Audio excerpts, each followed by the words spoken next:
Gets on through here.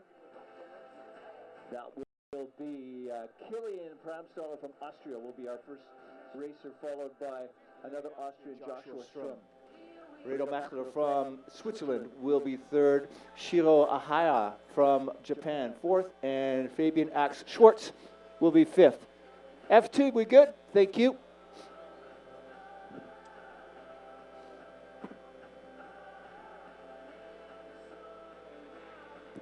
Okay, forerunners have given that a great big thumbs up. They're happy with the way the course runs. Timing, cameras, sound, everything seems to be running. I'd like to think so after doing this day after day after day after day. We've got it dialed. And then there's going to be another race that happens immediately after this race, and that's the race to get to the Calgary International Airport, where all the international teams try and get home.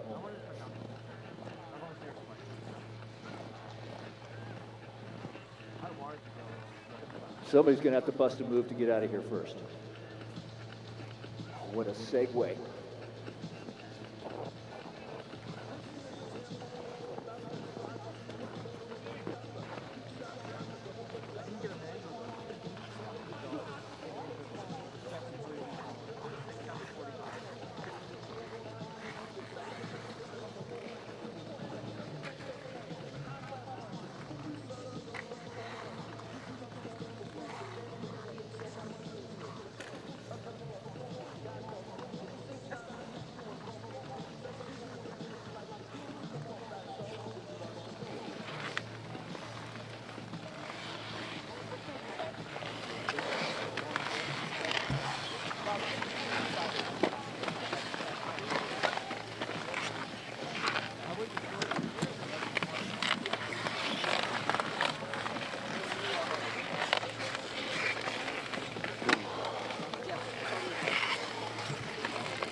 1 minute.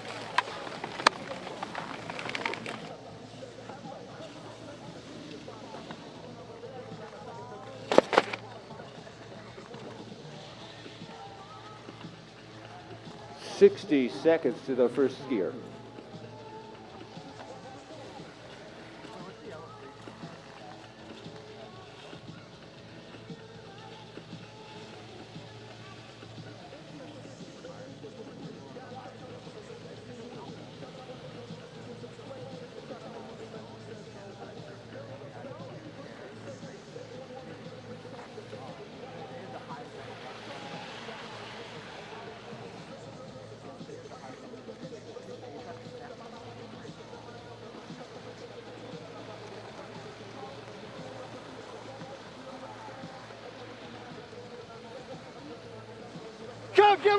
Go! Number 1 on course.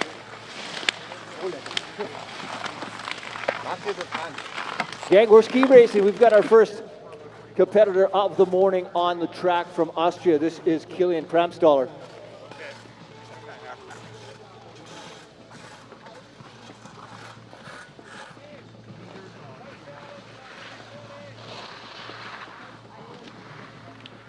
Watching Pramstaller work his way down the bottom section of the pitch on the hay fever run.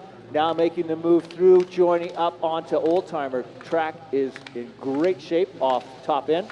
I want to thank Canada's Morgan Pretty for setting men's slalom number 1. Maxime Tissot from France will set the second run on the men's slalom. And there is the arrival of our first ski racer of the day. Killian Pramstaller, 49.19. Remember, 2 runs total time. You got to finish your first run to be eligible to make it down on the second.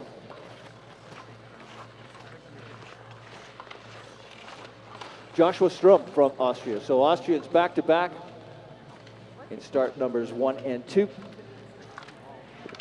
Watching him as he makes his way through the steep section of the course, which is up on hay fever, out of view of the finish line. To have a good solid run happening through here. Nice, even, rhythmical turn set on the bottom by Canada's Morgan Pretty.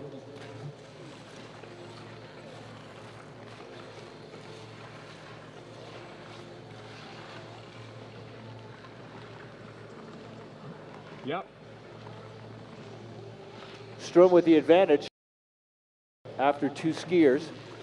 They're going to be coming fast and furious. Typically, we look at the top 30 start numbers as the thick part of the order. That's where the fast skiers are. So there could well be some lead changes in the first 10 to 15, 20 skiers. Let's watch and see what happens with our first Swiss skier of the day, Reto Maechler. Maechler running it really hot down there.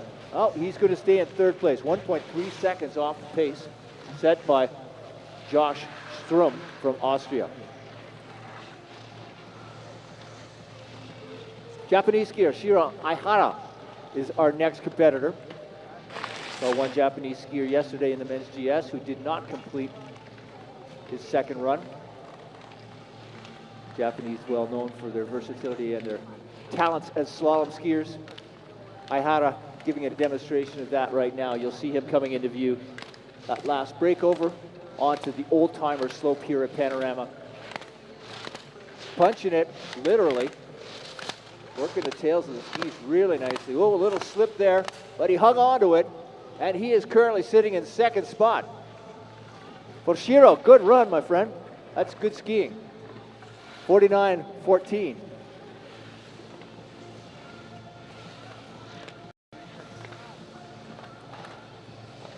Fabian Ax Schwartz from Sweden is our next competitor. Bib number 5. He's in the lead by a little over 1/4 of a second. See if he can hang on to that. Skied well on the pitch. It's that transition period where it flattens out a little bit, then it steepens again towards the finish line. He's green lit still. We could have a new leader. Let's find out. Under 1/2 a second ahead from Sweden, Fabian Ax Schwartz.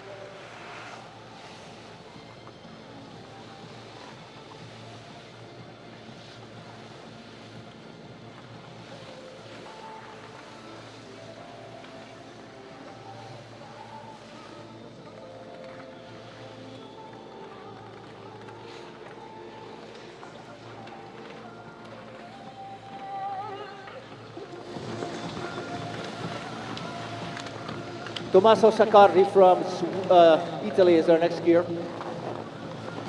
Saccardi is out.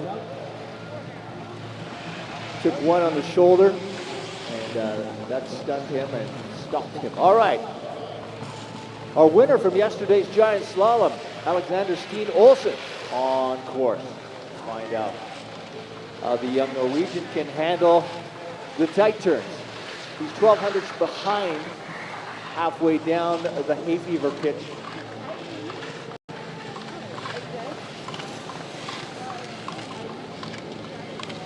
Working the latter section of hay fever. down onto the flat. He'll make a turn through here and then head down towards the finish line. 25 hundredths of a second off the pace currently, Steen Olsen. Remember, you need to complete your first run to be eligible for the second run, and both runs total will count, and he picked it up and currently sits in the lead by 7 hundredths of a second. He brought the heat the last dozen turns or so. That was great skiing. USA is in the start. Isaiah Nelson.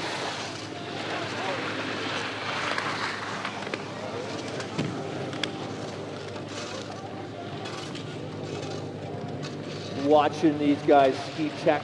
Isaiah did really well in the speed events earlier on in the week. You can see him just struggling a little bit on the super steep portion of Hayfever.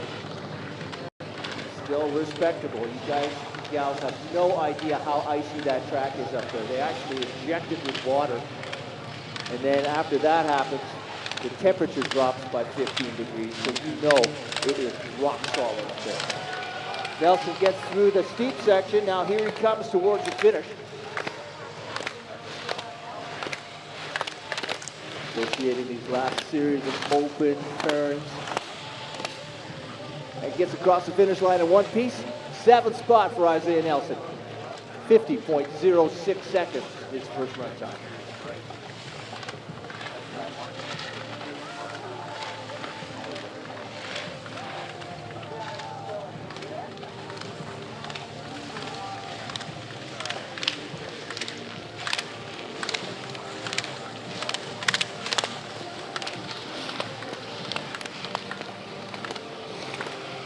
Our next skier, Gianlorenzo Di Paolo from Italy. Italians renowned for their slalom chops. 4th for the young Italian after the first run, 48.58 his run time.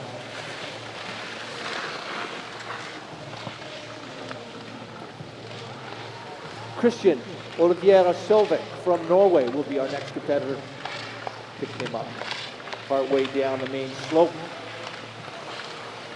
Smooth, round turns. Deceptively quick down there. He's at 1.5 off the track here, off the tape, I should say. Let's find out if he can pick it up a little bit.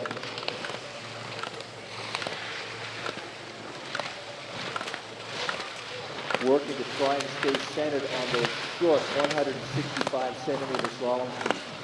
You need to stay in the middle of those things. You get back in the back seat, they'll take you for a little bit of a ride. 2.32 seconds off the pace. Puts him currently in 8th.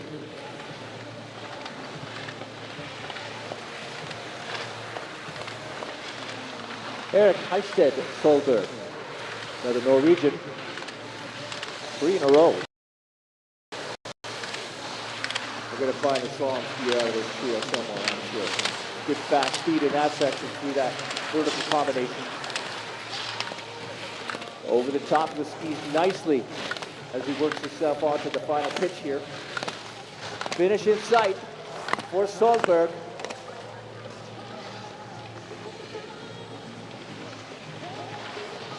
Eighth spot, 1.9 seconds off the pace. Oscar Zimmer, our next Norwegian. Already 0.3 of a second back.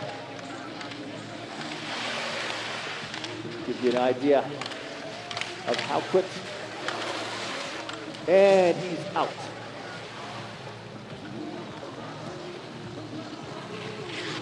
Mission number 12 not complete. That moves us next to Henry Hayden from Australia.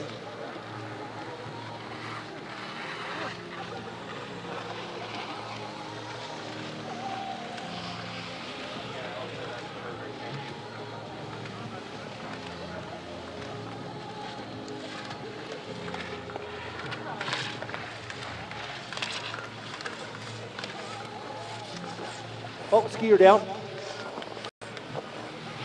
So 12 did not complete, 13 did not complete. And the attrition is going to be interesting because you need to complete your first run to be eligible to ski your second run. With a heavy field, in the men's slalom of 105 skiers. There's bound to be a couple that don't make it to the finish line.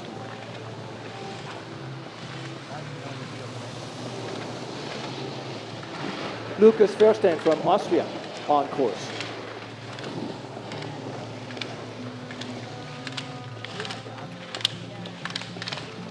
A little over a second back at the second interval. See if he can pick up the pace a little bit as he approaches the finish line. Nice round rhythmic turn, hairpin, call that combination, and then down, open, round, turns to the finish line. 9th spot for Steen. 49.51 seconds. Linus Witte from Germany. He's close at the first intermediate, only 1,400 back, 1,300 now, so he's picked up a little bit of time. He's doing all right. Let's see if he can ski it clean down low. Little chip there, scrubbed a little time. Remember, we're talking hundredths of a second, so every little minor mistake you make that's not propelling the skis and the skier forward is slowing you down. So Linus sees himself sitting in 4th place currently with a first run time of 48.09 seconds. Auguste Aulnette from France is our next competitor.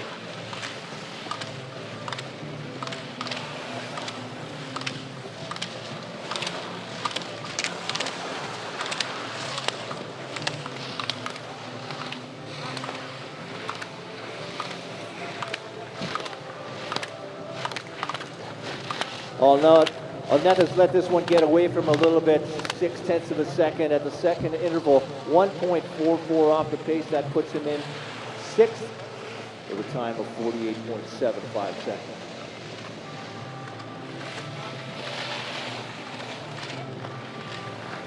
Jesper Pohjolainen from Finland will be skiing next, wearing bib number 17.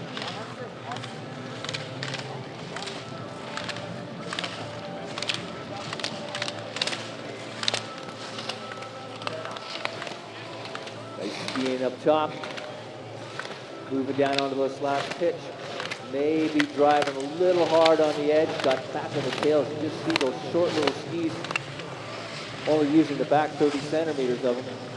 7th spot, 1.71 seconds off the pace, 49.02 his first run time.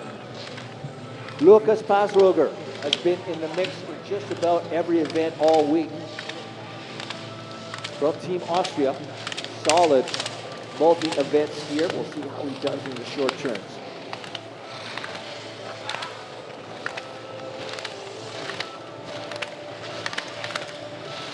Good fast feet down there.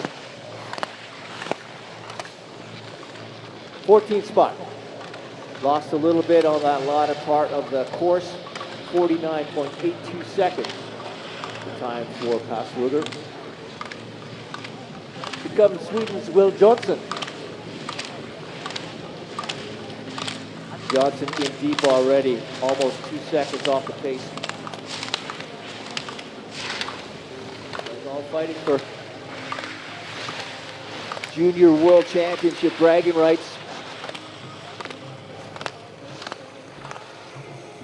Jonsson crosses the finish line in 16th position, 50.54 his time.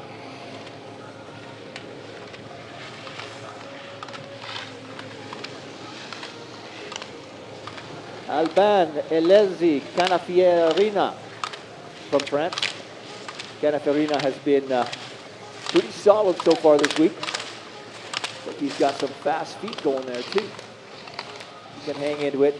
He can start to really drill those skis hard into the snow, which is causing him to slow up just a tiny little bit. Just mentioned it, it's about hundredths of seconds. Got to keep it going forward. That's a good run. 6th place for the Frenchman. 48.61 seconds. Second American of the morning, we've got Cooper Puckett on track.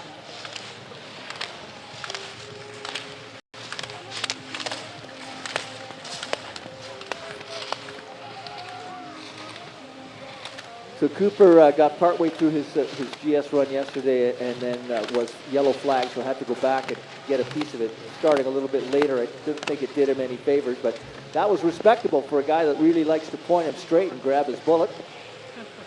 A little happier in the speed discipline, but Coop did okay.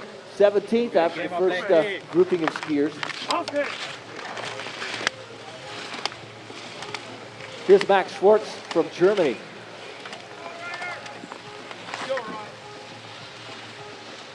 Really nice through that banana turn. Held the ski on edge and arced it nicely, getting a little bit late behind the timing of the course through there. Get back in the rhythm there. He's picked back up again.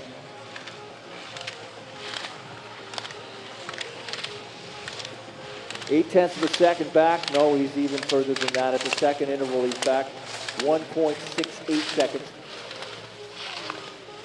Struggling a little bit. See if he can get respectable down here. Last couple of turns. Beautiful the way those skis flow from side to side. 2.84 seconds. Good enough for 17th spot currently.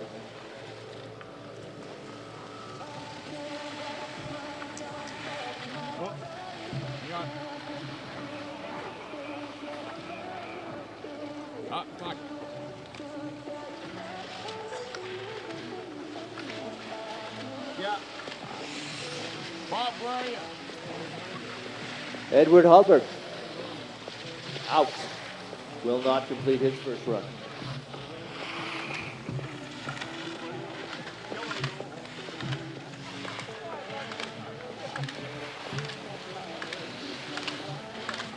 Lukas Ermskog, skier number 26. Oh, it looks like 25. Edward Hallberg actually hiked back up to the gate that he slid by, which is totally acceptable. He wants a second run. You see his time won't be that great, but he sits in 20th, so 8.73 back. Yeah, smashed himself in the helmet. A couple times, that'll help. Slalom's mean. Slalom is like going to war with this discipline. Got to get in there and give it your all. 6/10 back for Ermskog at the second interval.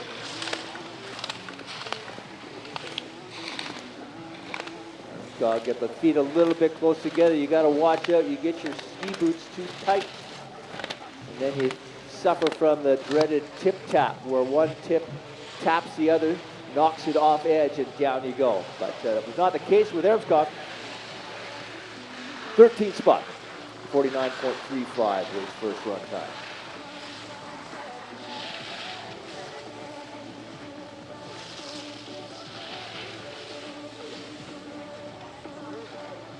Antoine Azzolin from France is our next skier.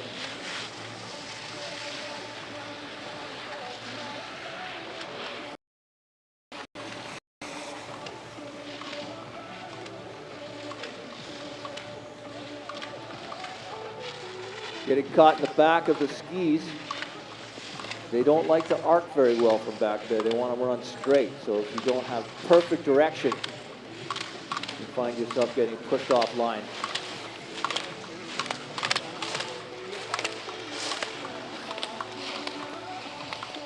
Azzolin seems to have him back under control.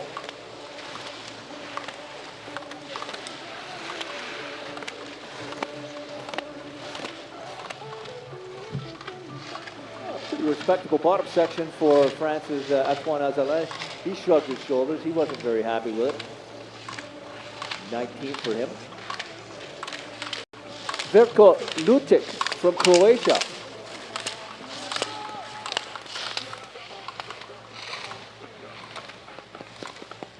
I think he's the brother of Zrinka Lutic, who was on the top step of the podium yesterday.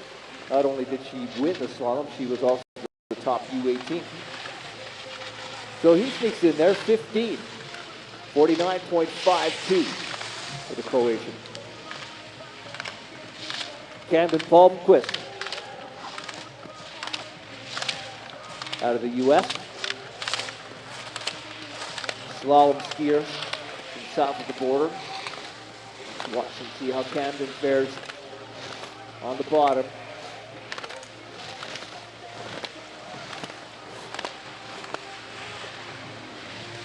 '20th spot for Camden Palmquist in the United States, 50.21 seconds. There's Rafa Lassard. Hook the tip. Raphael Lassard from Canada, part of our gold medal winning mixed parallel team from a few days ago.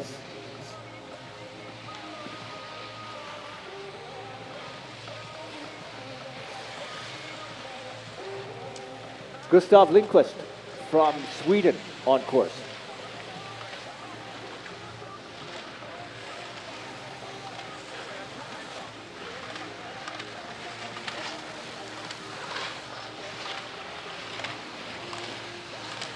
Lindquist negotiating the lower section of the Hay Fever slope. So it's incredibly steep, about a third of the way down, and then it starts to roll flat and joins onto the Old Timer Trail here at Panorama. From there, pitches up just a little bit again towards the finish. Right in here, it's a little bit steep. Lindquist skiing that lower section very, very well. Let's see what he ends up with. 23rd position, 50.44 seconds, 3.13 seconds off the pace.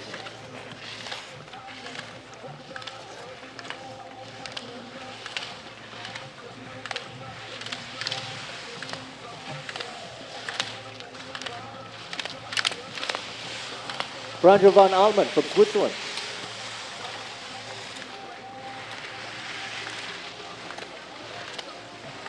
Van Almen got a little bit in the back seat, which means back on the heels partway through that course, and then that forces him to make an adjustment. 25th position, 3.33 seconds back.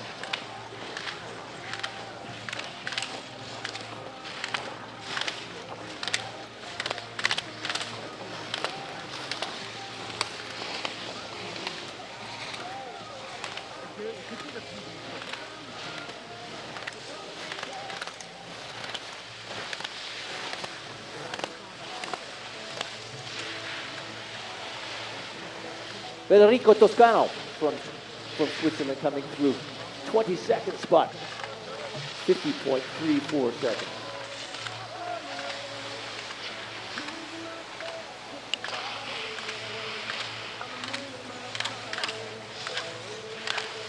Another Swiss skier, this is Lenz Heckler.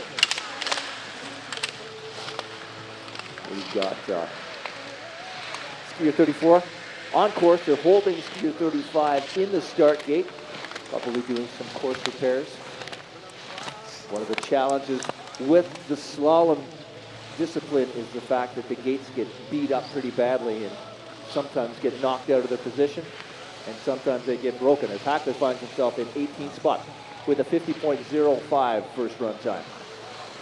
So the course crew's got to get out there with drills and fresh gates and plug them back in. Skiers on course. We've got Thomas Lardon from France on the upper pitch of the men's slalom here this morning. 2 runs. After the first run, we'll slide over to the GS course and turn the ladies loose for their first run.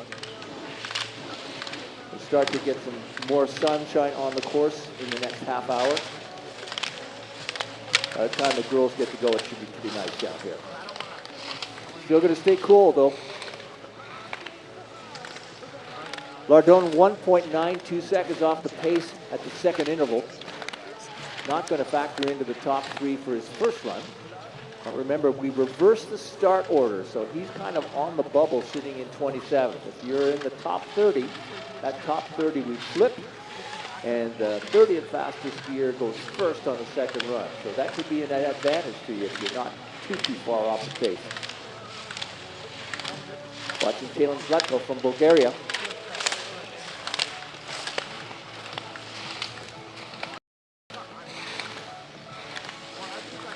Skier number 36, just about 2 seconds back.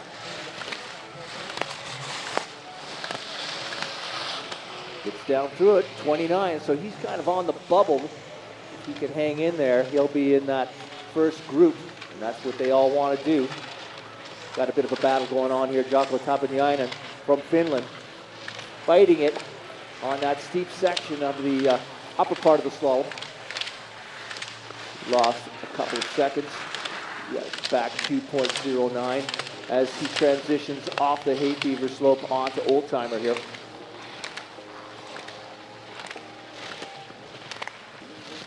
Watching that time roll by as he approaches the finish line. 2 turns to go. Tapanainen from Finland, 27th spot. 3.29 seconds off the pace with a 50.60 first run time.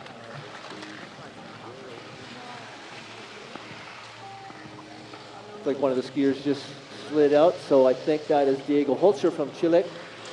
That brings Canada's Logan Dunn into the start, and he is on course.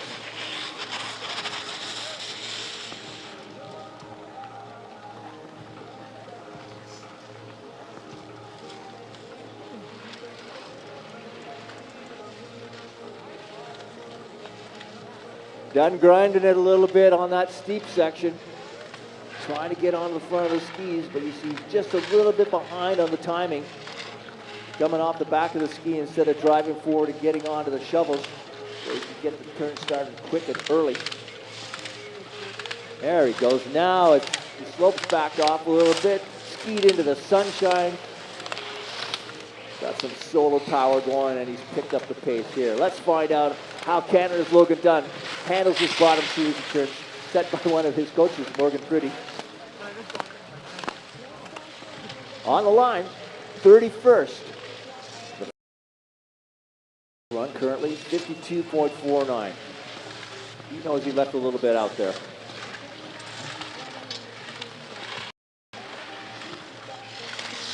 This is Eirik Weiler. Another one of the Swiss juggernaut team here. They've brought a full complement of very, very talented young Americans. We have a resort full of extremely talented young skiers between the ages of 18 and 21. It's been exceptional to watch that talent on display this past week. Weiler from Switzerland on the line, 31st.46 is his first run time.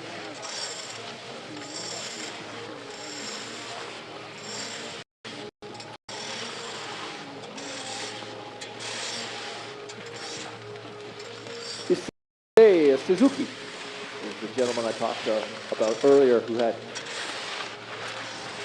a big crash on the GS course just before coming in the side of the finish.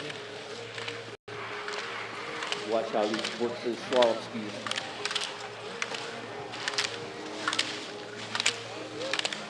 Suzuki's all right. From the time standpoint, only 1.42 back. That will definitely put him in the mix.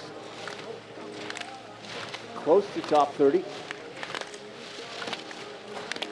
3 turns left. And he's on the line. 22nd spot. Good skiing for Hystad.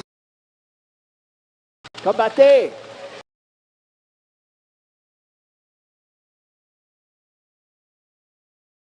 Canada.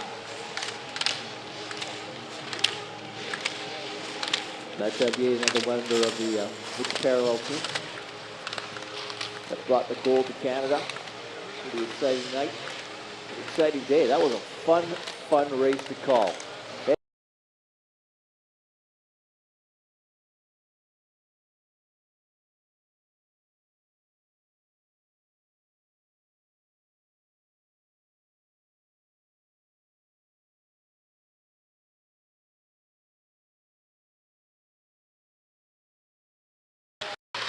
You get to be first for the second run. But there's still a lot of real great skiing to come here. We're going to find out what Andre Gartner does. Andre Gartner is going to ski over there because the course got the better of him. And that's the amazing thing about slalom. It is like going to war. You've got to go full gas out of the start, make the adjustment onto the steep pitch, which is where Oscar Gilberg is right now. Right over there by the trees. It is really steep.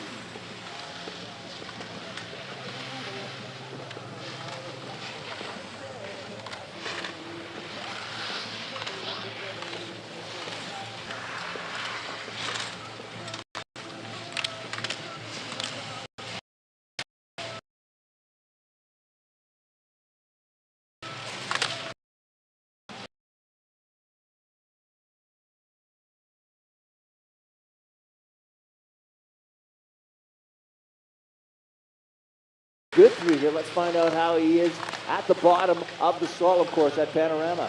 34. Slip it outside the top 30 with a 51.88. 51.88. Time for Sweden's Oscar Gilbert.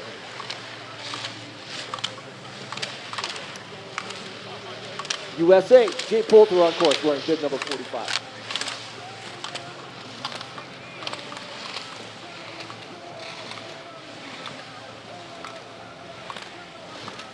Poulter all right through the top section, seems to be hanging in there.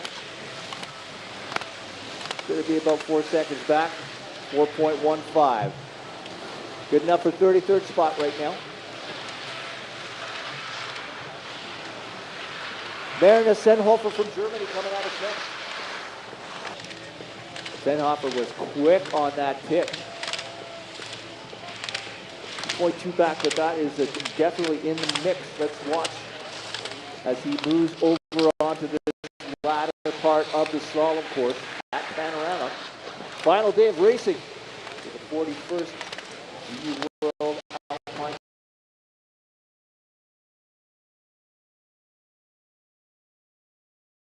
Seven spots, so he's inside that top 30 so far. 50.48. First run time for Senhofer from Germany. Skier number 47 has gone out, so he will not complete his run.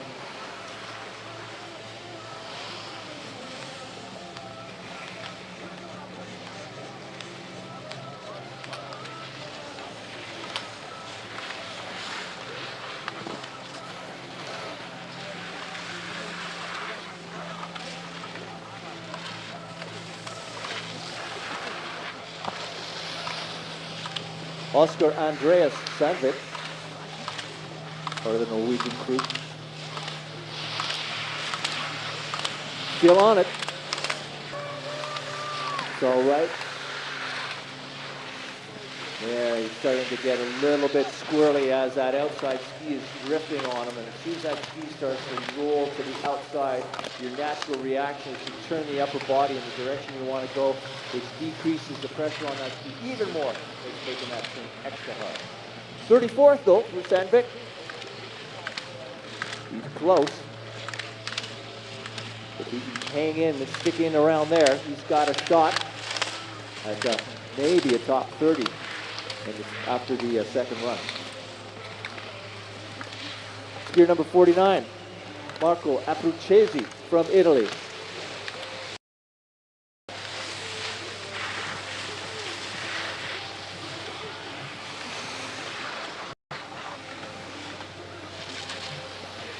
So skier number 49 did not complete the course, but he did ski through the finish line, so he will not get a time. That one moves us to skier number 50, Xavier Cornella Guitart from Andorra.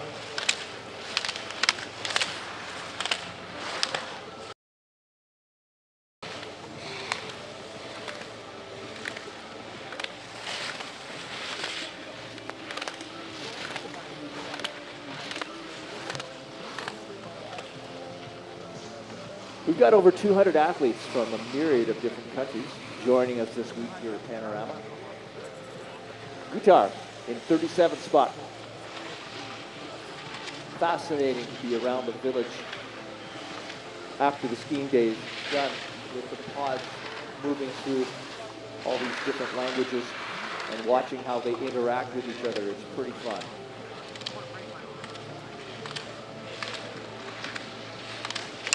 Bartolome Senetra from Poland on course.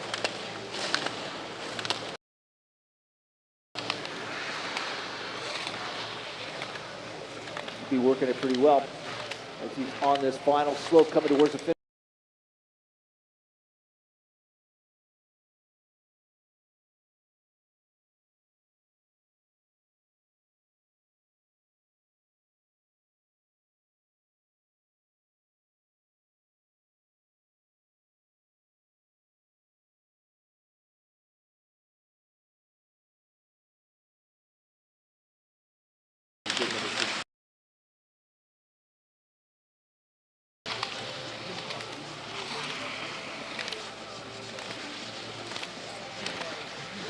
Holmes handling the lower section of the course quite well.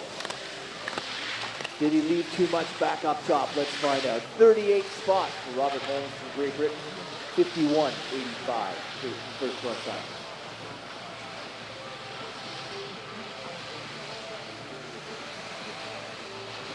I'm seeing 54, Leo Ducrot from France in the start gate. So Nathan Romanen from Canada. I'm not sure if he is on course or not. He might have gone out. Leo Ducrot on course. So we did not see Nathan Romanen from Canada out of the start gate.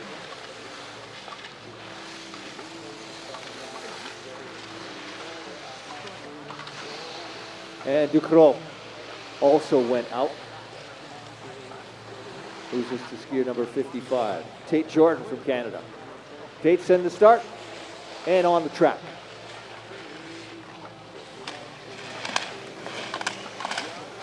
Great camera work. Want to thank the boys in the truck and the guys out on the slopes giving us these images that are being fed internationally.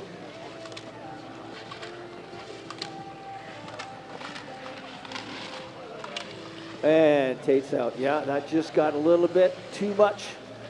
It's tough on that steep pitch on hay fever, and it's great. So you've got chatter marks and you've got slick ice conditions. It makes it very tough. If you're not right on the money, you're going to go for a ride. Jordan not able to complete his first run. Gives us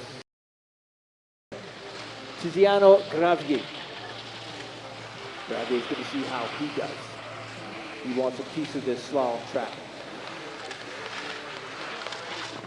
Getting pushed a little bit sideways, and there you go.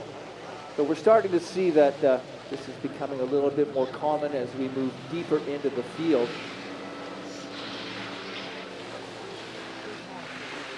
105.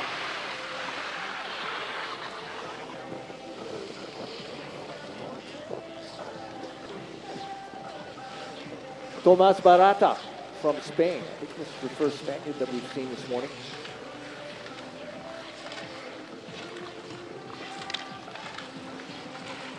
Barata working the lower section of that first pitch. Back on the tail of the ski. Got thrown a little bit, but managed to bring it back under control as he comes across onto Old Timer.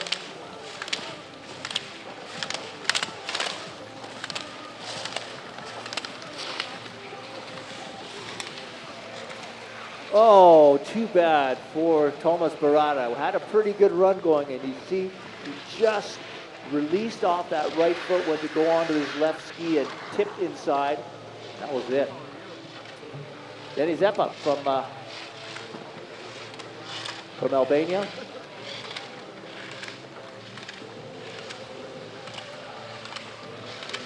Zeppa 1.11 seconds, now 2.74 off the pace. That's at the second interval. So he's going to have to roll if he wants to see a chance at top 30 placing. Still fighting it. He's doing all right. He'll get himself down to the finish line with 2 turns to go. 40th spot. 52.22. The time for Denny Zeppa.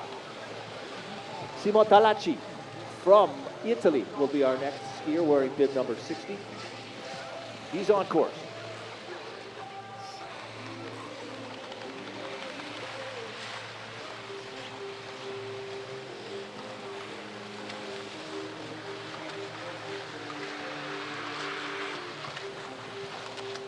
Ooh, it's dark over there on the slalom pitch. For those of you that are watching internationally, cameras do a phenomenal job. It is really dark on that pitch. There, he's into the sunshine. You can see the difference. Out of the sun and back into the shadows, but this is not quite as bad. The sun is beginning to work its way down the slope here.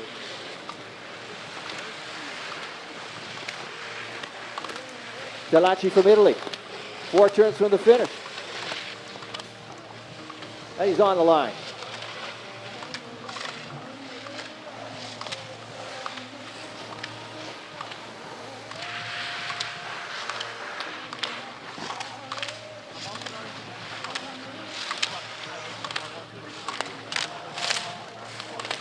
Jan Sanitrar from Slovakia, skier 61.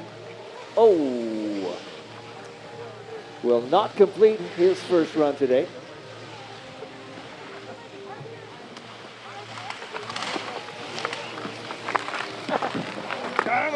Okay, that moves us to our next skier from Crested Butte, Colorado. This is Tanner Perkins.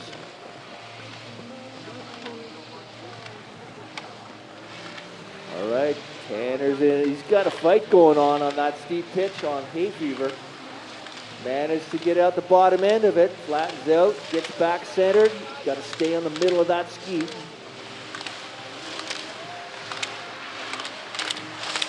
Okay, he's got the turn down. 3.3 seconds back. Now he's working it. Last couple of turns to the finish line. 44th position for the U.S. is Tanner Perkins. 53.62 seconds.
We've got our slip crew coming through as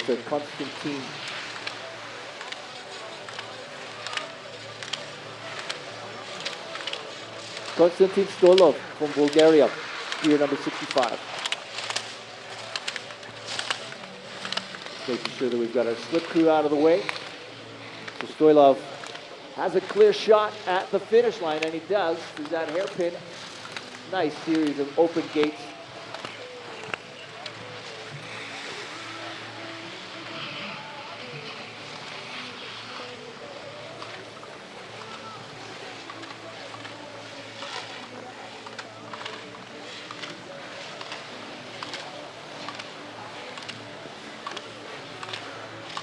Yuri Balint. Balint Yuri, I should say, Hungary.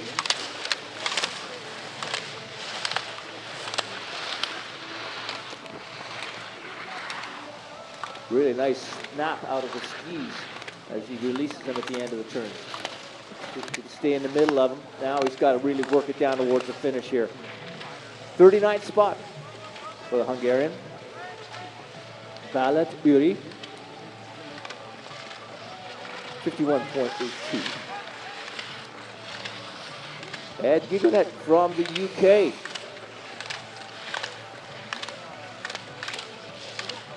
Stay a little bit ahead of the course if you can. Makes it easier to set up for the rhythm changes. And as the slope begins to deteriorate, and you're going to see a little bit of deterioration even with it being as well prepared as it is. You're going to have some scrapes and chisel marks in it. 18th spot for Ed. Way to stick one in there, Ed. That was awesome. Great skiing. Get inside the top 20. That was killer. You could just see how lively the skis were working underneath his feet.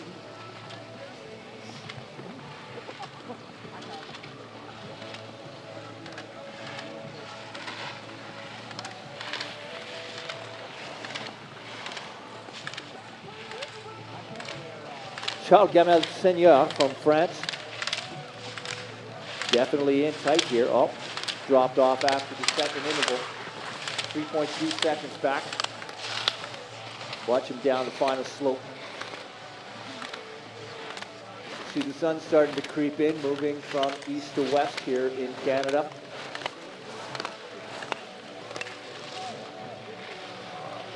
.4 seconds back, placing him in 47 seconds with a first run time of 52.71.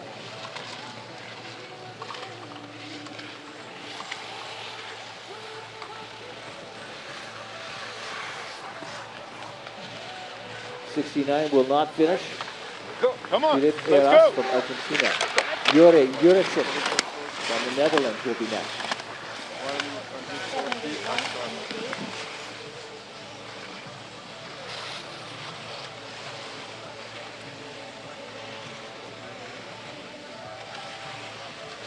Jonsson, just over a second out at the first interval.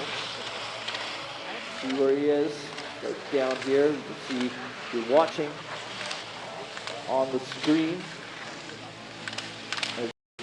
Second intermediate time, 3.4 seconds off the pace now.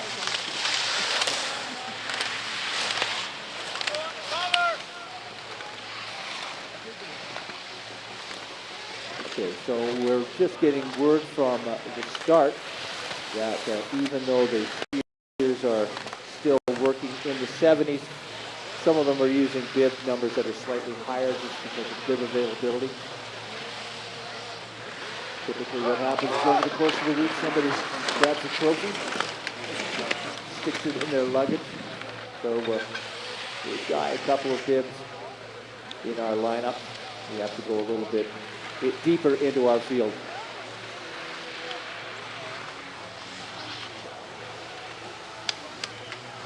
Gudmundsson from Iceland. Doughty Gudmundsson has been skiing pretty steady all week long.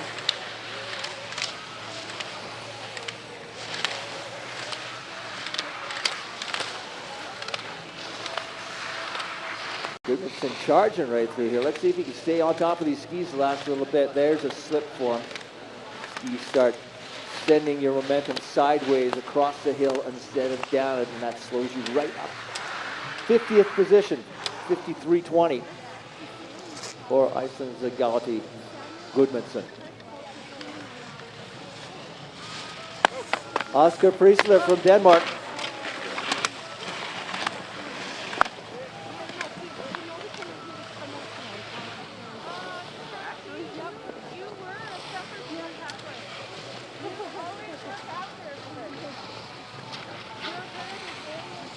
Priestler getting turned sideways a little bit on that pitch.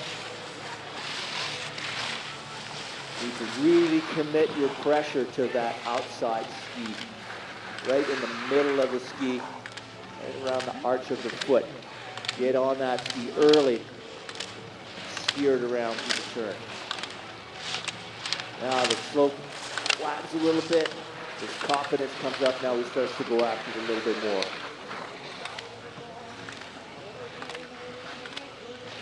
Steen Olsen still sitting in the #1 spot.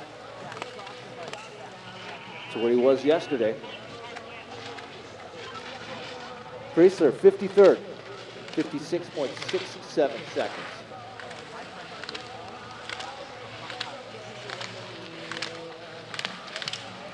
Nick Hortemans from Belgium.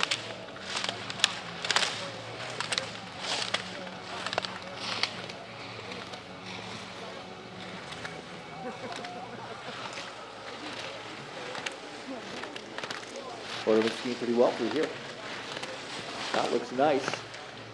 Still a few seconds off the pace. 51st for Belgium's Nicholas Hortemans. 53.46 seconds. Alexa Tomovic from Serbia.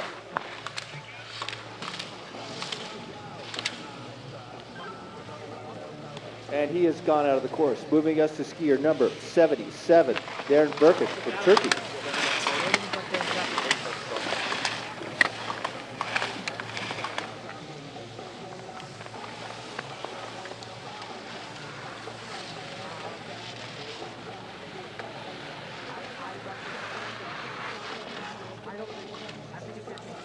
Darren Berkin from Turkey on course. Bib number 77.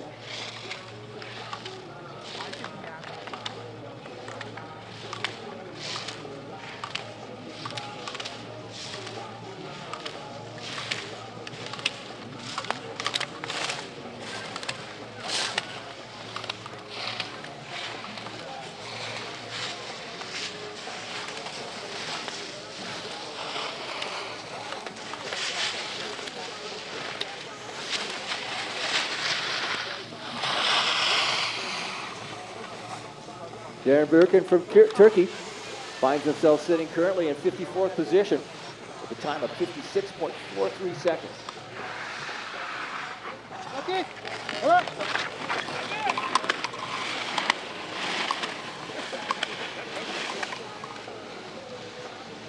Baptiste Araujo from Portugal.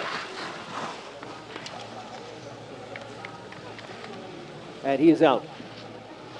As we start to work our way through down into the 70s and 80s, this is a bona fide World Cup level ski race track. 2007 here at Panorama, we hosted the women on the GS. The girls are going to ski, and the slalom, where the guys are right now. So this has got all the credentials to be really, really tough. As you see, there goes another one. Skiers are really being challenged on that upper course. And if you want to know how steep it is, watch that.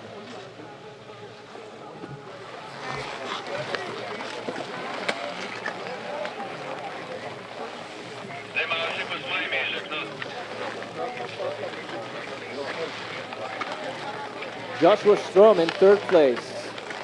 Schwartz in second. Steen Olsen in first. This is first run action. We've got to go back and do it again. Well, that will happen immediately following the women's first run. Sam Vigas from Slovakia. Skier number 81. Go. Here's the start and on course.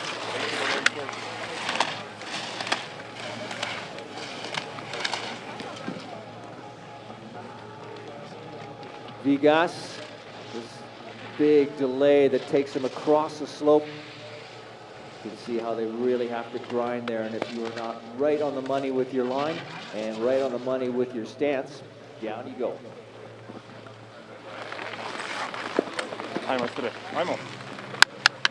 Veselin Zlatkovic, Serbia, skier number 82 on course.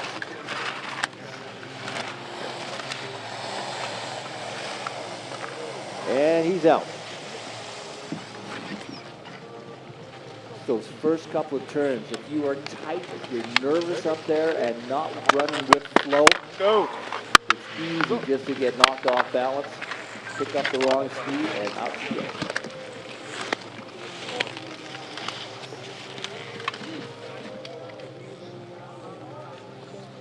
Jeff Holmragen from Denmark, skiing next.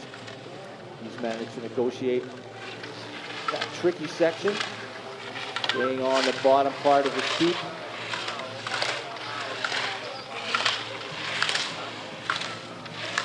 There he is. He'll be coming off. Old timer past the second interval. We'll get a readout there. He's 3.4 seconds off the pace as he comes on to the last part of the slalom course here this morning. Oh, too bad. Now, he can hike, but he's not done.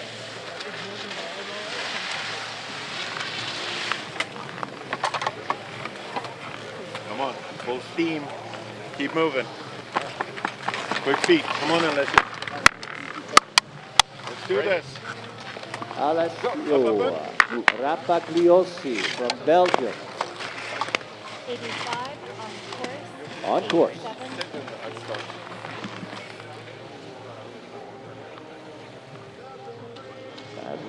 That big swing from right to left is catching some of these later skiers out. You've got to be quick, you've got to be patient. Yeah, he skis a hairpin backwards, which is acceptable. It's not fast, but it's okay.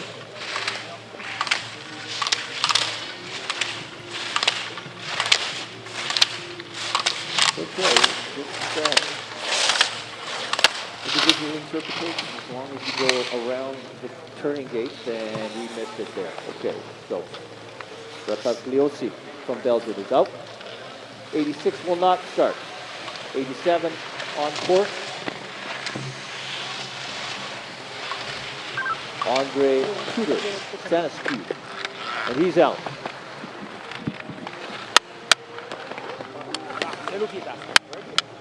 Okay, go, solido, solido. Lukas Aramburu from Chile, skier 88.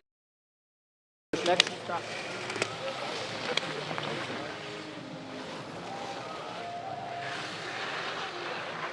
Upper section's pretty good. Not too steep there now on that breakover. This is where it's really steep. Aramburu staying with it. Good through here. And start to stop. Hope he's okay. That ski came right back into him.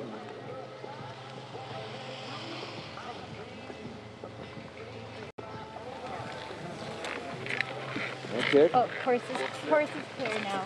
So Aramburu is out. Christopher Dixman from the Netherlands is about to be turned loose on this track.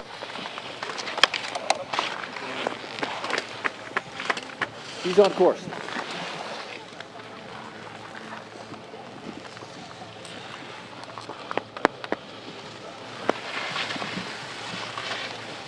Good camera work. Want to thank the boys once again for their work, getting these images to everybody that's watching live feed.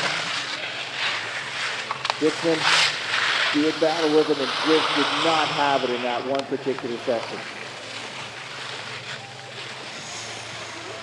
Attila Banyai from Hungary.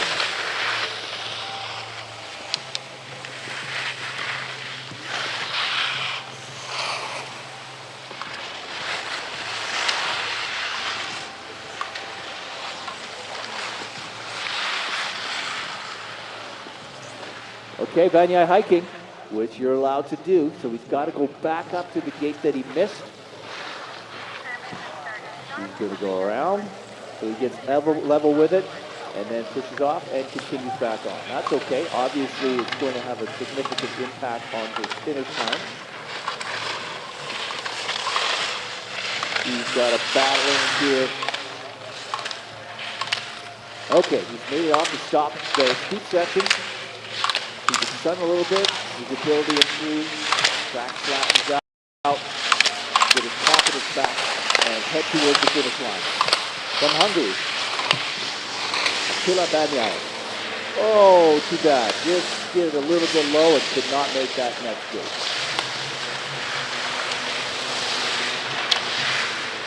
Calder Bain from New Zealand, Kiwi on course.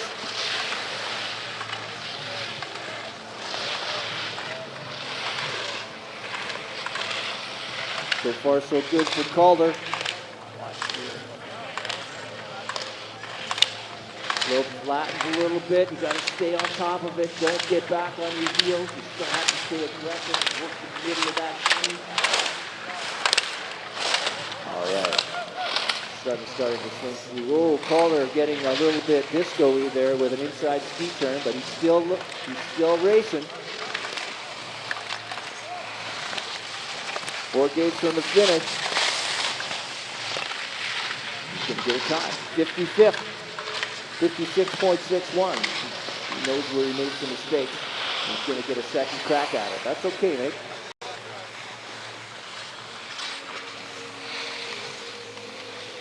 Christos Marmelas.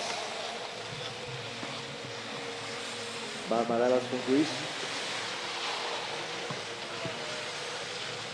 Always fun to see the countries they represent. You saw his ski pole. He lost his pole coming out of the start, which made it. If he got to the finish line, I would have been totally impressed. It's incredibly important that you have all your gear. Your ski poles are paramount on a steep icy slope to assist with timing and stabilizing the upper body at the transitional phase between the end of the old turn and the start of the new. If you don't have that pole, it upsets the entire alignment of the upper body and makes it really tough to maneuver your skis.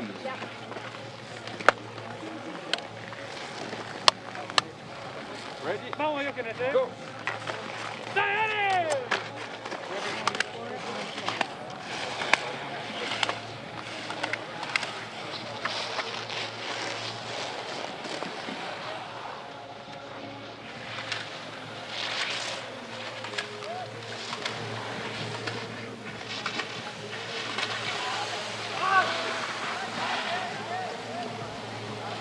Hystad from Argentina is out.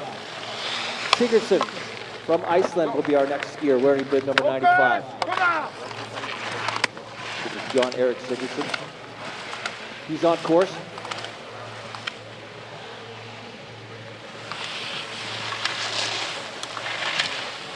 Oh, he's battling it there at first interval. That's where that red splashes on the snow. The timing high there. Maybe another one a little bit lower down. Hanging in there. Oh, and that's it. So close. That left foot just slipped wide. So it needed to be hooked up a little bit sooner. Walking in from Luxembourg.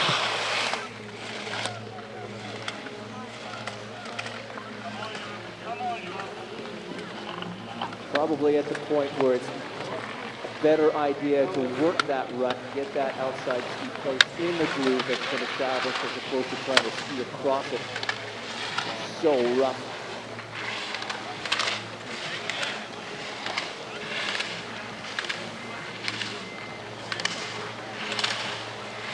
Still battling in there. This is Killian from Luxembourg hanging in.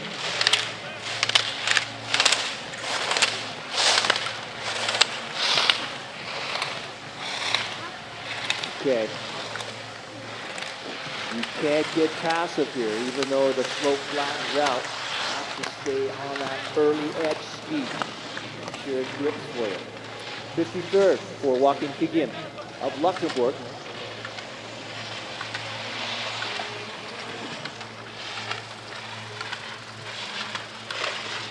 This is Luke Kiffmeyer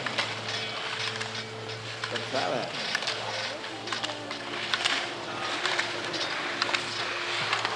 Ski racing is not an international sport.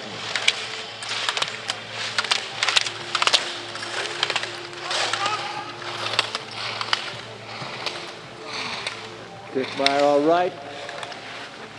Off the top. In one piece. Yeah, just a half dozen gates or so from the finish line. Going to be respectable through here. 58th position. For the time of 58.84.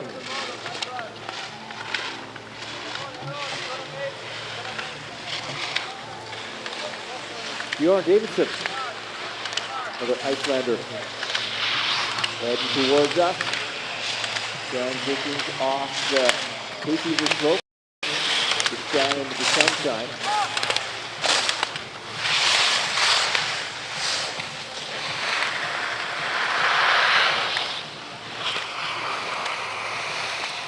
Davidson, they got good visibility down here now, which is really important. They can actually see what that surface is like as they approach the finish line. 59 for Davidson, with a 59.26.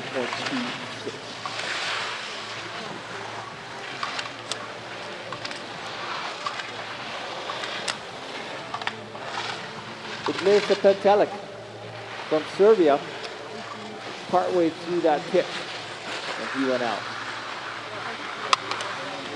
Year number 100. Down to it. Last half dozen skiers for the first run of today's men's slalom. He's going to hike. He wants a little bit more of this course. It's Thailand's Aaron Lehman. Again, by doing that, if he can stay into the finish, he gets the second run. You're back home on the beach talking to your buddies about what your junior world championships experience was like. You want to be able to tell them about both of your slalom runs.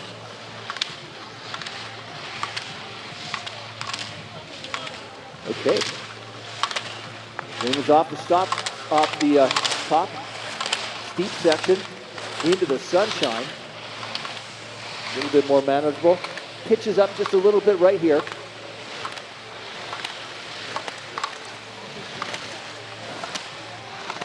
Be round and clean through here. And he's in 60th spot. 104.86. With a hike, that's all right.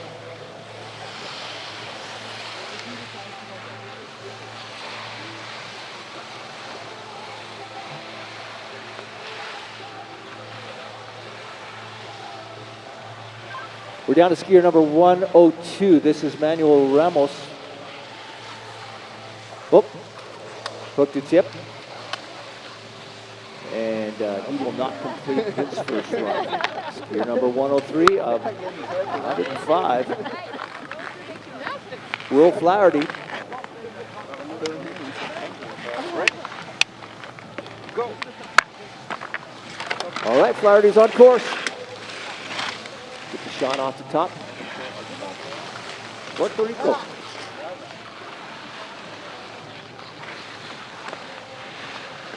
Long delay turn that takes you across the slope. Oh, is he going to hike? I'm going to say no. All right, that's it for Flaherty.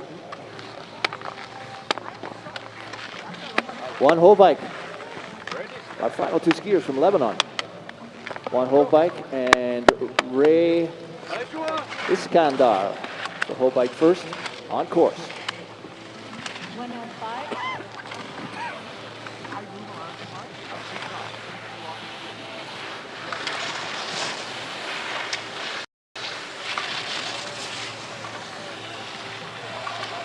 Still grinding it. You got to give this guy credit. He's hanging in there. It's steep, it's dark, it's icy.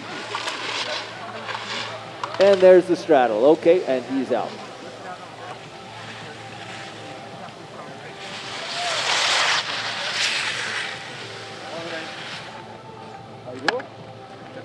Go. Ixander from Lebanon, our final skier of the first run in the men's slalom this morning.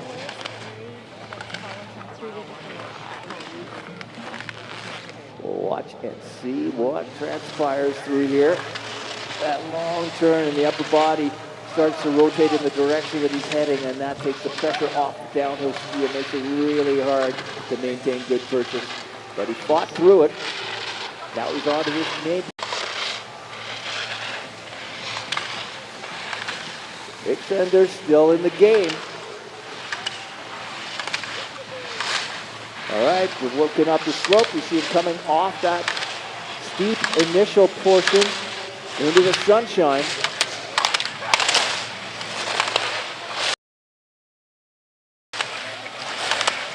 So he's going to do his country proud if he can hang in here for a couple more turns.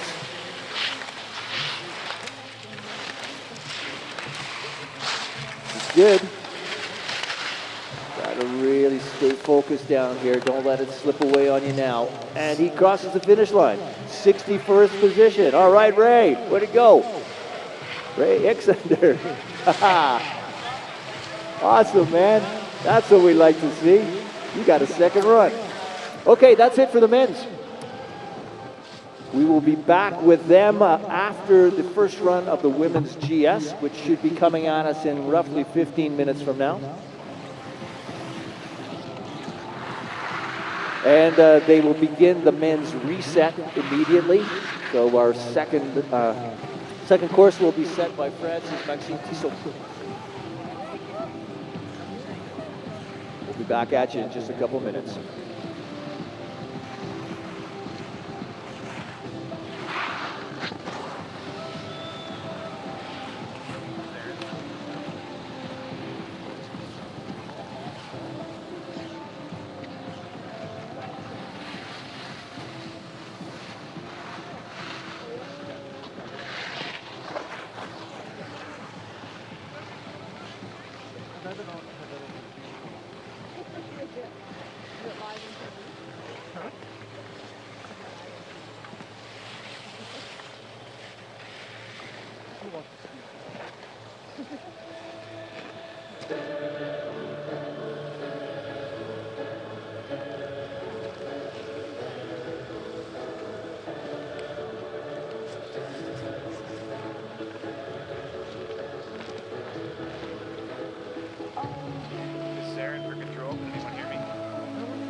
had no idea he was going to be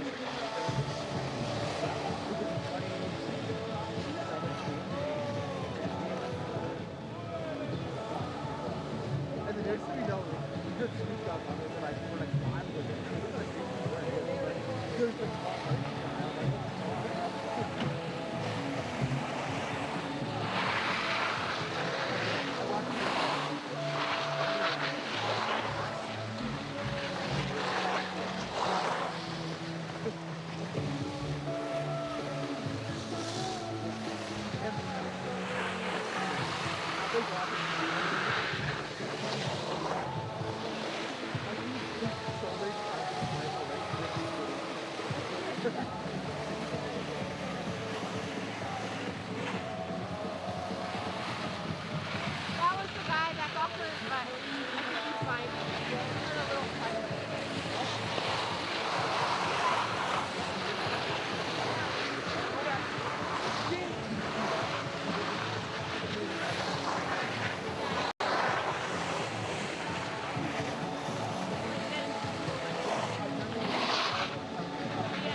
it died.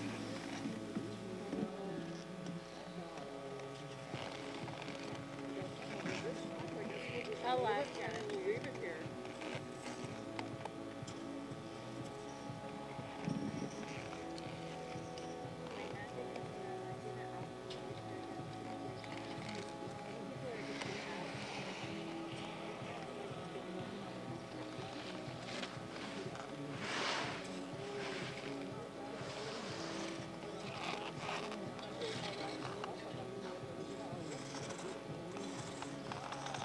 Extension.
put the outside gate on the other side, huh?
have some fun? Good. Thank you. Was it nice and sunny? Yeah. Sort of sunny. All right. 12:40. Quarter to 1 hour, every hour basically approaching start time for women's first run. Jonsson, here's our second 4 line of the morning coming through. Hopefully everything is good for you. Thank you.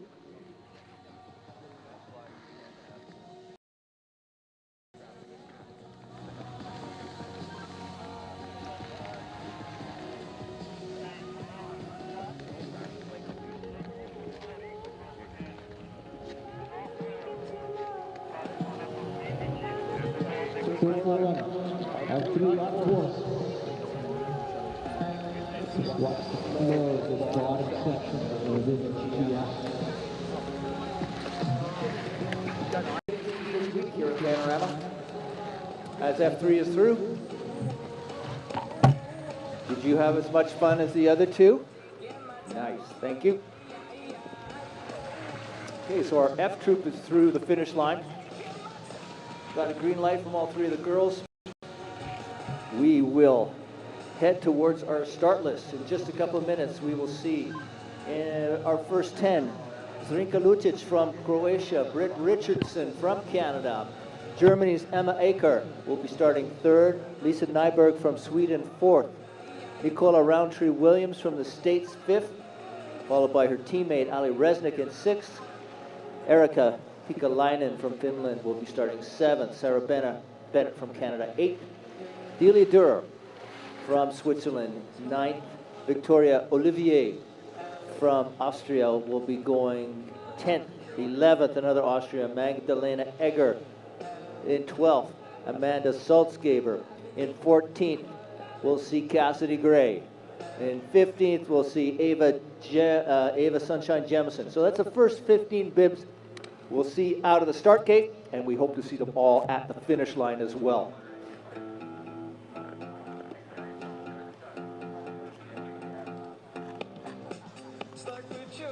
Anders Andersson from Sweden set the first run for the girls. Great Britain's Mark Telling will set the second run GS.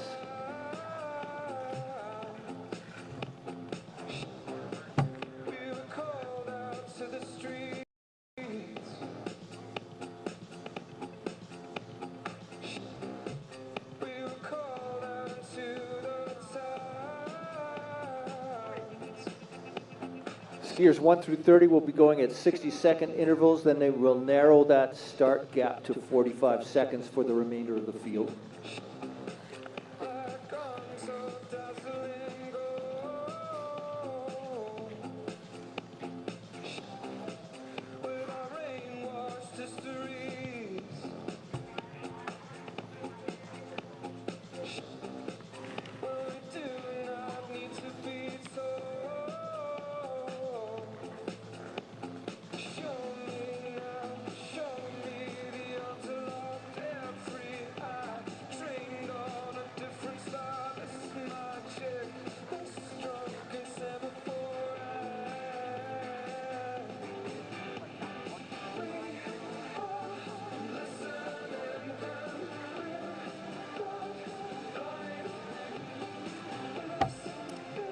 Looks like our first skier of the morning on the ladies' giant slalom course from Croatia, Zrinka Lucic, is on course. She's about 45 seconds into it.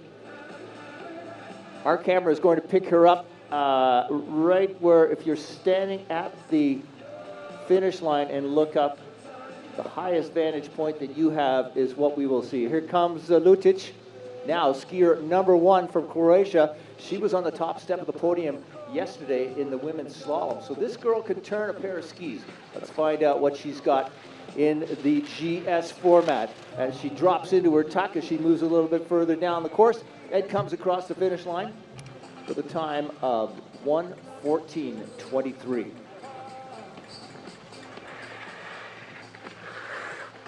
Canada's Britt Richardson on course next, wearing bib number 2. She's about 30 seconds into her run. 0.3 of a second behind Lucic at the first interval. We have 2 interval times.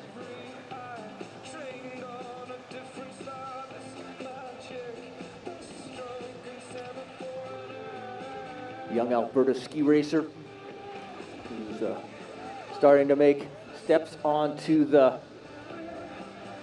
national team. Green lit at the second interval. That is a really good thing for Britt Richardson. That means she's currently in the lead. Gotta throw it down right in here. Keep her foot on that gas pedal right down through the last series of turns. Grab her tuck as quick as she can. Is she gonna find it or not? Oh!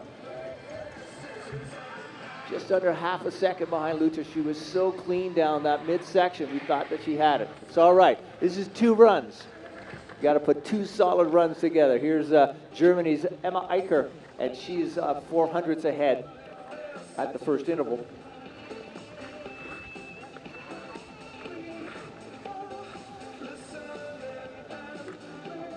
Eicher's been around the podium, on it or very close to it for the entire race series. So she skied really well yesterday, if I'm not mistaken. And if you take a look at that second interval at almost 7/10 of a second ahead, we may see a new leader on the scoreboard here. If Eicher can ski clean down the bottom section, looks like she's got some nice smooth arc turns, not overly aggressive, but what's it going to be on the finish line as she comes through? Yeah, solid skiing for Emma, 1.03 seconds ahead, a total time of 1:13.20 for the young German.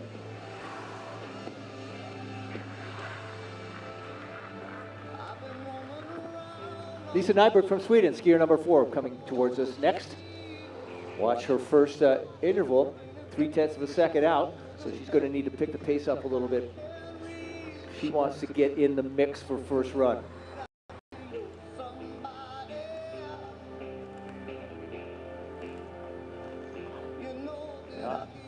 A little bit loose on the upper section of the course, already a second plus out. So she's going to have to do some sweet turns down here. See if she can claw back some of that time that she lost on the midsection of the course. Here comes Sweden's Nyberg. Getting on it. And toward jumps.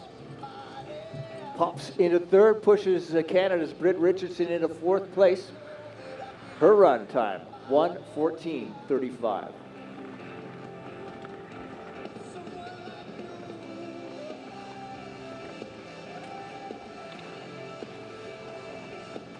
Our 5th skier on course today will be Nicola Roundtree-Williams out of the United States. She's going 5th. Her teammate Ali Resnick will be starting 6th. Let's watch what Roundtree has. Roundtree-Williams already out by over half a second at the first interval. Second is going to show probably the same. And she has gone off course. She will not complete her first run, which moves us to skier number 6. Again, for the United States, this is Ali Resnick. Watch Ali always looking at the intervals for a green light. So let's find out. 0.3 back, that is still very, very acceptable. She could push the gas a little bit. You'll be in good shape. Ali's been on the podium so far this week at the Junior Worlds.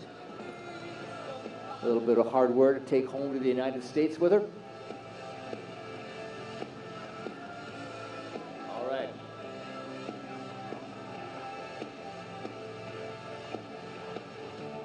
.164, so she's scrubbed a bunch of time in between intervals 1 and 2.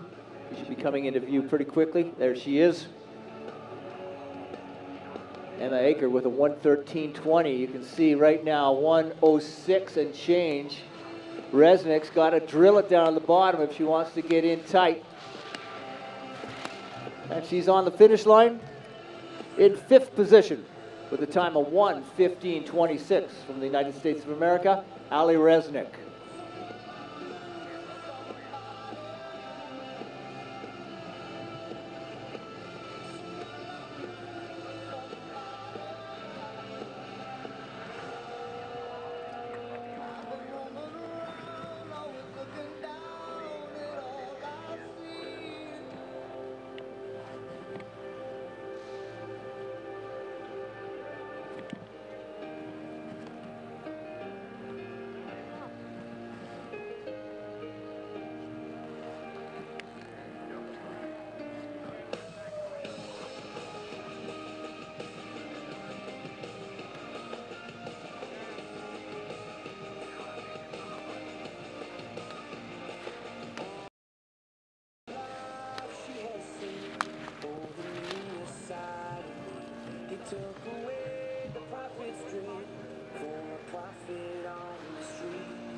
Kapikalainen from Finland finds herself in 6th spot at a time of 1:15.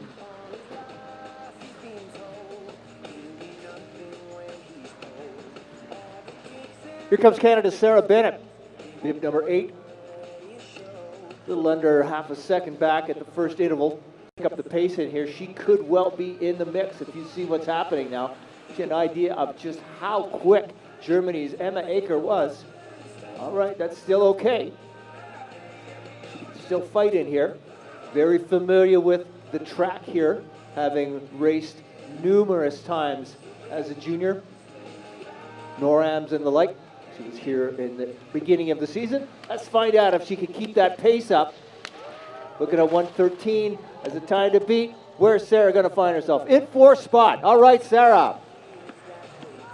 4th spot for the first run so far. We got lots of action coming our way.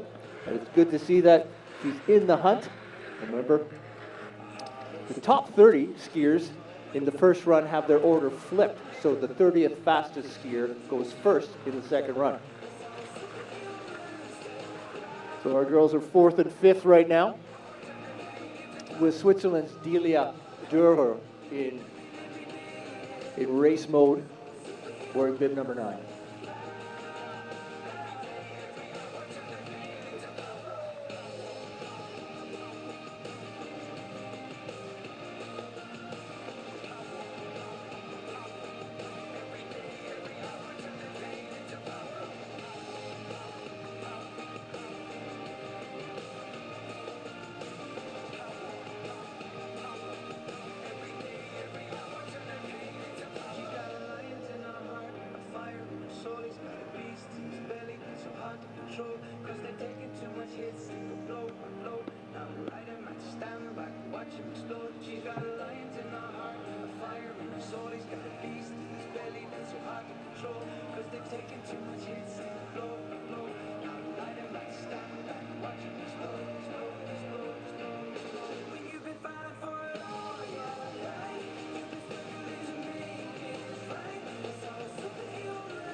Victoria Olivier.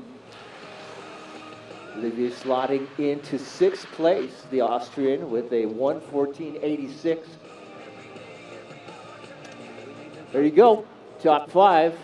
Acher in the top spot, Lucic in 2nd, Nyberg in 3rd, Sarah Bennett in 4th, and Britt Richardson currently sitting in 5th spot. Skier number 11. Yesterday was the first time, the first event that this young lady was not on the podium. So Magdalena Egger from Austria, definitely a threat in the GS. Let's watch how this girl goes. You said that she was green lit at the first interval by 2/100ths of a second, or 20 hundredths of a second, or 2/10ths of a second. She's down by 500ths right now, but this girl can rip. Let's find out what she's going to do at the finish line. I would not be surprised to find her slotting into the top 5. Here she comes from Austria, Magdalena Egger, new leader. All right, way to go, Magdalena. Great skiing. Yeah, you could just see that, the way that she worked through it. Good and solid. Dancing right around green lit out of the first intermediate, and then just 500 out at the second, and you knew that once she got down here low, she was going to stomp on that gas pedal and make some noise. So great to see the young Austrian back in the mix. The final event on the women's side, Junior World Championship Women's Giant Slalom.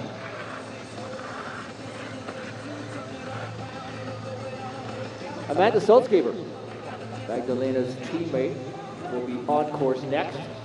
You see that she's off the pace a little bit by a little over a second. That still gives her quite a bit of wiggle room. If you take a look at what's happening down around 3 and 4, you can be solid through here, and she is. She's top 10 so far. Amanda Salzgeber from Austria in 9th place. 1:15:33. Sofia Waldorf, another Austrian, powerful team. We have a huge roster of young talent in that country to pull from.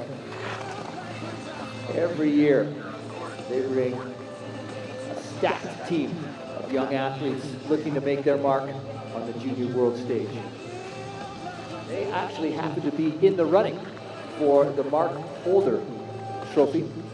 Mark Holder, former president of the FIS, and they created this award for the top team in the Junior World Championship. So currently Austria and Italy are duking it out. So the Italians have got to pick up the pace here as we look at the Austrians sitting on the top of the leaderboard right now. And Sofia Waldorf comes in 10th position.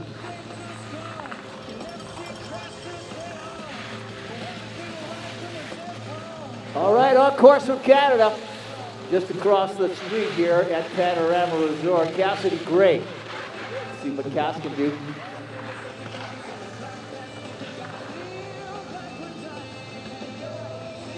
She lives close enough to the finish line that with a good head of steam, she could end up in her living room.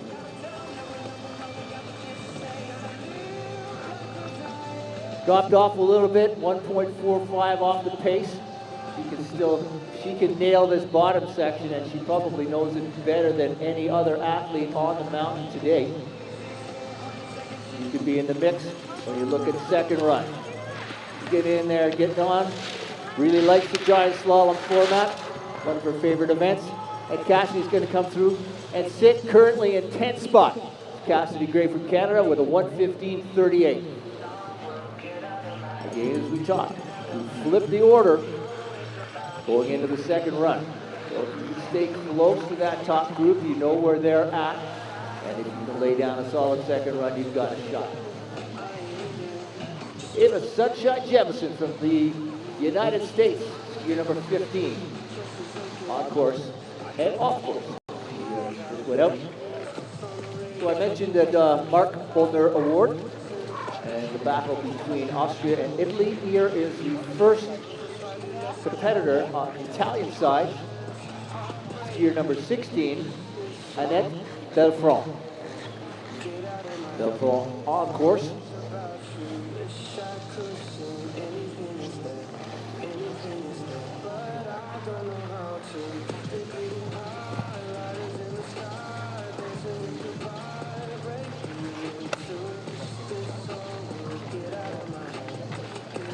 Okay, so Belfront sitting just under half a second back at the first interval.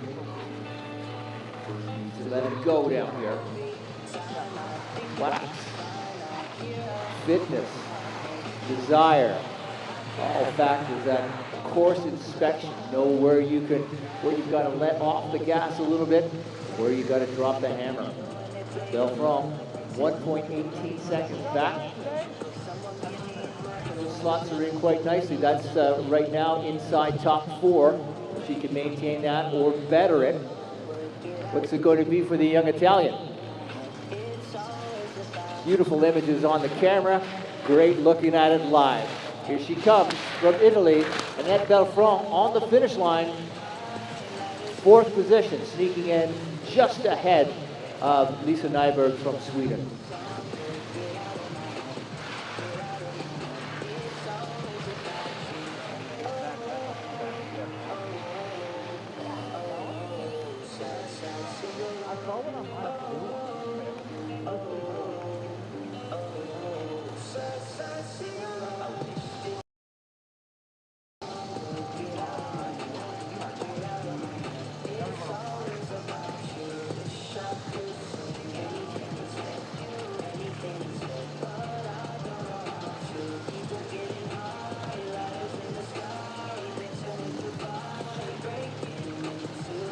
Liv Seder from Sweden, skier number 17. She's floating around, but you see at 0 back, that's out of top 5 unless something magic has happened since the second interval. She's got to really pump it down here. But again, just sitting in their 12th spot. That is not a terrible place to be looking at second run action. Right? You want to get in there just ahead of the folks that ski a little faster than you and put the heat on them before their go on the second run. So there's our top 5 so far.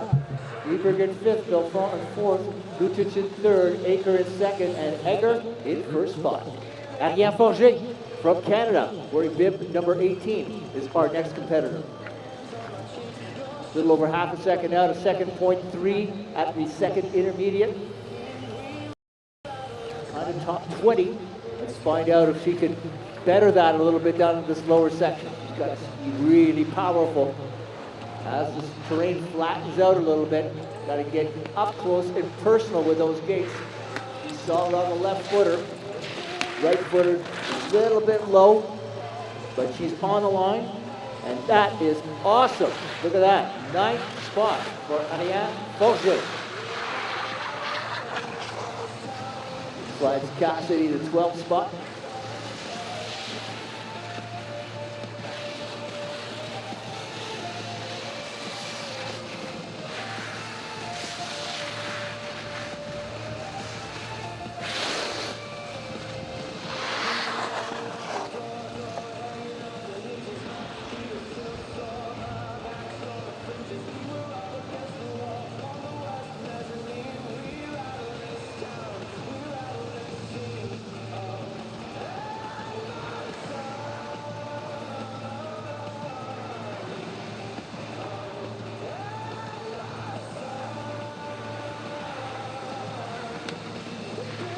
Skier number 19. This is Sweden's Moa Boström Mosener. Skied awesome yesterday in the slalom. Did a pretty fine job here, seeing herself sitting in 14th position with a 1:15.56. That's just 2.4 seconds off. So got some room to move on the second run, while we see skier number 20, Italy's Sophie Mathieu. So Mathieu, part of the group that needs to perform as they do battle with Team Austria for the Mark Holtner Cup.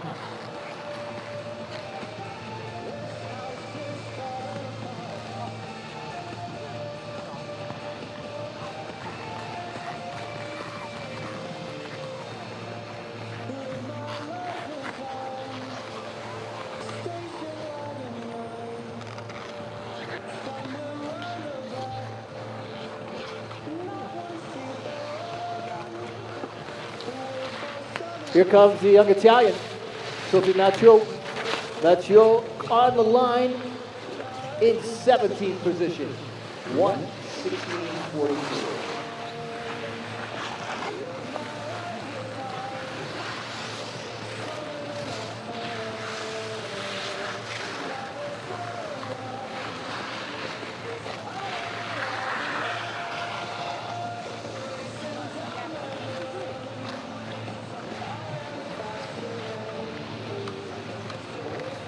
Clarisse Brache, France.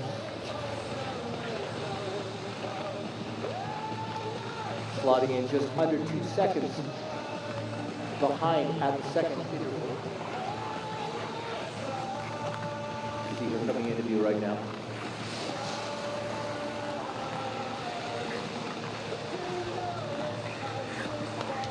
You know the turns are good if there's a minimal amount of snow spray, and you want the snow spray, if there is any, going slightly back uphill or to the side. You don't want to see snow sliding down. Clarisse Brache did a fantastic job of demonstrating that. 17th position with a run time of 1:16.20.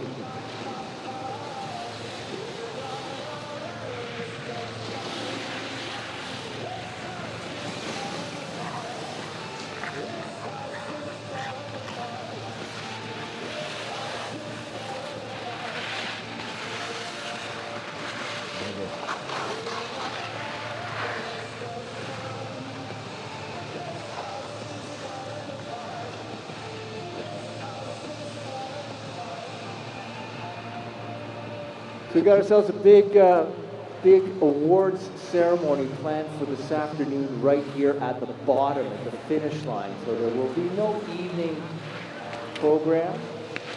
We will recognize top 3, top 6 in our categories, men's and women's. We're going to be crowning a new GS Women's Junior World Champion and a new men's Junior World Champion in slalom.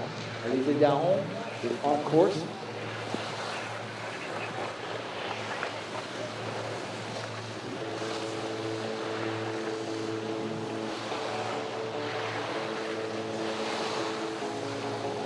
So Victoria Bergler, 14th after her first run.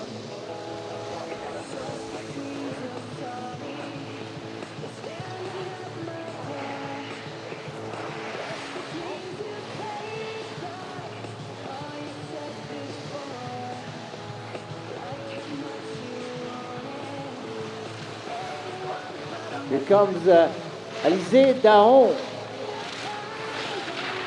Looks like she's got a pretty good run happening here. Let's find out at the finish. 14th. Inside the top 15 currently for skier number 23, Alizé Daon.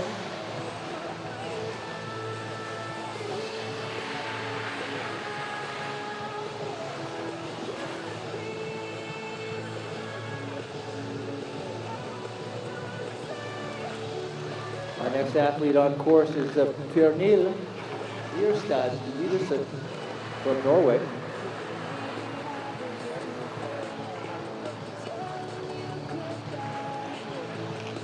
Lederson,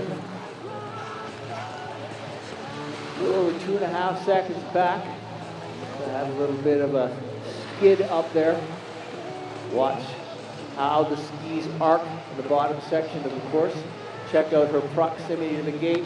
You should be watching that gate get tapped ever so slightly as the racer negotiates the turn.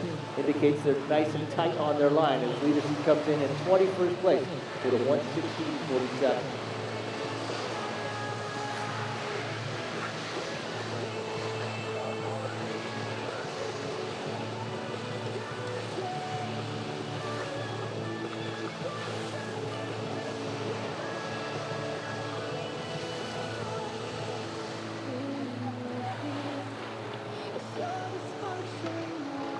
Kiara Alexander from Canada, skier number 25, on course.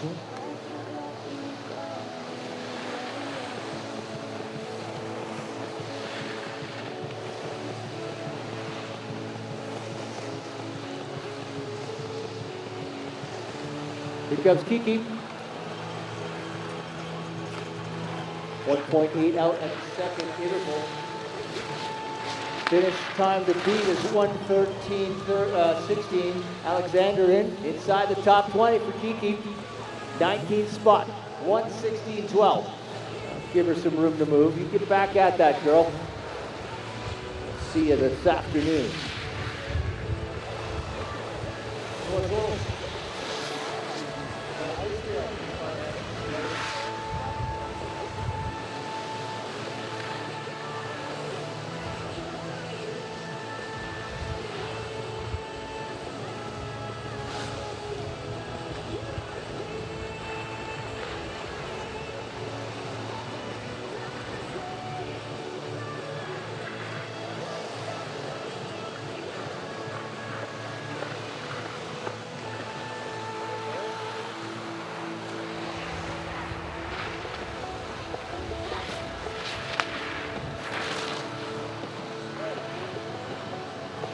Whoa, what a ride.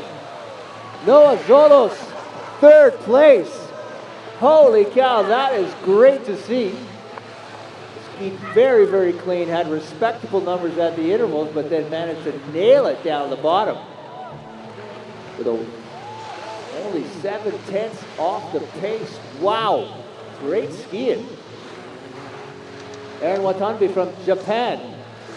One of the young ladies is representing her country at the Junior Worlds. Her countryman Suzuki had a good first run over in the slalom, found himself in the top 25.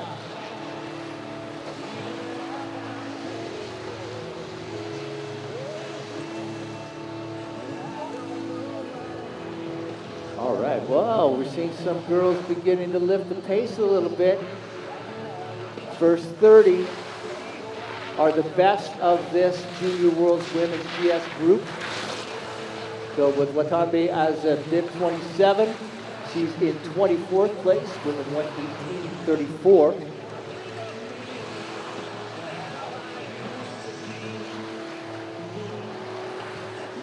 Sarah Zoller will be next. Sarah from Switzerland.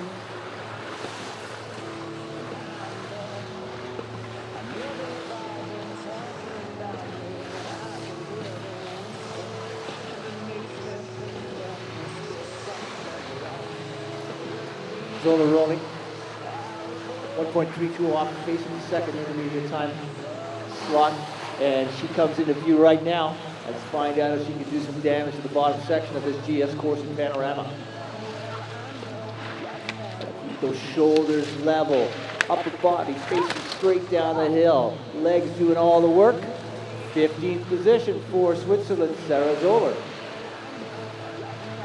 There is definitely some room at the top. You've got what it takes to pop one in there. Ronja Wiesler will be our next speaker. We're in bib number 29.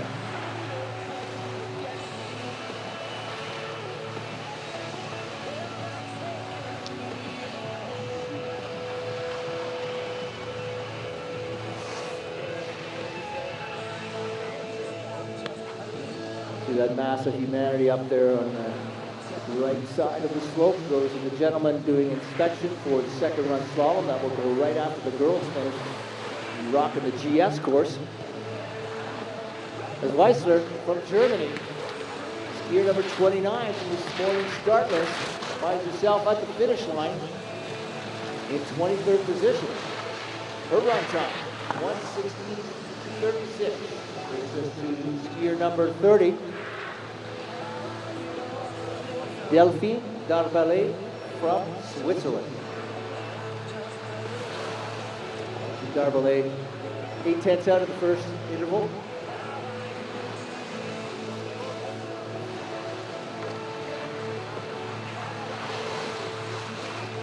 Track looks absolutely perfect.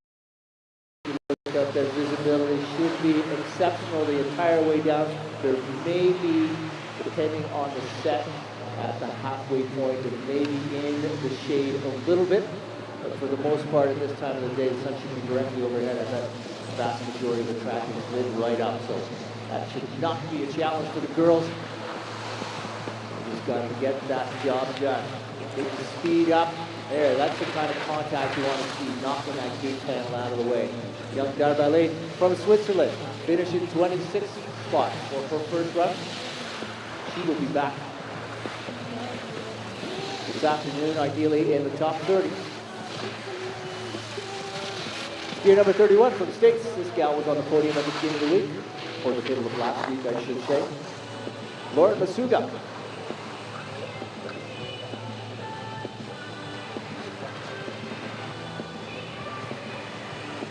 Here comes Lauren.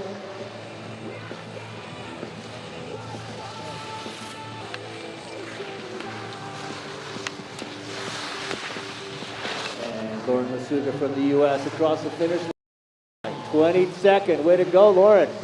Pop one in there. Get inside that first group flip. Good for you.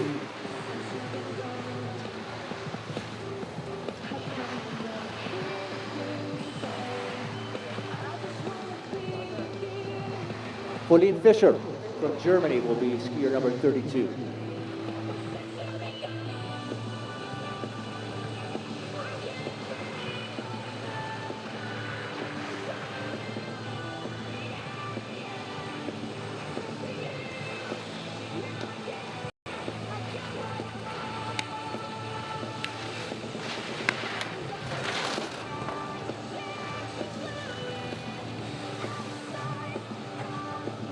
Pauline Fischer skiing very nicely as well, getting herself in 21st place.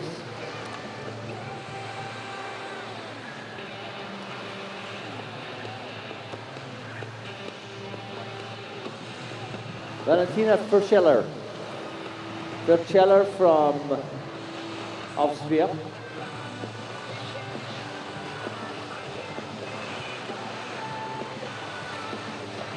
2.5 out at the second interval. There's a little cut out for her down here. Heavy load to get inside the top 30. As Pershers does it, she just sneaks in there. 28 with 1:17.36.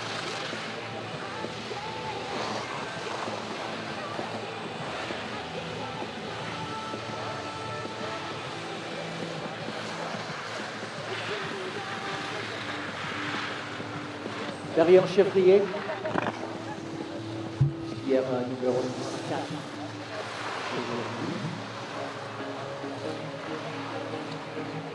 3.13 seconds out at the second interval. Chevrier skiing well down the bottom section on the gate panel. That looks great. Will she pop inside top 30? Ooh, sitting on the bubble in 30th spot. 1 minute, 17.76 seconds.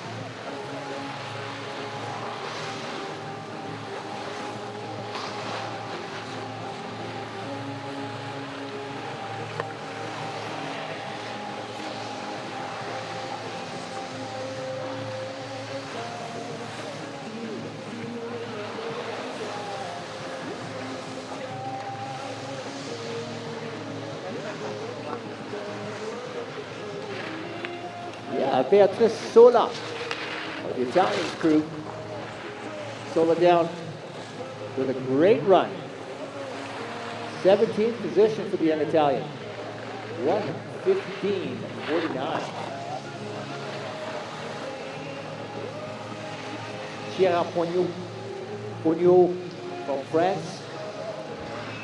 36th year of the day.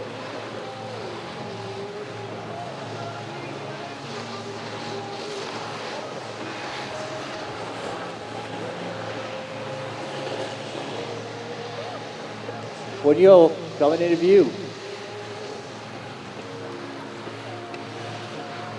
Tough on the cameraman down low because he's shooting straight up into the sun, but man, the view is sensational. Pogno comes through in 27th position. So she has a little bit of wiggle room if she hopes to stay in the top 30. There are some very strong skiers yet to go.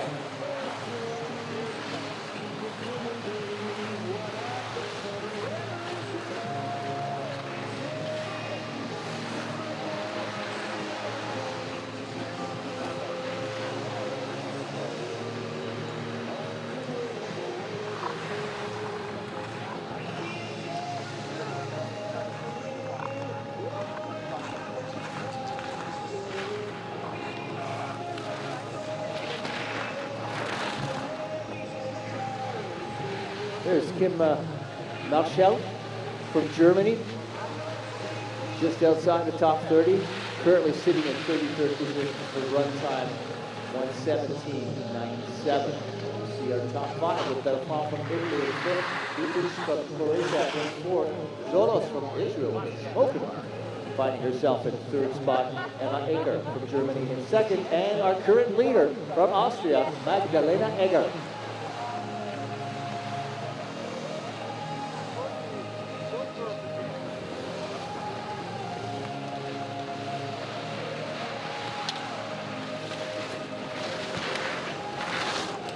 Frances Caitlin McFarland approaching the finish line. She's on the bubble in 30th spot right now. Everybody hoping to get in that flip for the second run. Gives you a crack at it.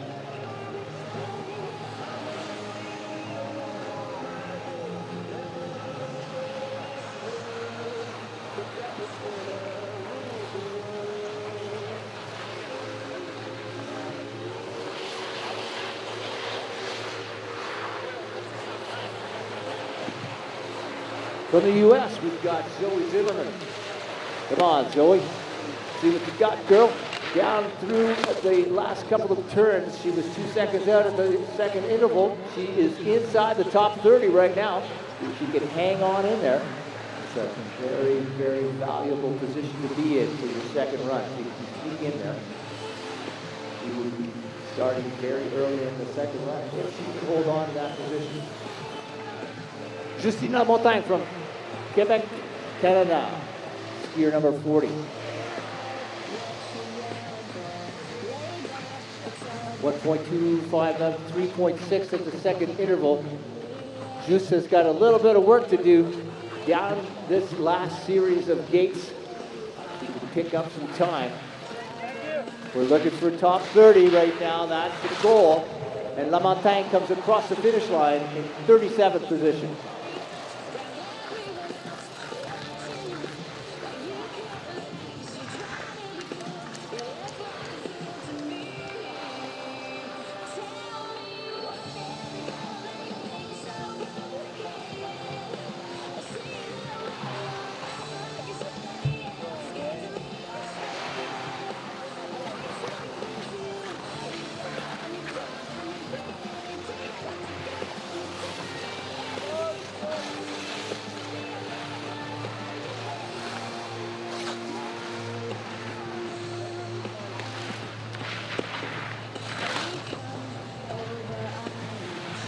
All right, we're still working things out as Elise Somarova from the Czech Republic finds herself sitting in 35th position with a run time of 1:17.77.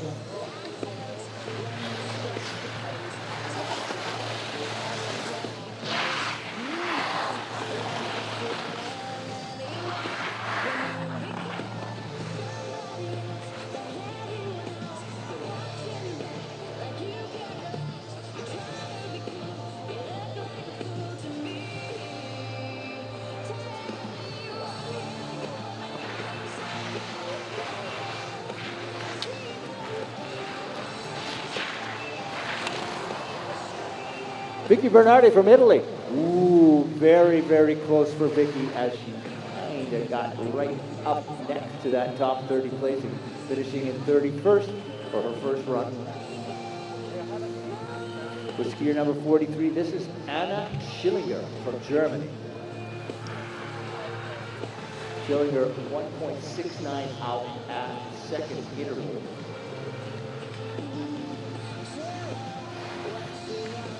What she looks like now, she comes into view down the bottom, slid a little bit wide on that red panel.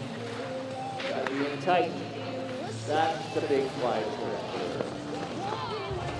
And she's banging herself on the head. I don't think she went through that last gate properly, so I'm going to imagine that she'd be an act on that. Yes, Schillinger has been disqualified. So, Lisa Valcorba from Spain will be the last skier on our first sheet. Start list. 44 skiers on the first sheet. Total of 77 on the start list.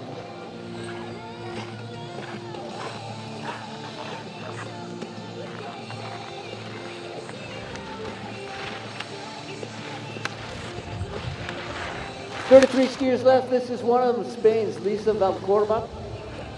Valcorba, right there. Changing places, huh?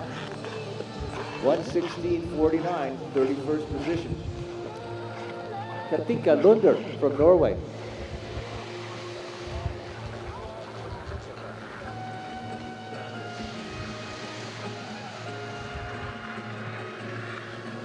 Lunder 2.6 out at the second interval. She's coming over the rise into view right now. There she is.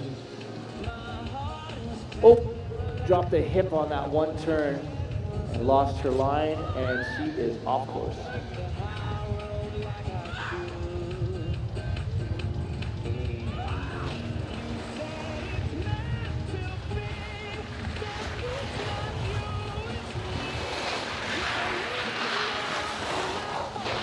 Gerald Dirks from the Netherlands, skier 46.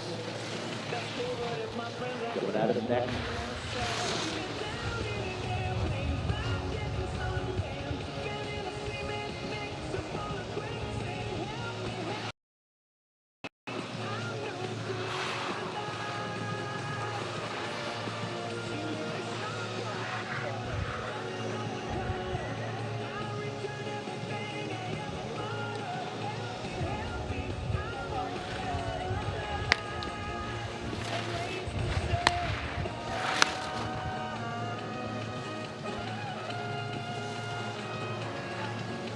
Gerrit Dirks from the Netherlands finds herself sitting currently in 35th position.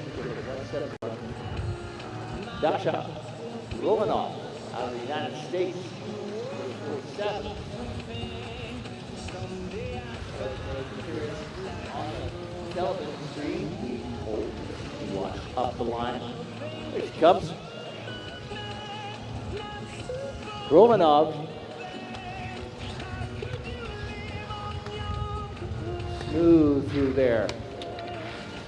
Nice arc and turn. Couple of seconds off the pace, but she is inside the top 30, sitting in 26. Yeah, that's a good place to be for a second run. If you can hang on to that, Dasha. Eneen Thoresen from Norway, number 48.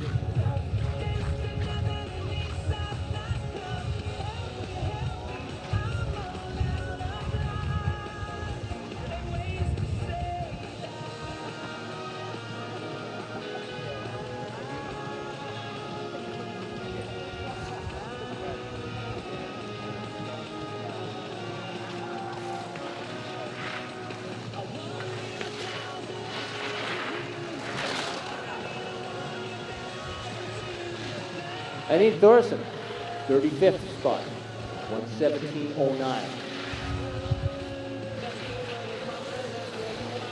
Second run for the ladies giant slalom is slated for 13:15 this afternoon for the second and final event of the women's program for this week's Junior World Alpine Ski Championship.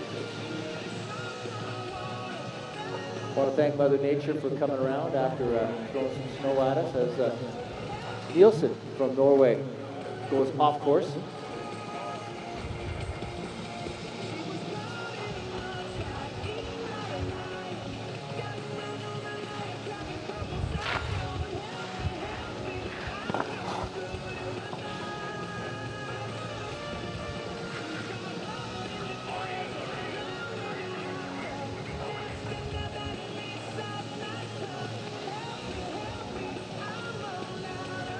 Number 50, Rebecca Jakova. Jakova from Slovakia.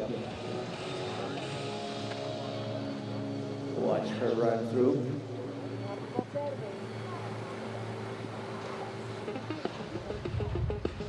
Good stuff on the lower section. Try to get a little bit more snap out of that ski. But this is a long course for the girls. Jakova finding herself in 42nd position. Even the guys yesterday were saying that vertical drop. This was full value for your money.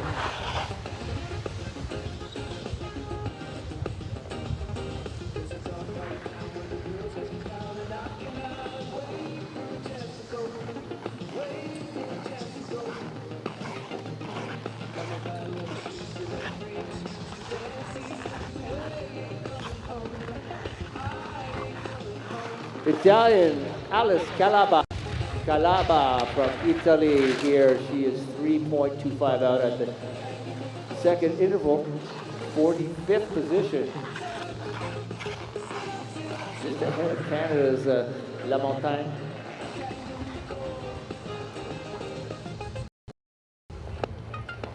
So you see some of these back markers still have a chance to sneak in to that all-important top 30.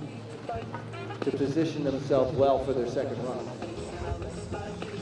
Jana Suau from Spain, heading towards us next.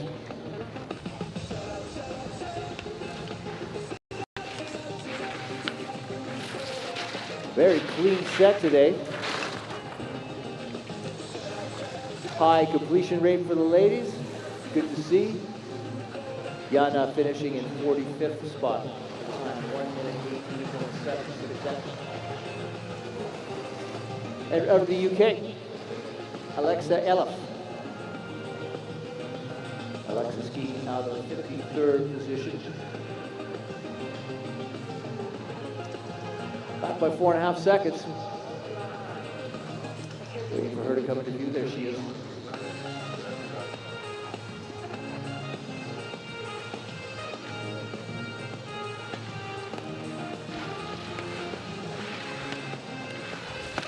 girls, as we get a little bit deeper in the field, are not only hoping they would love to see a top 30, but they desperately want to finish that first run so they are eligible to ski it again this afternoon.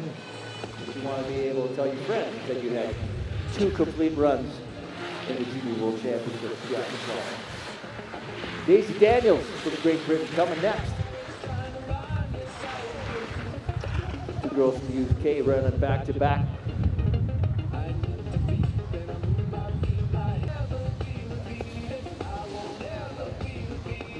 Watch Daniels, who's charging.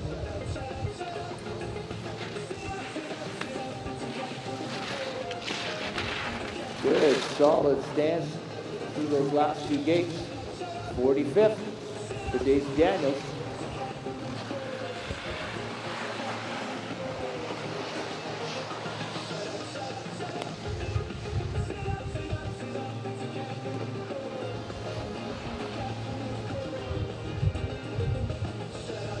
Number 55, Barbora Novakova from Czech Republic.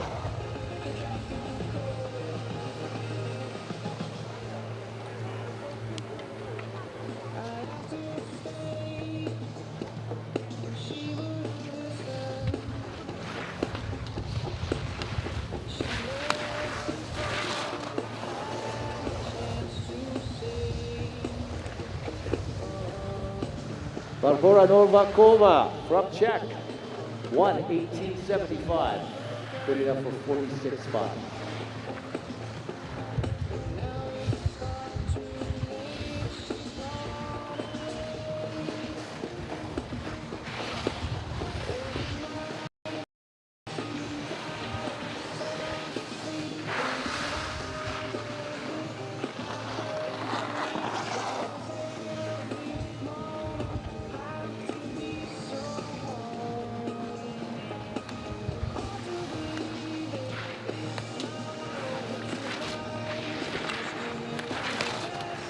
Anja Oblatnik from Slovenia, 50th spot for Anja, 1:20.21.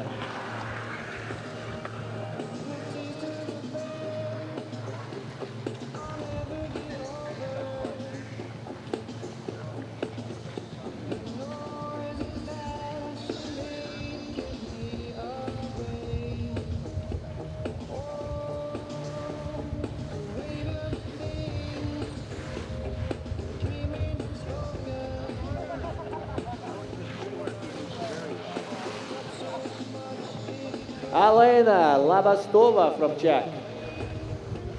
Czech skiers coming out as fast as furious here. The second back at the first interval. Let's see how Alena fares as we get to interval number 2. Watching her roll right now, and she will pop that up a couple of seconds in arrears. And clock will cease to tick for her as she will not complete the run. Moves us to the UK's Lois Jackson, skier number 59.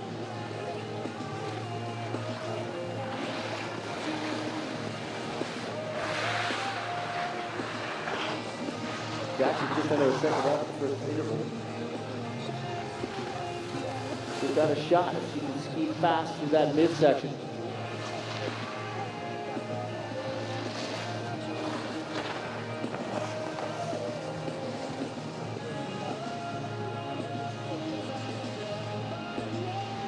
Waiting for Jackson's second split.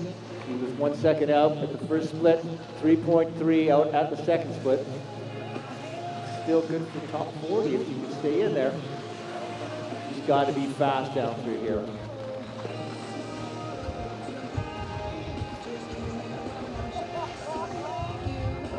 Stern shape is good, but a little bit round, maybe.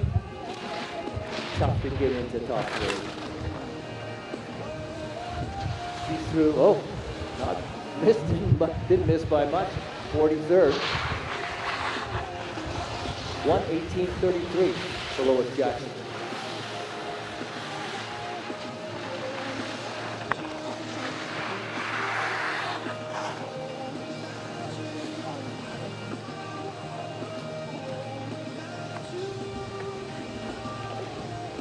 Speaking of Czech Republic, skier number 60 up on field of 77.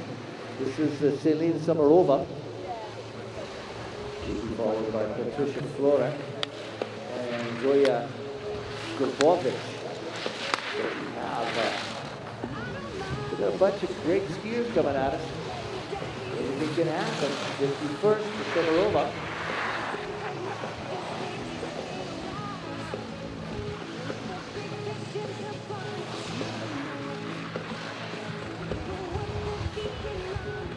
Patricia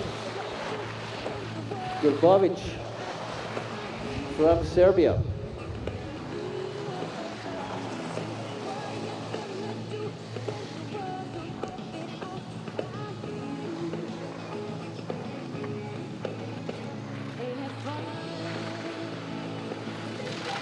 We're working some nice turns to the bottom for Patricia. At 4 seconds out, she's going to find herself sitting currently in 50th position with a 1:18.92 as her first run time.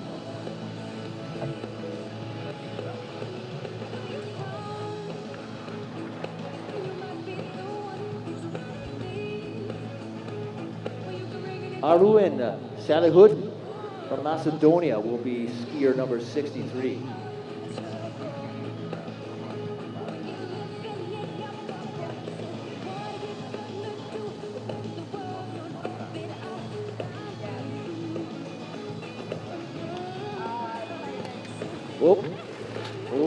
Kicked quite wide, too wide to finish, I believe. I don't think we are going to see Grbovic on the finish line. Looks like she got out there too much.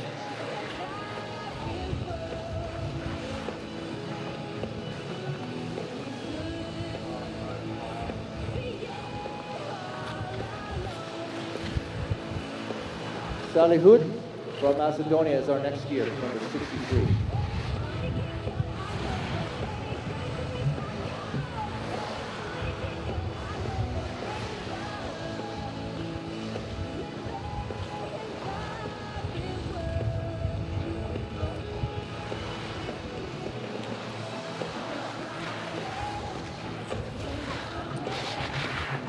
Salihud from Macedonia across 53rd position.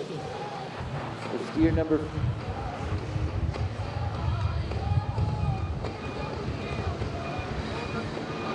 63. Arwen Salihud. Noah Rabu will be next.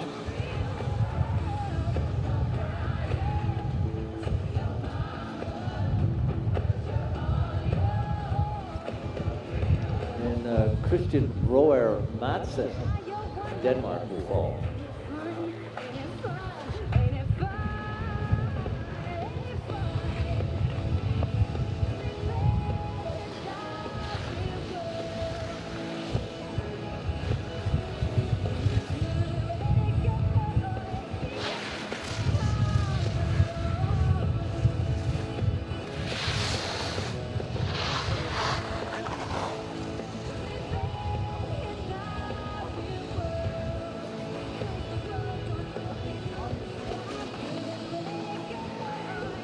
Fast and furious here. We're 15 minutes away from first forerun for the men's slalom second run, and we are down to the last 10-12 skiers on the women's side. Madsen from Denmark approaching the finish line right now.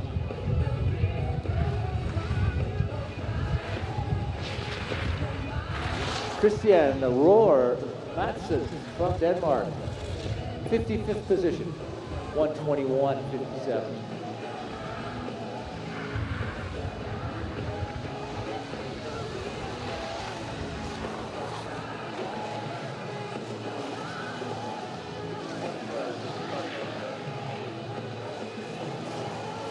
Michaela Smythe from New Zealand, skier 66.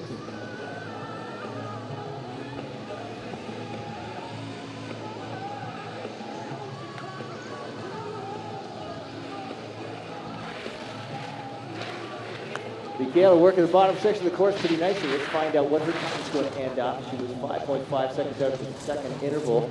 She ends up 55th with a run time of 1:21.45.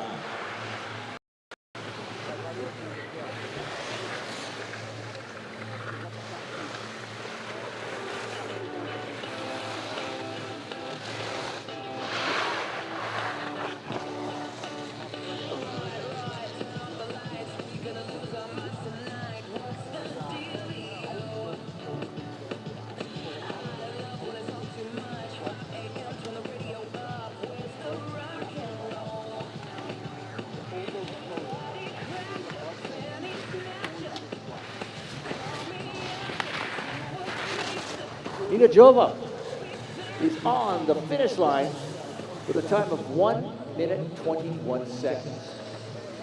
55th position for the young Slovakian. Skier number 68, Sofia Bogni Bari, skiing for Argentina.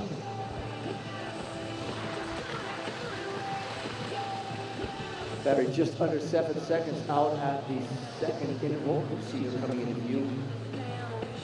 Last grouping of turns before the finish.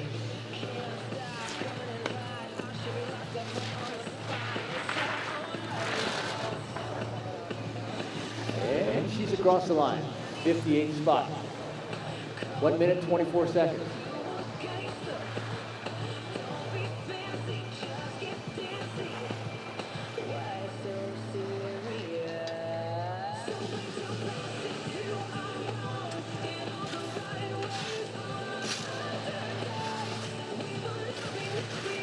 Mariella Nitsiovolou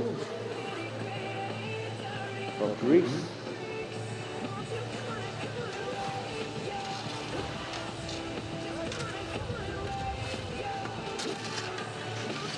Nitsiovolou. Oh, good turns. Last couple. Got real personal with a couple of those GM panels. That's what we like to see. 59 for the lady from Greece.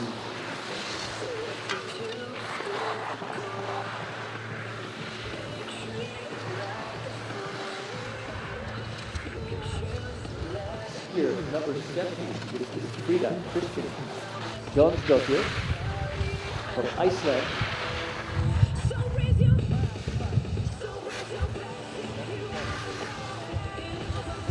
A little over 7 seconds off the pace at the second interval.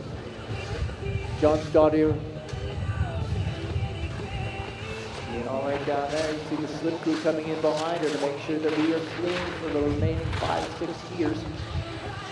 Jonsson through its 60th position with a first run time of 1:25.13.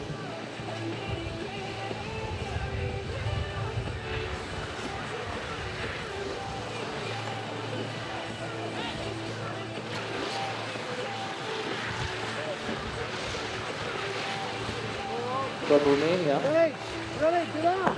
Maria Iona Constantin.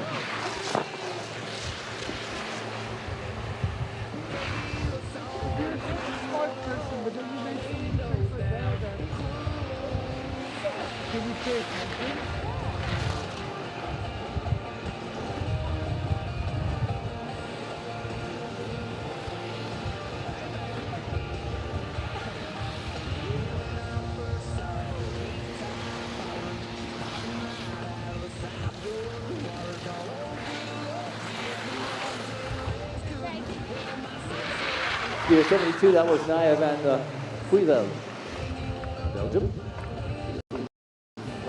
Just behind Constantine. So we were down to our last grouping of skiers with Signy Steinbjornsdottir from Iceland as well. Well, that's skier number 73, should be coming towards us right now. I see her last couple of turns before the finish line. Van Puivelden is in 59th spot. 74. Steinbjornsdottir next, 73rd start position.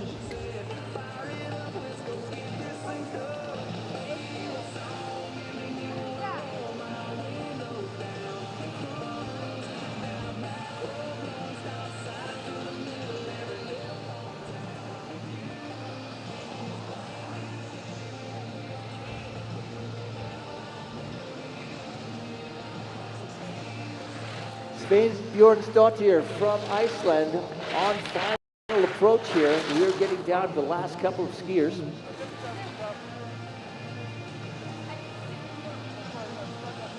Ariana Haban Ribeiro from Portugal will be next.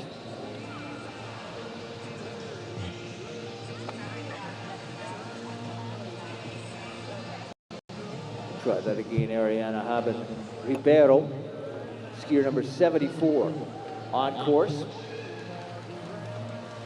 Young Portuguese skier. Great to see the talent that abounds in many, many countries, not just the standard fare in the Alpine world. Wonderful to see here.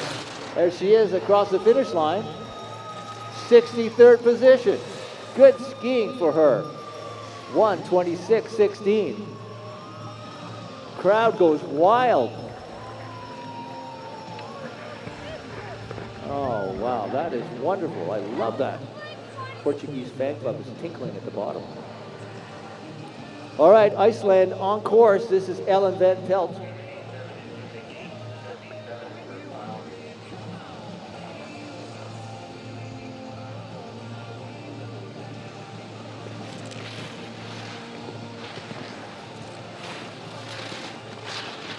Ellen Van Pelt on the finish, 60th place, 1:23.38.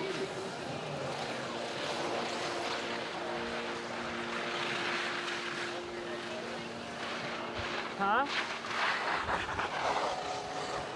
Yeah, I'm gonna go up. I can see more. Well, if you go up a little bit farther, you'll be able to see the pit. Right now the trees are still blocked. Tala Samaha from Lebanon, skier number 76 of a field of 77. That's right, we've got one more, Sarah Zayden. Afterwards, the two Lebanese skiers coming 76 and 77. Watch her break her way down.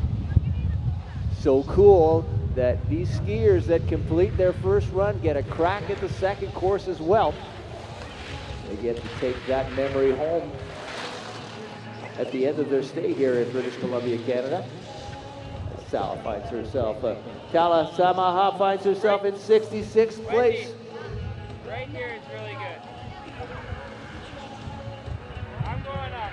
Our final skier, Sarah Zayden from Lebanon, 77.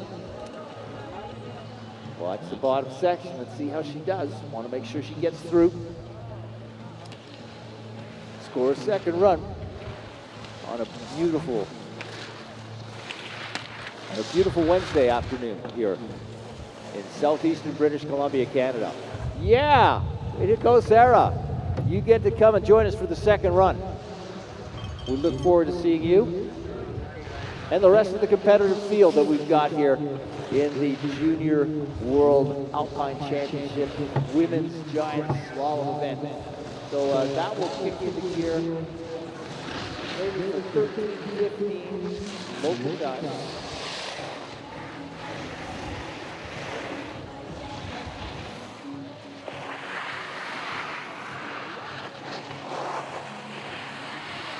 Just before 1200, just before 12 noon here in Canada.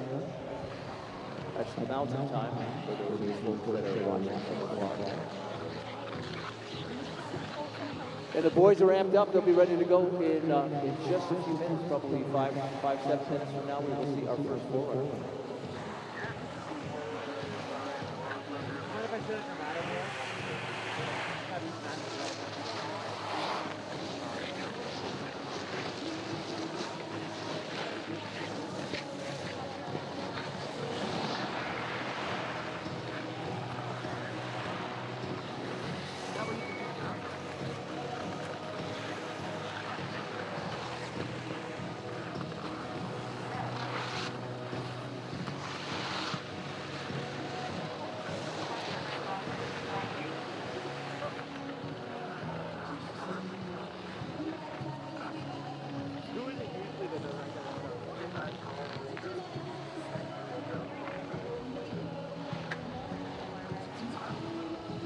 Not the shooter, it's the scenery.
Time is 11:55. We are 2 minutes away from opening for athlete inspection.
John, this might exit goes, is that okay? 4 runners are all right, everybody happy there, thumbs up. Woo-hoo. Thank you very much for your work the last couple of days. We really appreciate it. Couldn't have done it without you, because there's no 4 runners, there's no race. I know that.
No niin, sit mennään. Sit painellaan menemään. Kaasupohja. Vitostahan on.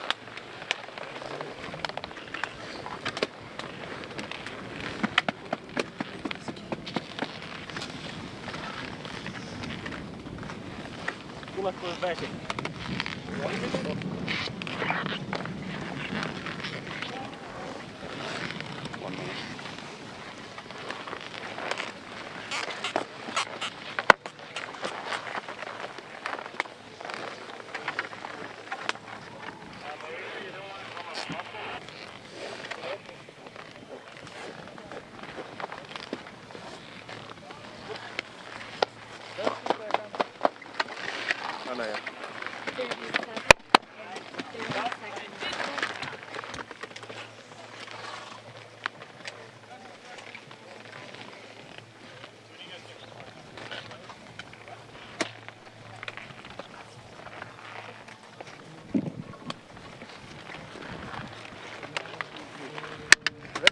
Come on, yeah. Go.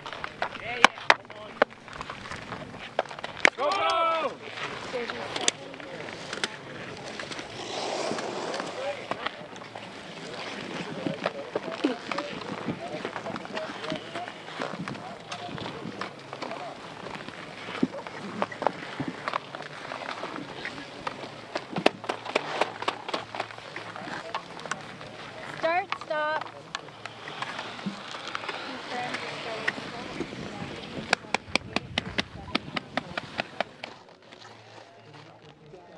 starting 6th. Antoine Azzolin will be going 7th. Isai Suzuki.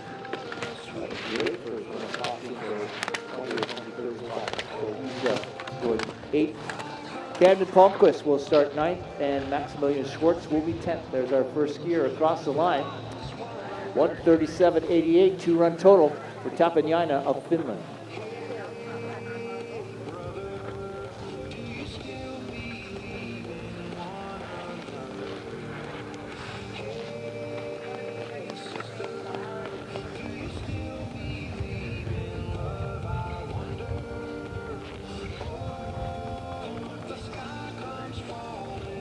William Jonsson from Sweden. In the green, remember each one of these skiers that follows has a faster first run time. So they start their second run with a lead over everybody that is sitting in the finish line. William Jonsson, 7/10 of the lead at the second interval. As long as he can stay upright, he should be good to take the lead at the finish line. There you have it. So expect to see that quite regularly for the first grouping of skiers. As he comes in with a total time of 1:36.47. 1.41 second advantage over the second place is Tapanainen from Finland. Marius Senhofer from Germany is our third skier on course.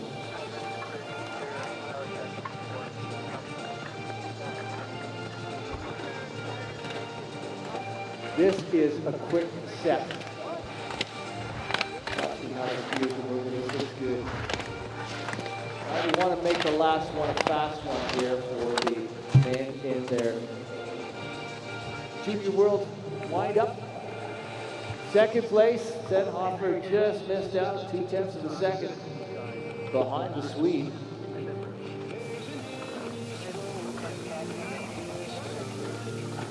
Skier number 31.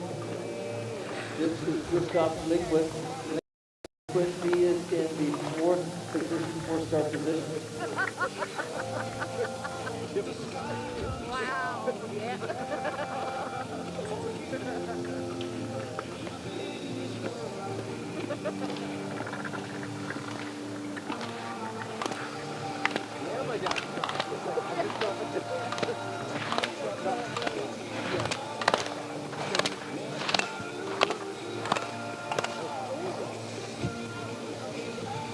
Wow, rocking it down there, but not quite enough to jump onto the top step. Finds Lindquist sitting in 3rd.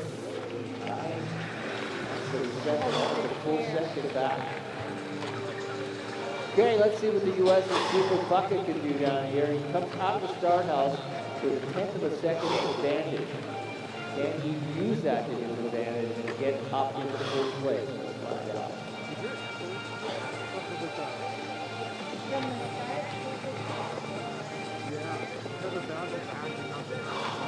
So we did have a course hold brothers in the field there.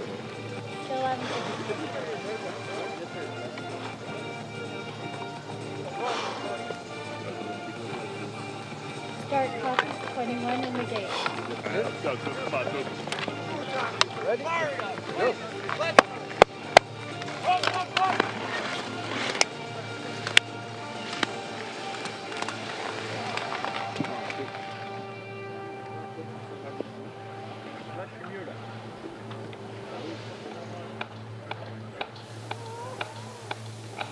Super Puckett from the United States is on course. He's already lost his advantage. Now he's down 6/10 and he is out. He lost the second run.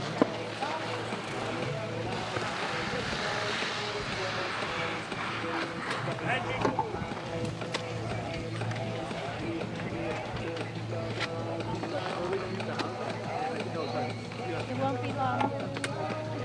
Okay, course is clear. Got it. Got it. Front foot to left. Awesome.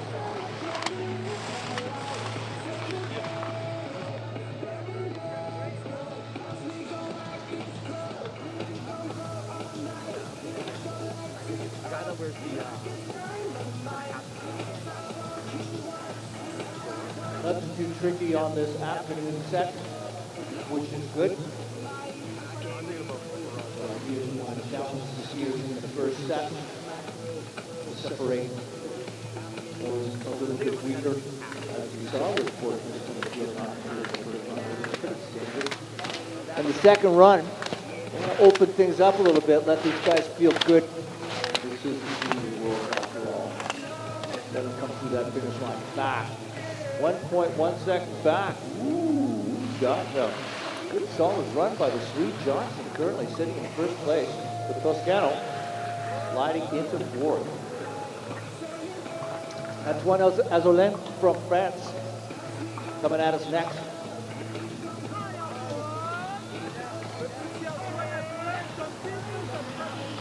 Azzolin, nice and quick. He's in the green. He is almost 6/10 ahead. He's got it fired up through here. Interesting, quite a narrow stance from the Frenchman, but that allows him to be really nimble. That's the bottom section down through here. Here he goes. All right, there's your new leader from France. Almost 8/10 of a second ahead. That bumps him into first. Jonsson down to second. Let's see what the young Japanese skier can bring. Already lost his advantage.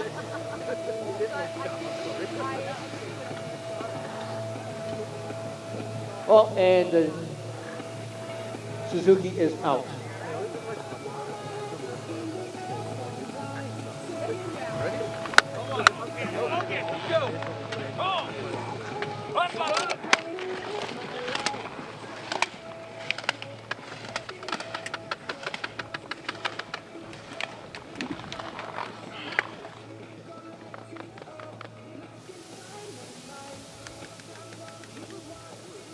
Camden Palmquist from the U.S.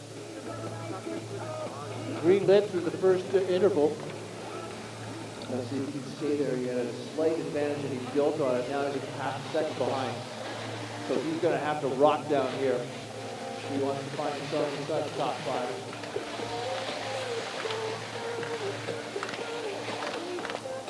Watch this, good moves. Oh, got a little bit loose on that one gate. Hairpin down. 3 open gates to go, and he's across the finish line. Where's he going to sit? In 6th place.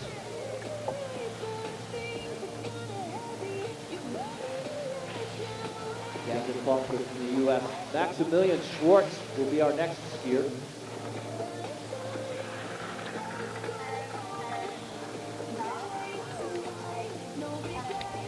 Watching Schwartz top section, that looks good. Feet down here, a little wider stance. Then Azzolin, who showed very, very nimble footing, negotiating the mid and lower section of the course.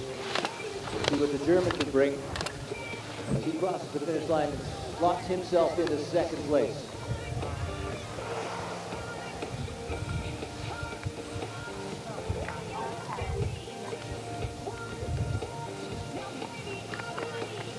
Isaiah Nelson, our next skier from the United States. 900s. He's lost most of his lead out of the start house. It's still green. Coming in the second inning.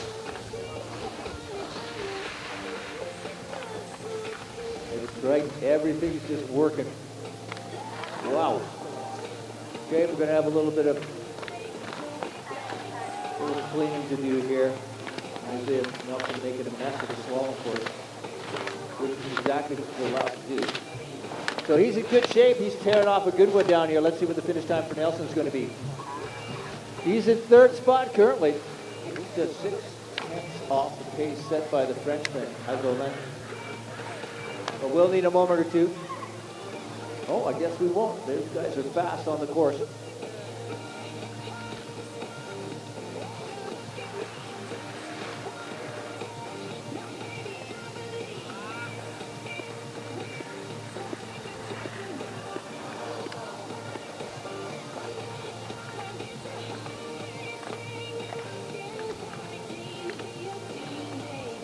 Linus Witte from Switzerland. Off the mark by 1.02 seconds at the second interval. So there's going to have to be flames coming out of the backs of this guy's skis if he wants to reel them in. He's got to really go. And he is. That looks great. What a great finishing section. Moved him into 6th place currently for the total time of 1:37.23. That's the total after 2 runs of slalom here at Panorama, the site of the 41st Alpine Junior World Ski Championship.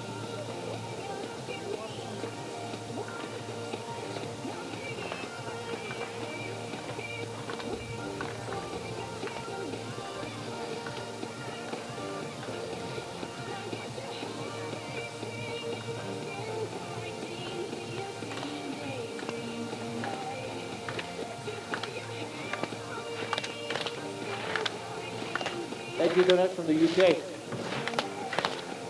67. Lost just a couple of hundies. Where's he going to end up? 5th spot. Skied very, very well. 136.69 total. Currently 16th.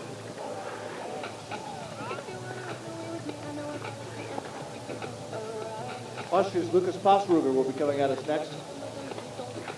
At half a second in the start house, it's down to 2/10 of a second, and moving into the second interval, we'll find out he's still the same. So he is still in the green.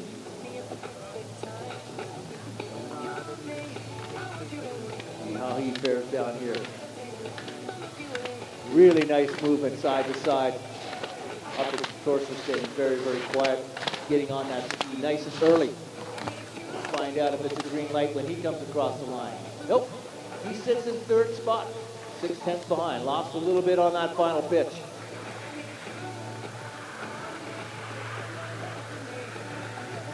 Christian Oliviera Solberg, Norwegian.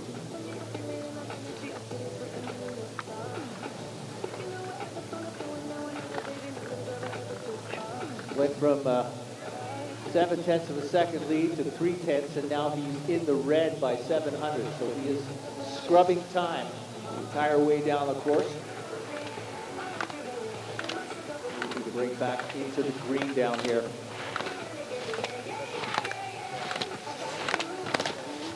Whoa, and that's answer to that question is going to be no. He's not going to make it. He will not complete a second run. Just got it a little bit late onto the back of the skis, and that will hit it over. Circle. Lutic from Croatia. A lead of 8/10 going out of the start house. He's already down to 7,700, and he's lost a few hundies. Not anything terrible. Still green lit. We'll find out what happens at the second interval.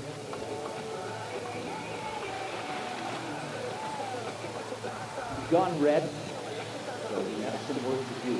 Looks like he's quite comfortable on the slalom skis, charging through here. Of course, it appears he's starting to let up, chisel up just a little tiny bit. These skis are really pounding through there. 3rd spot for Lutic. Total time of 1:36.27.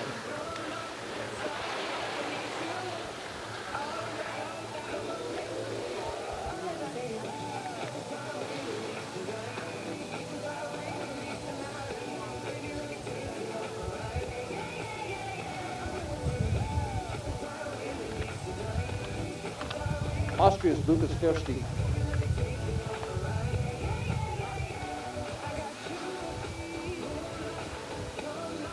At the second interval, he's in the green by a large margin, 7/10 ahead. Skiing very, very smoothly.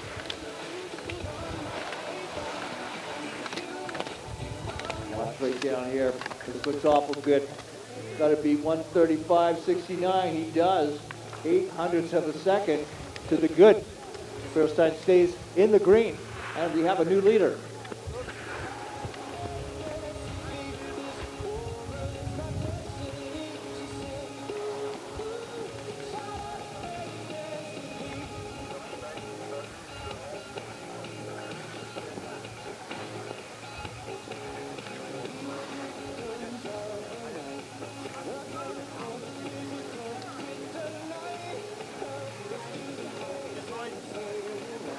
Lukas Feurstein from Sweden.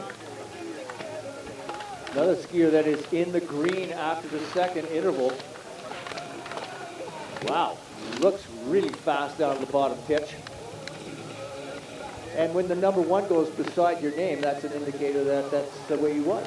He nailed it down through there, almost 4 tenths ahead.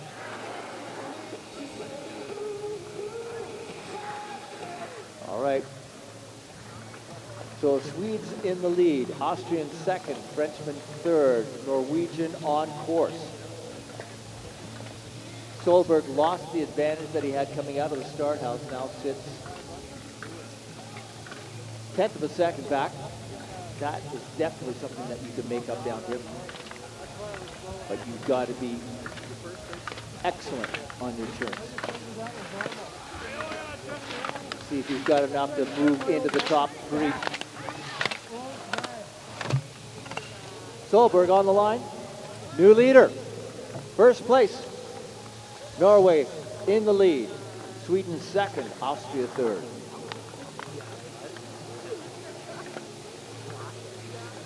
Reto Maechler from Switzerland, our next skier. So Reto came out of the start house with a 100th of a second advantage. It's now up to 4 tenths at the first interval, and the second interval he's down to 3 tenths disadvantage. So he's got a lot of work to do down here. We did see with the 10th back you could still make it up, but I don't know, 3 tenths of a second out, will it get you into the first heat? You've got to be superb down here. Let's find out where Maechler ends up in 3rd spot currently. Total time, 1:35.52.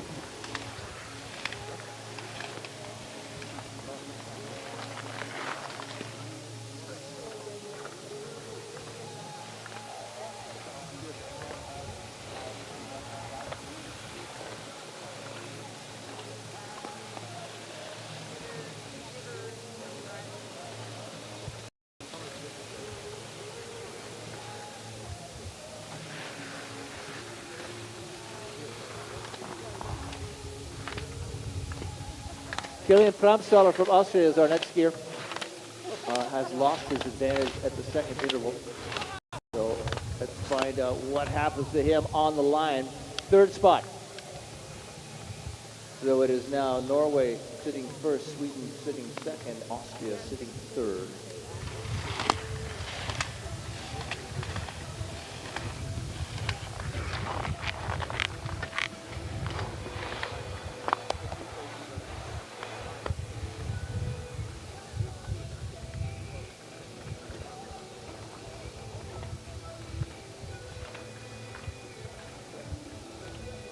Shiro Aihara from Japan. Coming out of the shadows into the sunshine here, the bottom section of gates on the men's slalom course.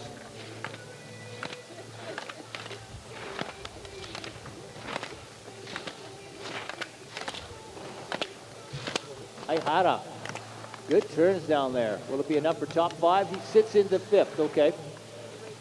1:35.53, 2-run total for the Japanese skier.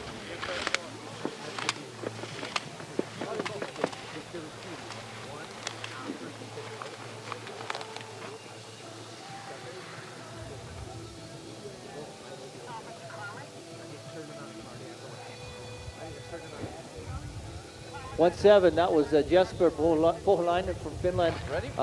Just got onto the course and now he is off. That moves us to a Frenchman. This will be Auguste Aulnette. He will be followed by his countryman Alban Elise Canafarina.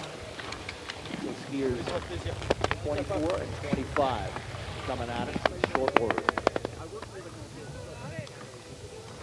Aulnette initially coming through, and he did stay in the course. He got drifted a little bit off to his right side. You don't want to end up having to play catch up on a slalom course. If you can stay ahead of the rhythm just a little tiny bit, it allows you to make time. You get caught back, it becomes a real battle. Aulnette lost his advantage at the second interval. Well back with the second plus, that puts him into 9th position. Still a very respectable top 10 so far. Total time 1:36.15.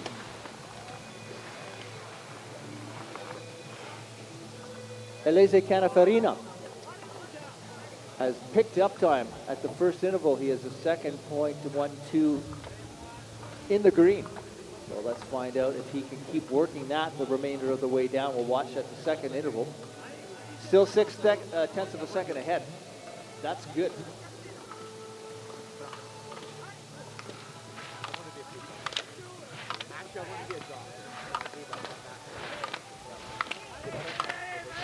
Elise Canafarina.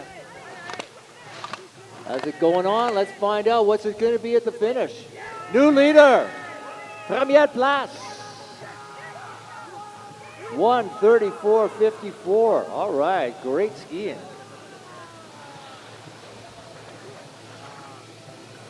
This is what we want to see. We want to see these challenges coming, racer after racer.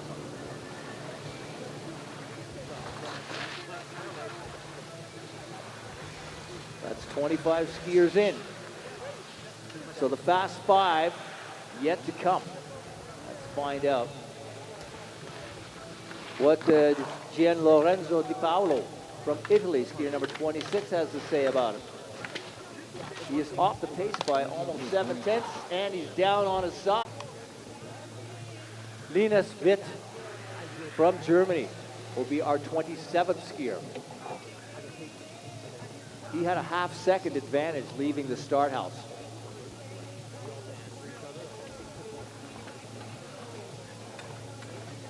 He's lost half of that. He's down to 0.25 of an advantage at the first interval. Second interval will tell the tale here. Does he have a shot at the top 3 position currently, or is he going to fall into top 5 material? 3/10 in the green, so he has made up 200s. Still good enough for first spot. Let's see if he can hang in there. This bottom section's starting to get tricky as it gets skied out a little bit. He's got to be straight and aggressive here.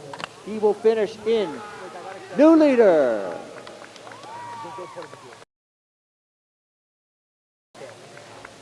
The German pushes France to second place. 1:34.25 total time for Germany's Linus Witte.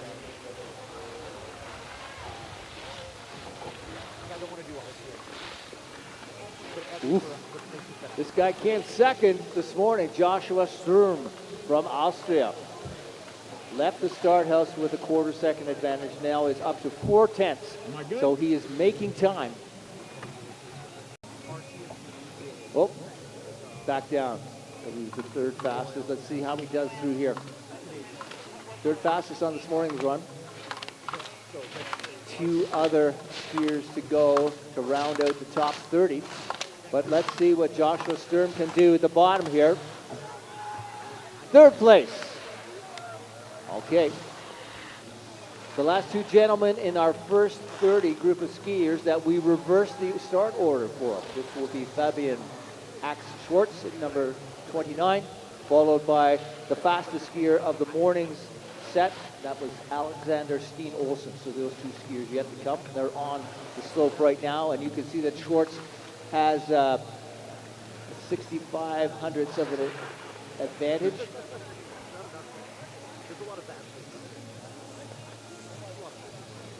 Okay, he's lost quite a bit, but still sits in the green.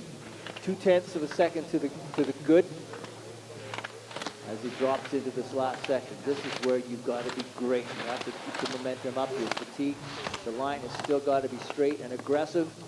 Is it good enough? Yes! Schwartz moves into first place. Wow. 1,300 ahead of Germany's Witte. Okay. The fast man from this morning on course. Let's see if Steen Olsen can battle the demons that tend to jump into place partway through the second run of the slalom when everybody's waiting on you at the bottom. He left the start house with a 700th advantage. He is now up to 7/10 of a second lead. He is skiing like lightning down through here. Let's see if he can hang on to it and move into first place out of the group of top 30. really firing down here. The Norwegian, has he got it? Oh yeah, there's our new leader.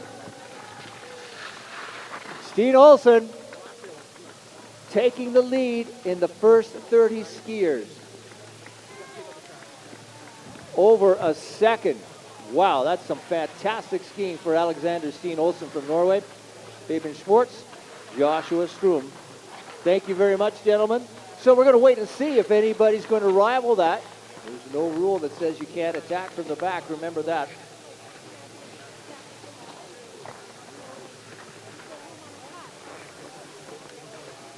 Franjo von Almen finished 32nd in this morning's group. So now we go back in the regular ranking. So 30 skiers have gone. Here's skier number 32. Skier number 31 did not complete the course.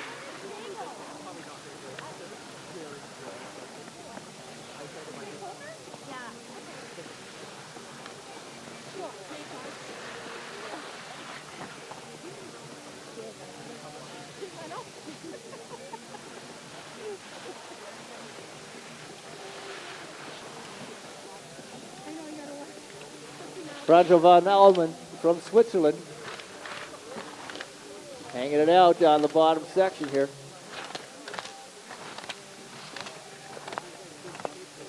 And there you go. 26th position.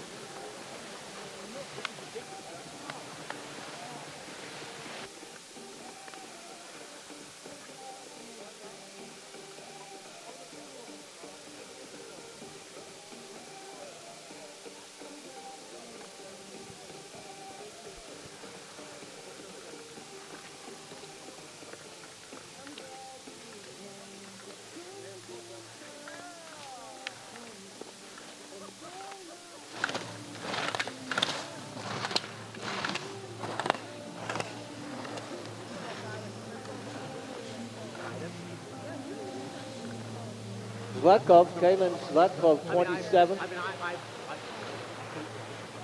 2 minutes in Slalom racing.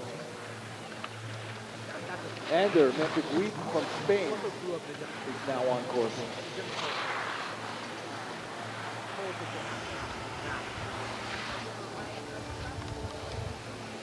And the thing is, unfortunately, I've won.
So folks, we've dropped volume on the music and PA while we do some interviews at the bottom. Sure, as soon as they finish with that, we'll come back. Audio.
I loved it in high school. Then I just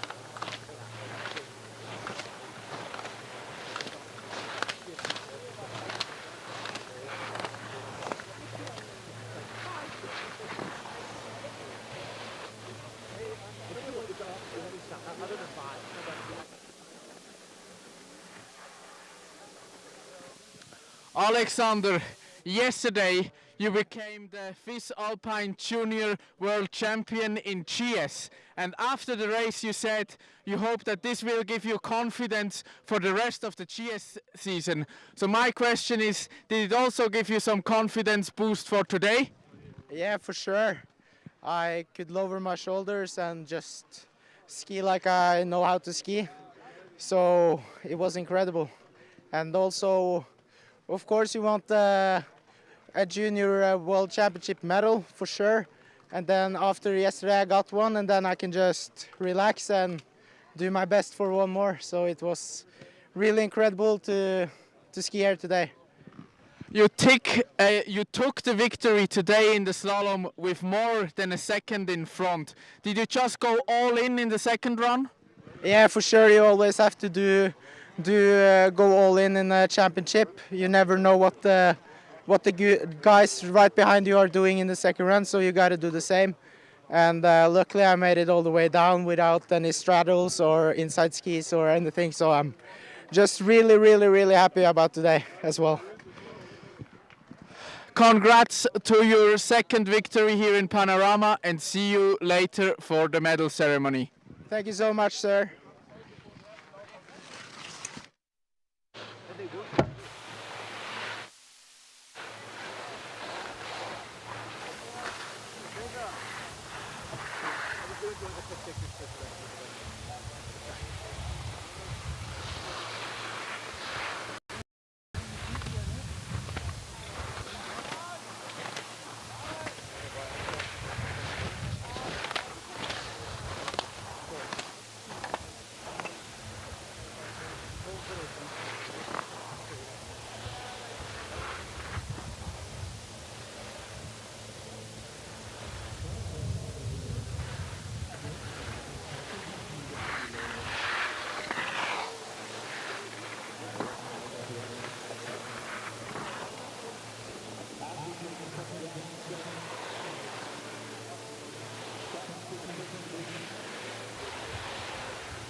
So Jonsson, the 48th skier that we've seen out of our field of 60.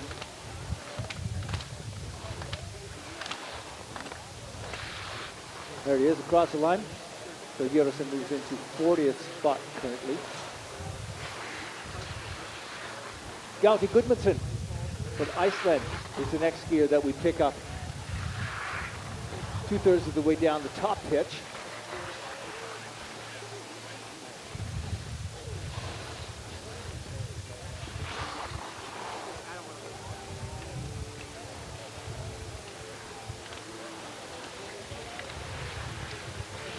Watching the moves of Gauti Gudmundsson. Oh, I'm not quite sure what happened there. He seemed to spin out. We haven't heard anything on radio. But he comes across the line in 42nd position with a total time of 1:45.49.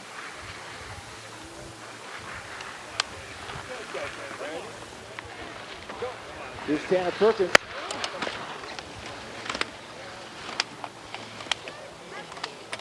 Perkins, 51st skier.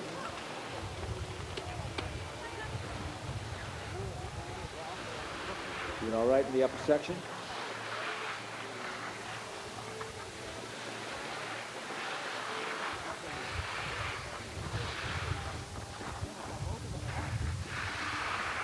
Rolling down, coming into view of the finish line right now.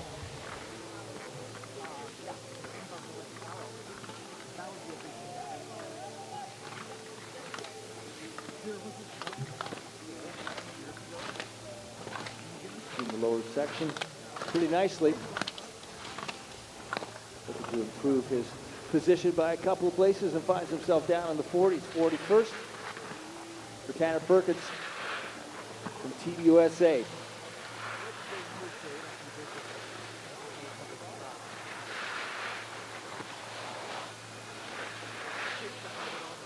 Joachim Keegan from Luxembourg will be the next skier on course.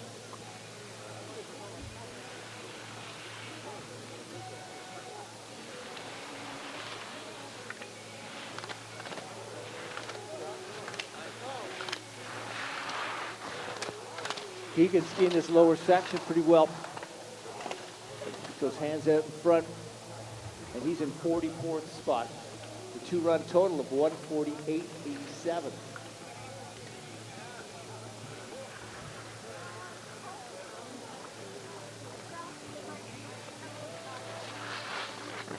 Finland's Edward Hallberg coming at us next.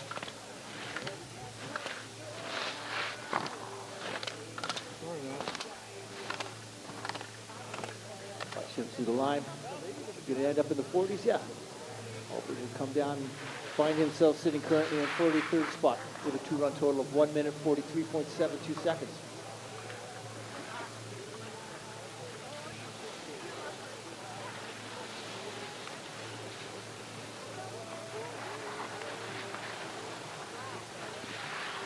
Darren Birkin,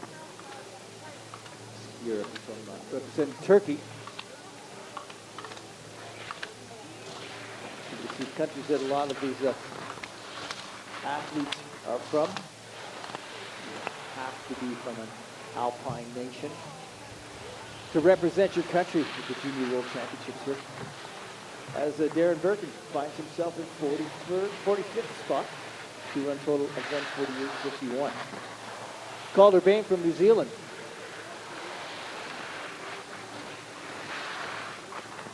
Here's our next skier. You see, for those of you on the screen, Hi, Grandpa and Grandma. see him down.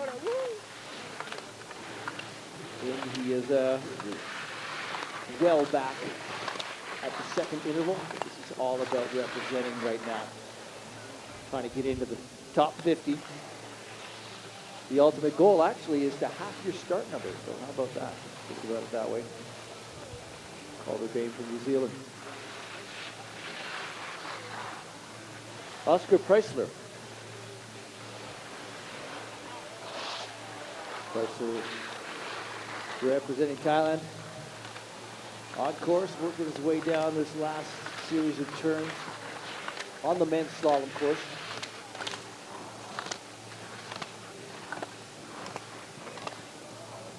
He's across the line. 46. These guys are doing a good job. Chopping off 10 spots or so from their start.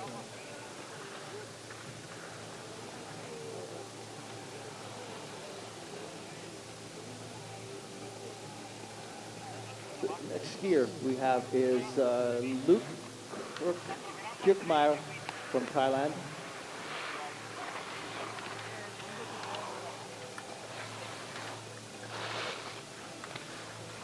You don't often see this on a ski racing start list, but Kirkmeyer from Thailand, Bjorn Davidson representing Iceland, Aaron Lehman, Thailand, and Ray Iskandar from Lebanon. Pretty cool.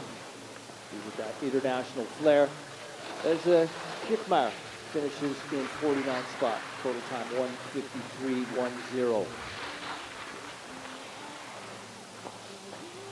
Bjorn Davidson, out of Iceland, making his way down the last pitch here on the Panorama Slalom.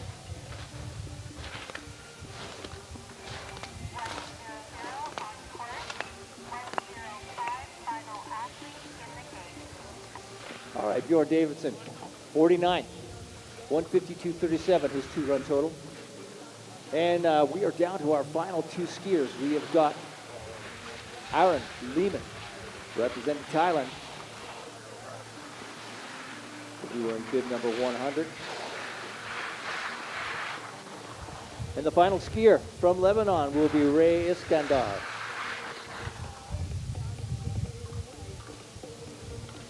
We wish safe and complete travels to both of these athletes on the slalom course. We'd love to see them both complete.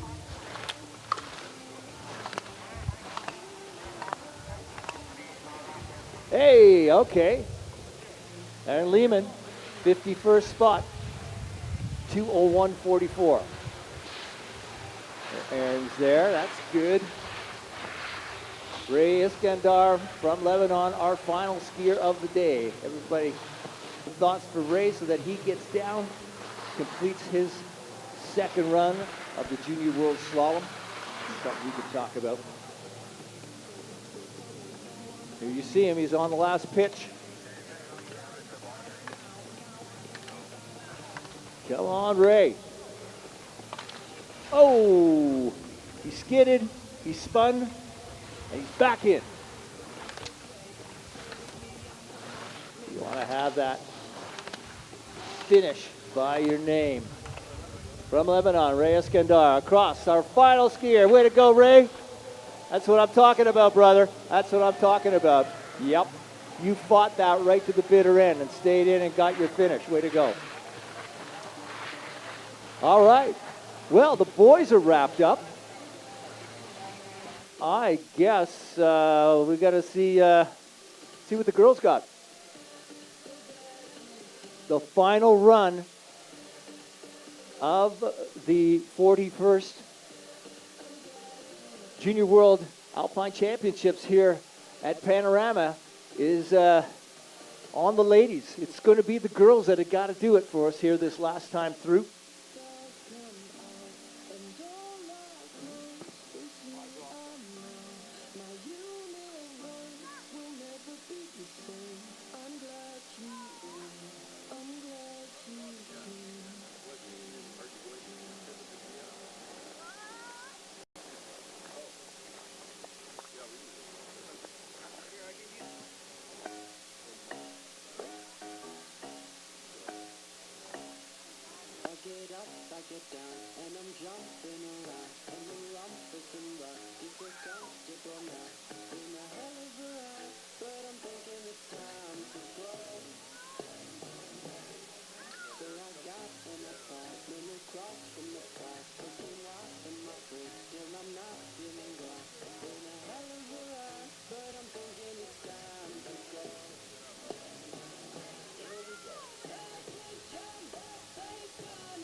right, you do a camera fix. Yeah. But you're saving today. But you're good? Yeah, thanks. Other than that?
Sun crested the peak over the slalom, the top of the slalom. That's when things went swirling. It's not, like the lens is, it's not, I'm not pointing at the sun, but it's, the sun is in its, you know, most,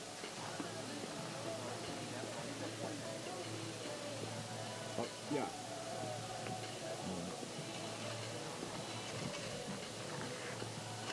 You're saying.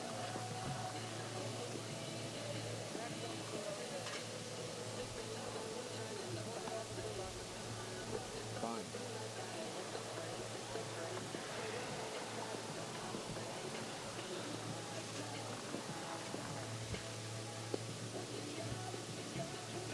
It's a sun issue.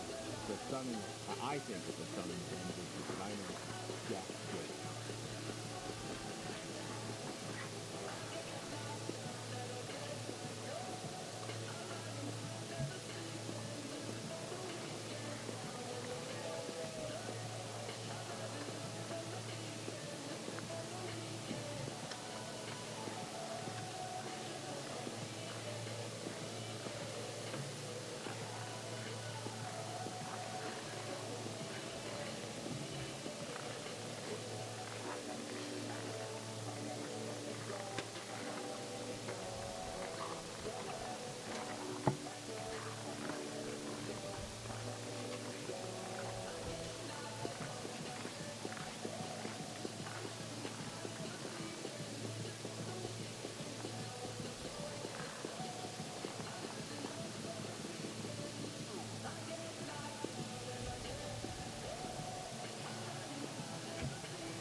there to join Dom.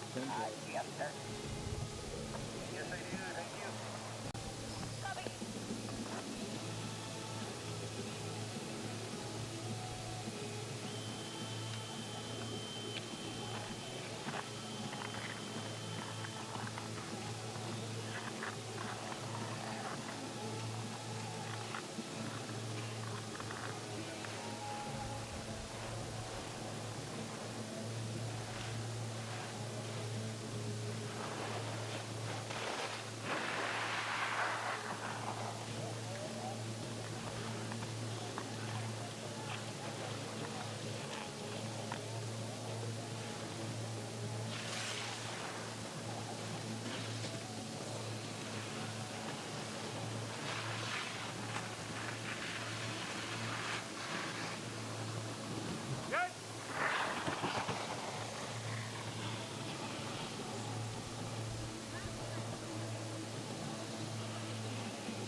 country neighborhood. I mean,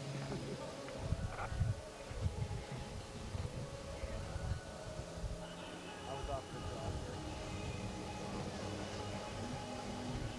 Okay.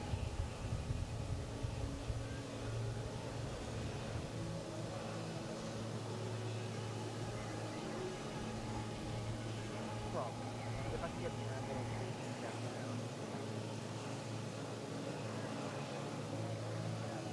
I love it here.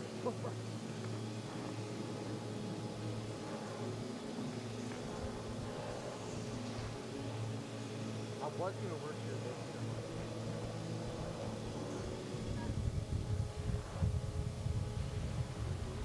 Yeah, we'll see. This time to time. Just move over here. Fuck it. Let's just start a mic over here.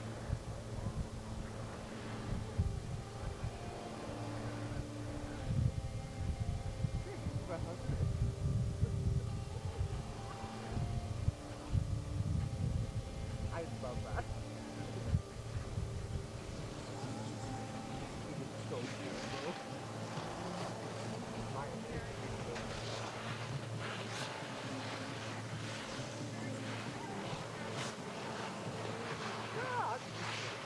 I'm used to it. Yeah. And everyone that's here today, everyone in the Olympics. I met the entire U.S. Olympic team, Canada, Portugal, Spain, France, Britain, the other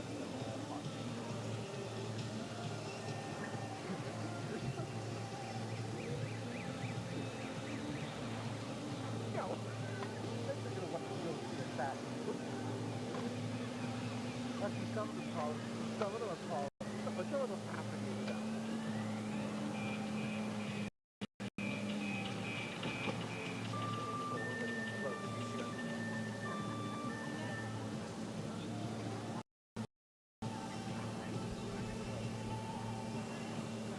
I know. Super unfortunate.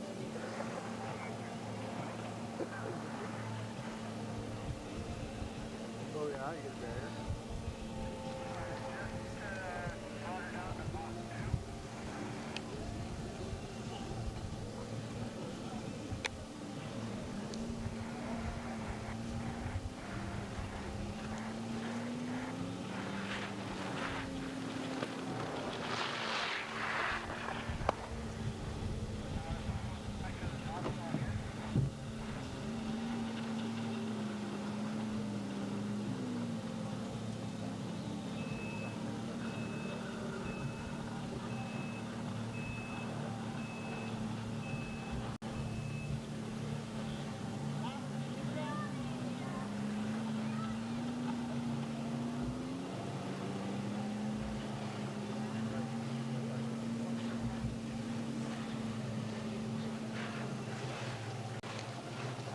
Welcome back.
F1, arguably the best 4-run we've seen so far today. Right, Dave? Does that not a fabulous 4-run? The only way it can go quickly is if 4 runs, 2 doesn't go to God. Not a bad Here she comes. She's looking pretty good.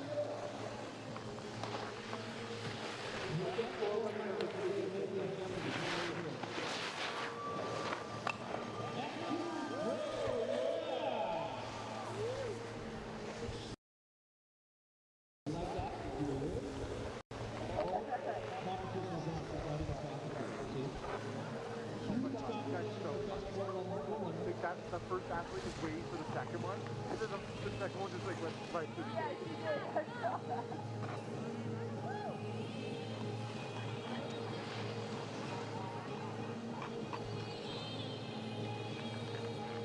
F3 is on course. Oh, this one looks like money. I'm not going to look at what it is. This might be it. I don't know. F3's across. Let me check for the judges. In a 3-way.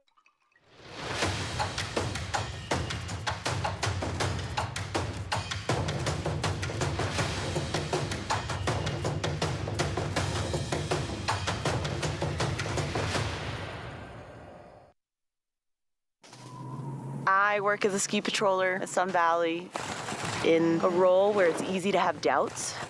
You have to trust yourself. I don't want to do anything else.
I thought I was going to regret when I ate it. I'm going to follow that now.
Correct.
On action in the giant slalom, it's just kicked into gear. Award ceremony that's going to take place immediately following the conclusion of the women's giant slalom elimination. Yeah, they said they were on field 1,000 heading towards Founders, and he's just fallen off the cat track and I believe hit his head. Copy, I'll respond with the rig. How far away is that? Copy that. Is there anyone else up there to cover? Yeah, good show from here.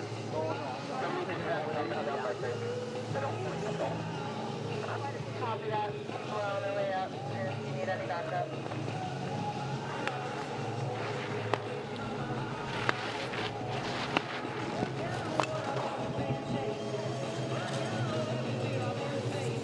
Sophie Mathieu from Italy coming across the line in third place. Her time 2:36.88.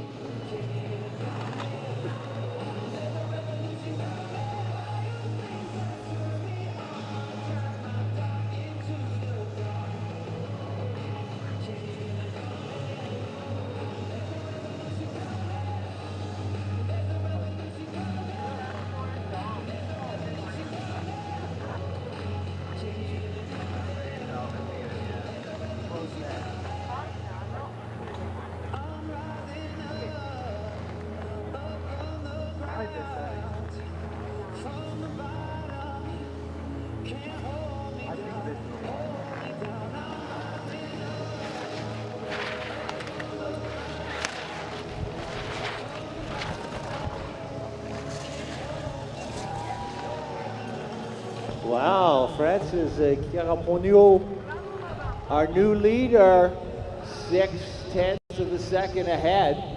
Ponyo, Lederson, and Zimmerman, 1, 2, 3 so far. Second run action, and we are early in the game here.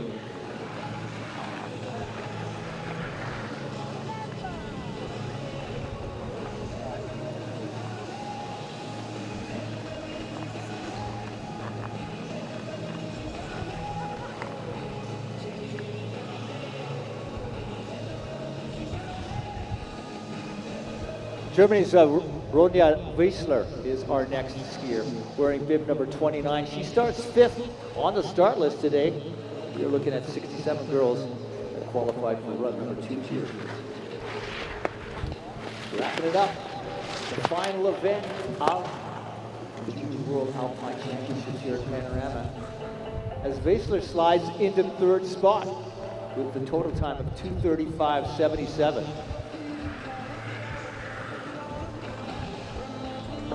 Out of the U.S., Dasha Romanov, wearing bib number 47. She'll be starting 6th. She's currently on course. She left the start house in the green with 0.15 of a second lead. She's now 0.07 behind at the first interval. We'll find out how she fares going through interval 2, and then as she approaches us at the finish line.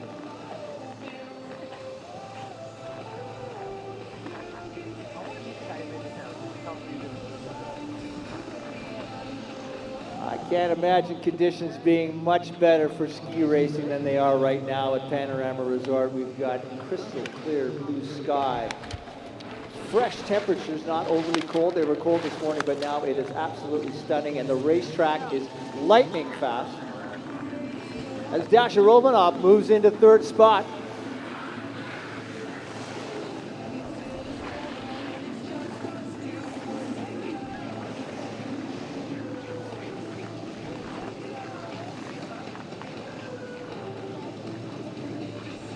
Clarisse Bresch,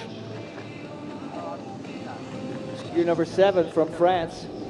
Bresch left the start house with an advantage of 0.2 of a second. She has lost that at the first interval.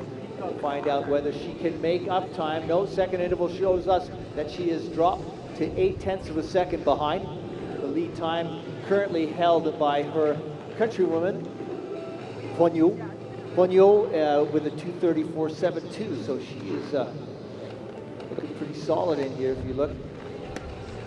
Nobody too close just yet, but the quick skiers are yet to come. As we see Clarisse Bresch coming across the finish line, and she in turn slides in to 3rd with, check it out, a tie. She is tied for 3rd with Dasha Romanov from the U.S.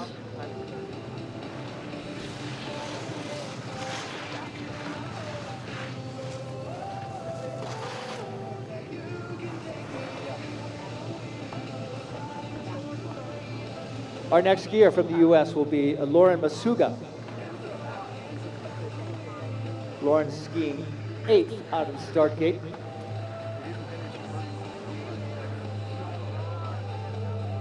For the women's GS, we're starting at roughly the 3rd tower on the Champagne Express chairlift, which is the middle chair here at Panorama Resort. And they start on the Skyline run. They're probably on the Skyline run for 15 seconds, maybe 20 seconds.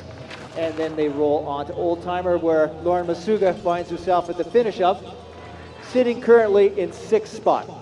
Her total time for 2 runs, 2:36.04.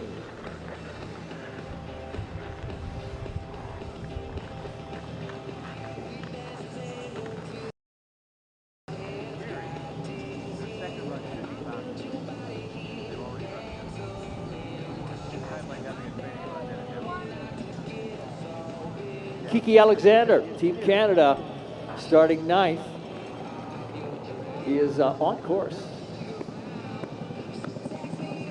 2/10 back.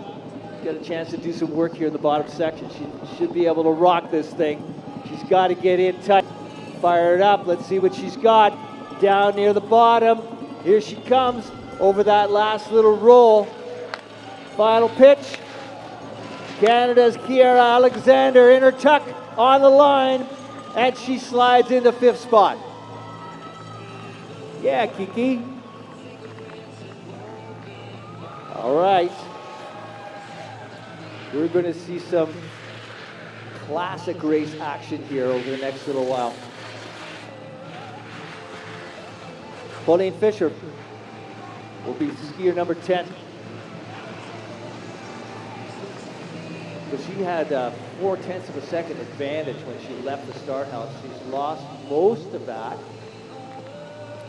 Oh, now she's doing okay. She's back up. So she dropped a little bit, but she picked a bunch up coming through the second interval.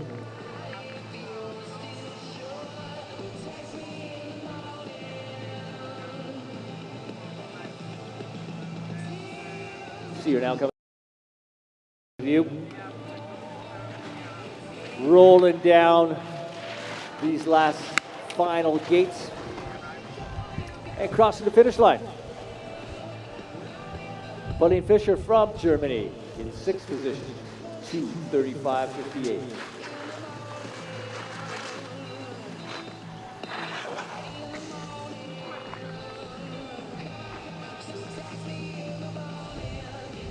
Leinen from Finland will be our 11th skier on course.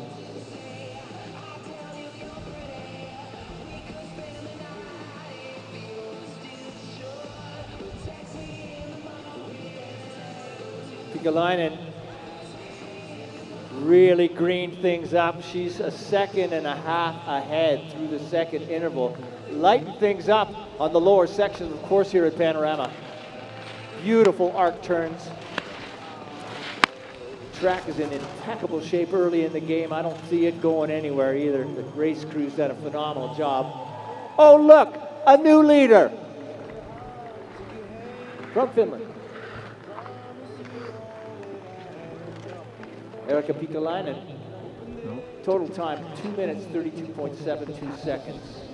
Sofia Waldolf from Austria will be coming at us next.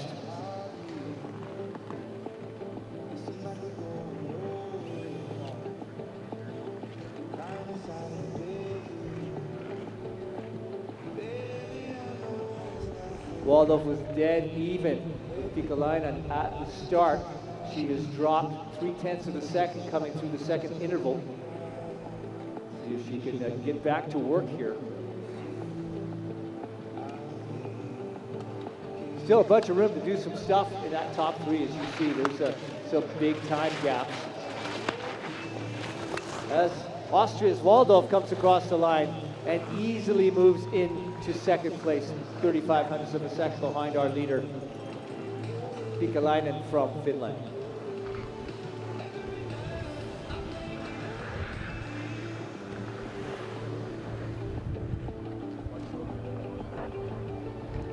Moa Boström Musener from Sweden, year number 13. She'll be followed by Victoria Bergler, Petra Sola, Alize Daon, Sarah Zoller, Liv Sader, and Cassidy Gray will be starting with bib number 19. Wait and see what we got. There's still tons of racers up there. The girls are all fired up. We were talking to the start just a few minutes ago. Girls are pumped, just love of the weather. Who wouldn't? This is what ski races is all about. As the Swede comes across the line and finds herself currently in third spot. That's Moa Borstrom-Musner. Victoria Bergler from Austria will be our next competitor.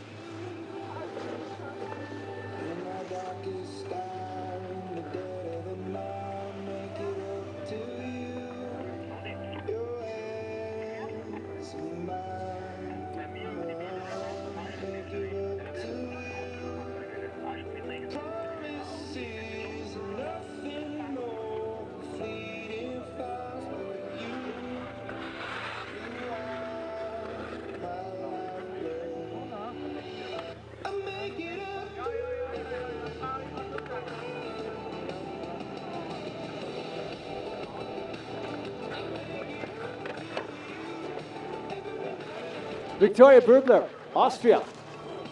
Watch this time. What's it going to be? Fourth spot. Ooh, okay. That's keeping things interesting at the top of the heap. Italy's Beatrice Sola, our 15 skier on course. She's wearing bib number 35, so she had herself a pretty good first run.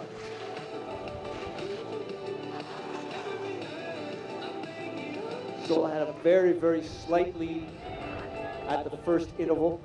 Let's see if she's still in the green as she goes through interval 2, or whether she has gone into the red. We'll watch this right now. Yeah, she's about a second behind right now. She has got her work cut out for her.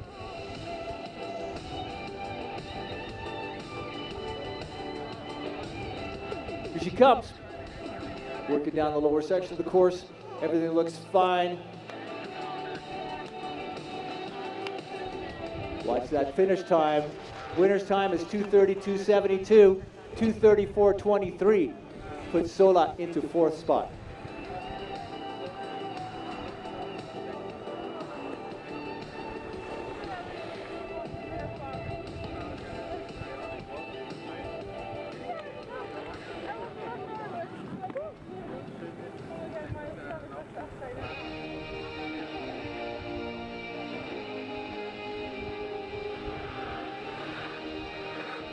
Alizé Daron. Alizé from France left the start house with a little bit of a lead. She has subsequently lost that. She's now 3/4 of a second off the pace set by Pikalainen.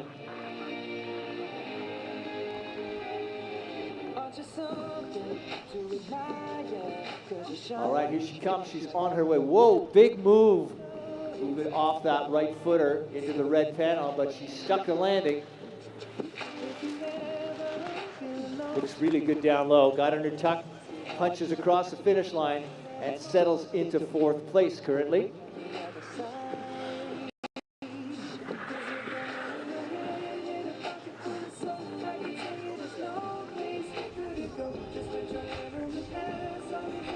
Sarah Zoller from Switzerland will be our next skier.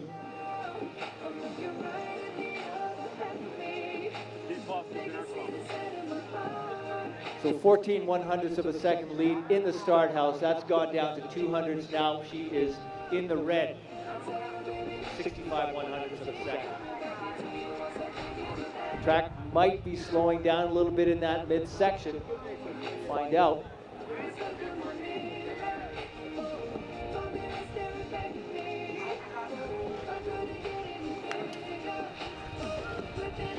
So the last couple of turns before the down low here, third spot. So she jumps into top 3. So it can be done. You still make a solid move and get yourself up onto the midsection. All right.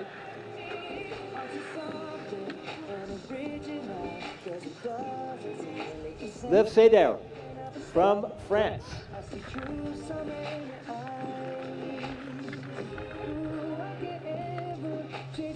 Liv has lost the advantage that she had coming out of the start house going into interval 1. 3 or 4/10ths of a second gone. Now she's down a full, 3/10ths of a second there. Let's find out if she can pick up the pace a little bit. That's still definitely fixable. She can ski super clean down here. Keep the foot on the gas and make it work down the lower section. Let's find out what happens as she approaches the finish line. Sweden's Liv Seder comes across. Is it going to be top 3? You bet it is. She comes into second place. 2:33 even.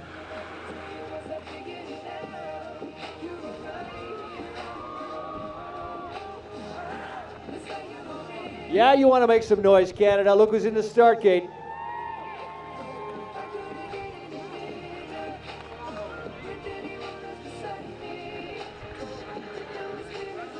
Cassidy Gray just 0.2 of a second back. Let's find out what's going to happen to her going through the second. Okay, she's a half a second back.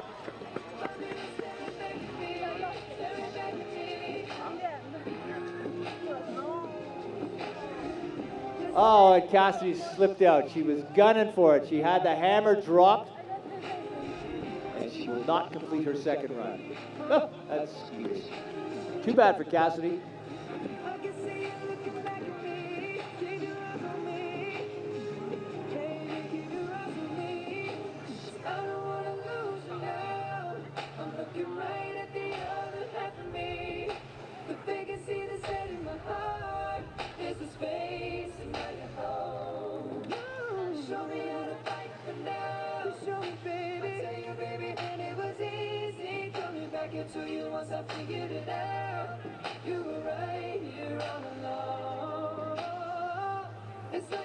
Amanda Seltzgeber, she's wearing bib number 12, is our next competitor on course. You can see that she is just about even at the second interval. So she's got some work to do if she wants to find herself in that top 5 position. Here she comes. Good down here, clean arc turns. See if she can stay strong on the bottom section of the course at Panorama. Skier number 12, Amanda Seltzgeber from Austria, 4th place.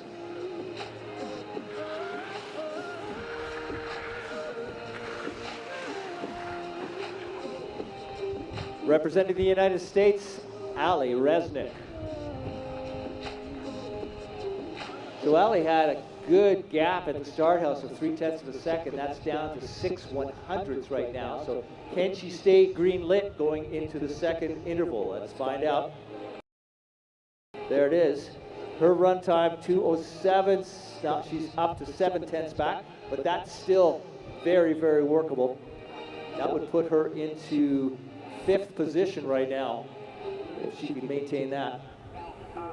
She could shave off a couple of tenths. She'll find herself up in 4th. But right now, Resnick working the bottom series of turns.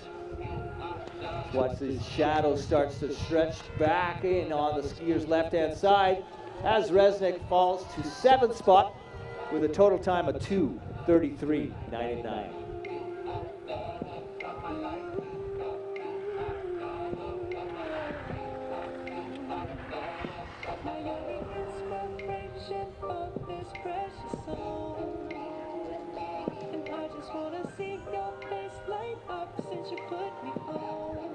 Ariane Forget from Canada, our next skier. Look at that, at the first interval, just 1/1600ths out at the second. So she could definitely do some damage if she can stay strong on the skis through the midsection of the course. She should be coming into view right now. There she is, Canada's Forget. Trying to make it work down low. If she got enough for top 5, let's find out. Got to really get mean and nasty down here this last couple of turns. Ariane Forget on the line, 5th spot. All right, good skiing for the young Canadian. Way to go, Ariane.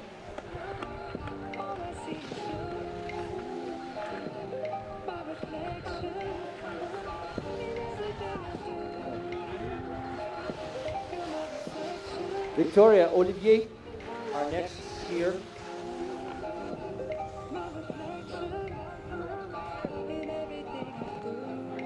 On course, and then we'll have another Canadian. Britt Richardson will be following her.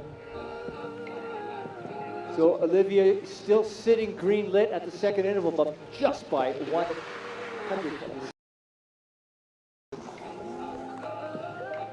If she can maintain or better that, improve on it. The Austrian skiing so strongly down here.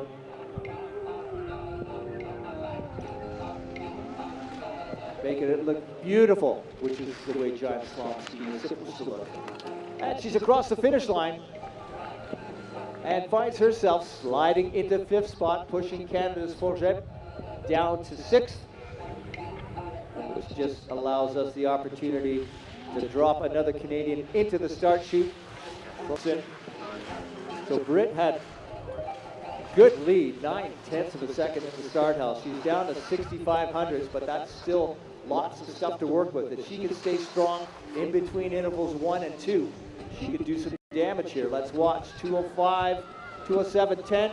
That's a green light, everybody, coming through the second interval for Britt Richardson. We'd like to see that.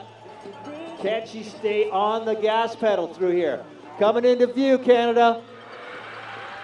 Let's make a little bit of noise. She gonna stick in with a top 5? Let's find out. She likes this discipline. You've got to stay fast on those skis. 2:32.72, the time to beat. Second place for Britt Richardson. All right, Britt. Great run. 2:32.98.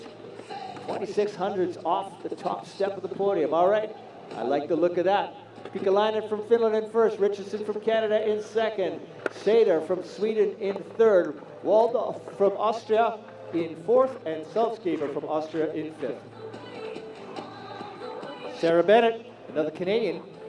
I love it when we load them up and fire them down the racetrack. Watch those greens, still got a nice fat green light in there. 4400ths of a second to the good. Can she make this stick on the way down? Track should play into her favor right now. Canadians seem to have had a good inspection. And they stay on it. Here she comes. Sarah Bennett did have a little bit of a cushion down there. 2:32.72 is the time to beat. 2:32. There you go. She slides into second, pushing Britt Richardson, her teammate, down to third. All right, Sarah.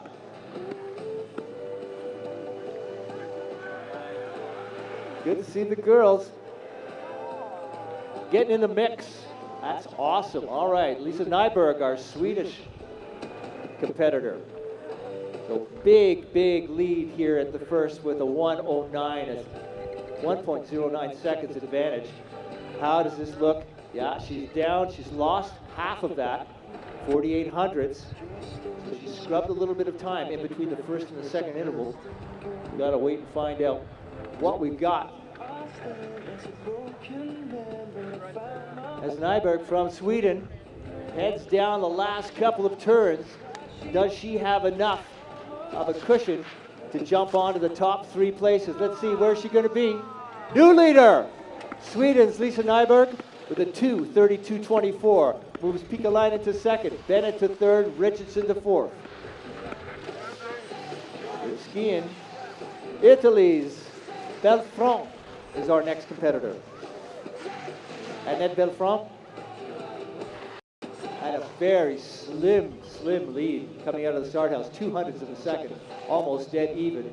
So she has got to be uber fast on her moves coming through into the second interval. We'll find out now. 2:06.57. She still has the lead by 500ths of a second. So it could be a bit of a nail biter. We'll see what the Italian could do down low. She should be coming into our view right now.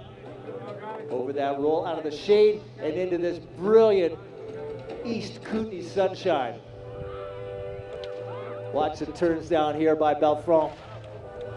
What's it gonna look like at the finish line? The number beside her name is 2. Belfront sliding into second position.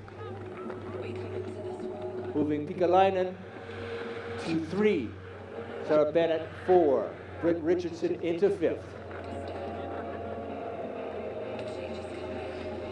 The winner from yesterday's ladies slalom, Zrinka Lutic, is on course. 1200ths of a second at the start house, 2100ths at the first interval. So she is gaining time down this track. 2:06.62. She's still in the lead by 4/10 of a second. Let's watch what goes next. Comes into view pretty quickly. Here she is. She tore up the slalom track yesterday, skied very good GS first run this morning. Let's find out what she's got in the tank for her final run of the Junior World Championships on the ladies' side at Panorama. Lutic comes across the line, a new leader. 2:32.03 combined time. Puts her ahead by 21 hundredths of a second.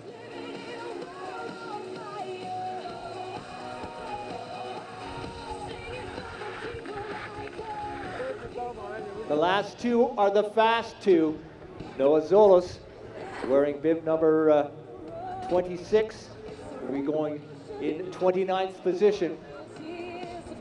Take a look at that lead. Was 4/10. She's now down to 12 hundredths. What's it going to be? She's actually in the red right now by 300ths of a second. So she's got to go to work and see if she can drop the hammer. That's still well within second place country right now.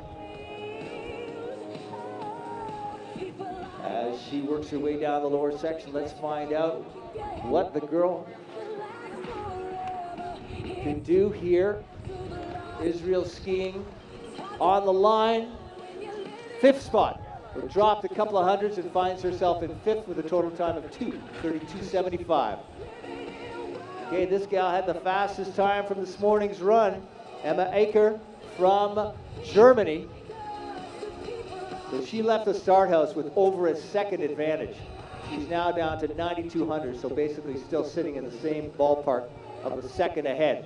So she's got a bunch of room to work with, but I know she would love to come in and command the lead here at the finish line. Let's watch what the German can do as she comes into view right about now. You should see her. Waiting for it. There she is, out of the shadows. Fastest on the first run. What's it going to be on the second run? For Germany's Emma Acher. 2:32.03 to time to beat. Oh yeah, way in there. 2:31.24. 0.8 of a second ahead. There's your new leader. Germany's Emma Acher.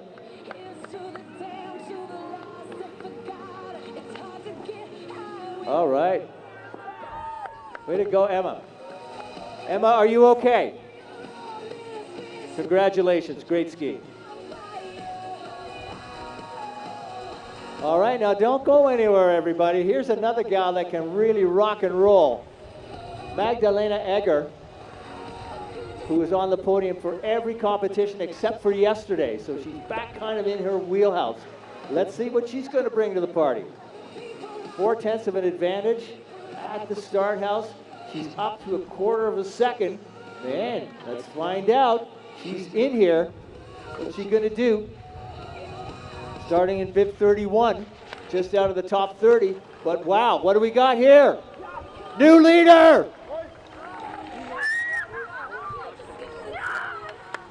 From position 31, Egger comes in and steals it from Emma Acher. Those girls have been duking it out all week long. All right, well, let's find out how we roll next as we go to Spain's Lisa Valcorba.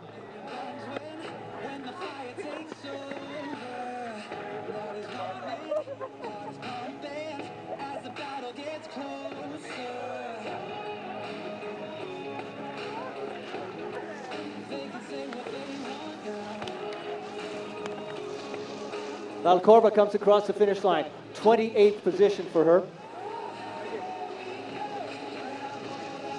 Yeah, I was waiting for Egger's run, knowing full well her pedigree was, over the course of the week, has been nothing short of superb.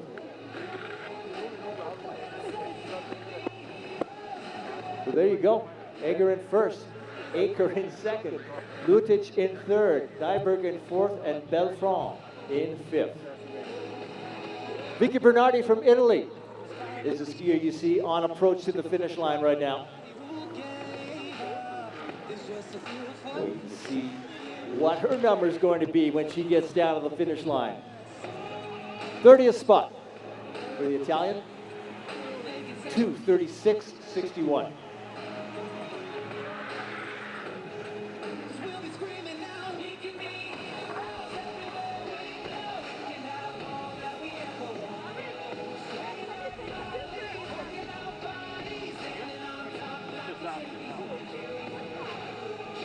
Caitlin McFarland from France is our next skier. Caitlin finds herself starting in the 34th position. She'll be followed by Anine Thorsen. Valentina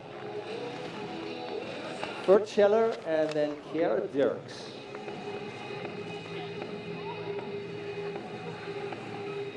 As McFarland finishes in 33rd position, that's where she sits currently, with a time total of 2:37.99.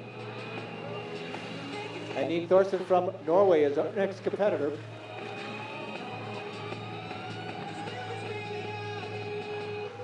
So you see the times coming out of the start house, close to 4 seconds, going to be difficult to punch into a top 10. I'm not saying it's impossible, but a run of a lifetime does come to mind when you think of that big a gap. Let's see if she can look at top 20. Be fun for her. Always nice to be able to come in and half your start number. You're going to be top 20. 34th for the young Norwegian. Her time, 2:37.94.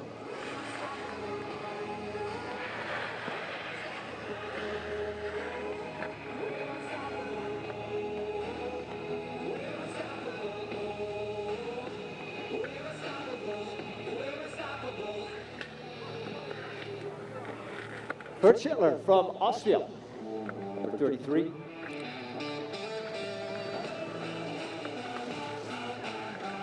Racing with bib number 36 on. This is the Valentina Feurstein.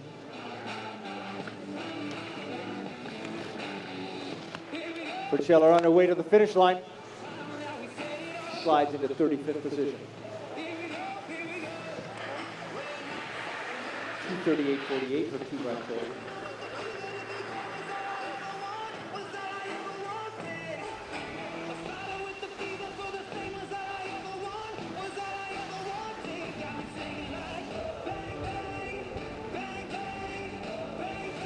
From the Netherlands, Kiara Dirks.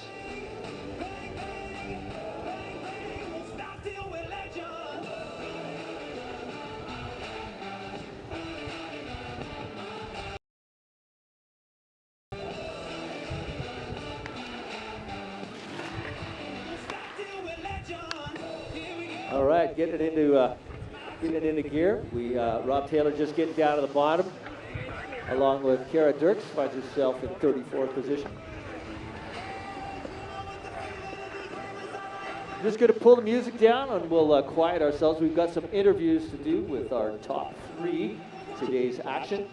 So again, congratulations to the ladies.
Magdalena, you take today another victory and you are the world junior champion in GS. You won already the gold in the downhill, in the Super G, another silver medal in the Alpine combined, and also with the Austrian team.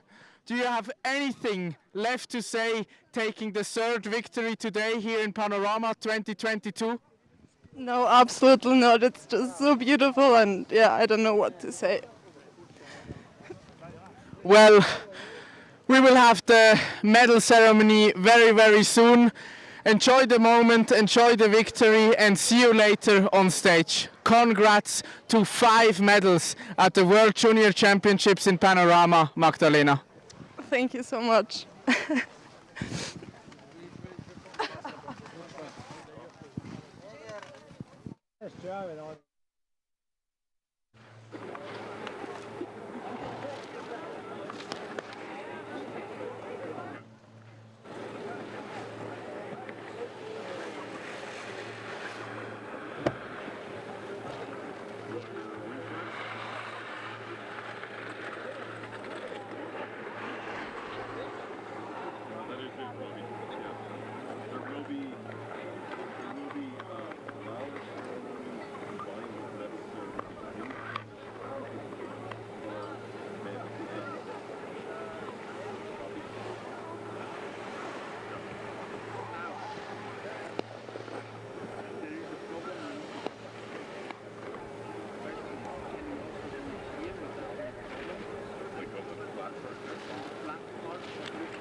A few racers come through. Obviously, girls don't stop for interviews. Erin Watanabe from Japan, who's on course right now. Skier number 44 jumping in here. And coming into the 42nd spot, the Japanese skier.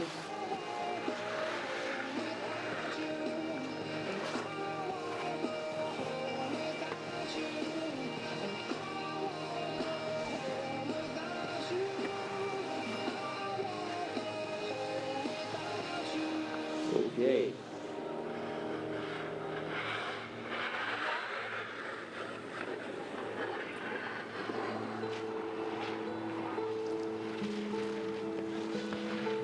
Alice Calaba from Italy on the finish line. 41st position for Alice. Her finish time total 2:38.55.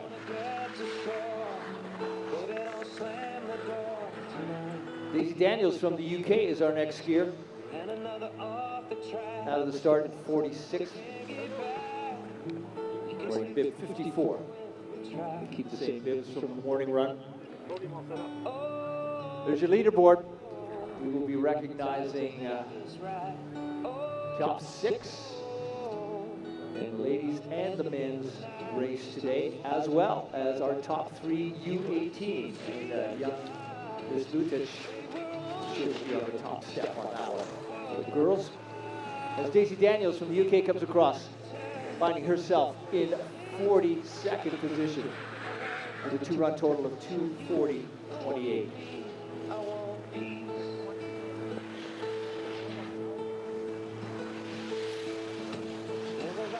Barbora Novakova from Czech Republic, skier 47 on course, will not complete her run. We'll push through to Yana Suau from Spain.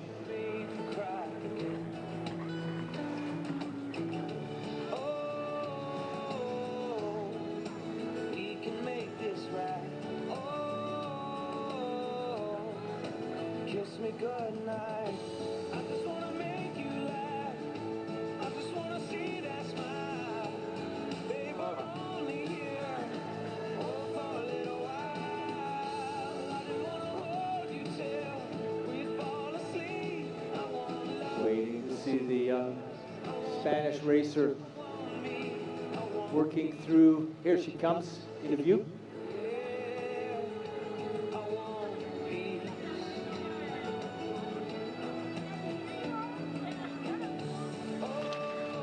All right, here comes Jana Sual from Spain on the finish line, 42nd position with a 2-run total of 2:40.26.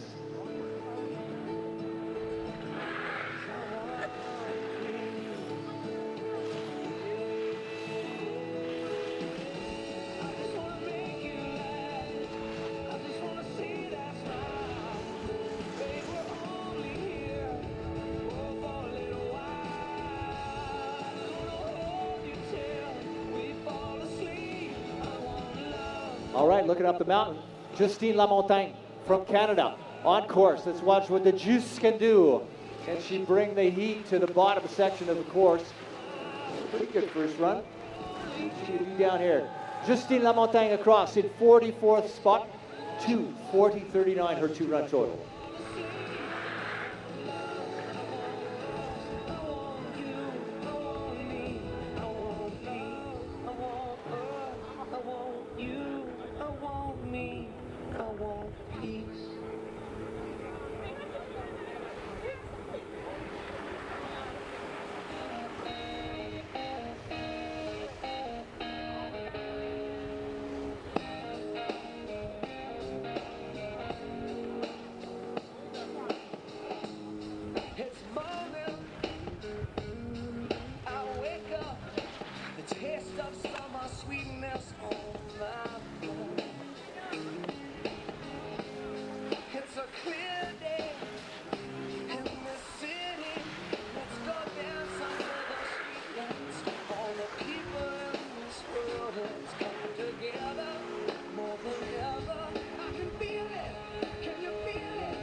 Four is unmanned at the moment.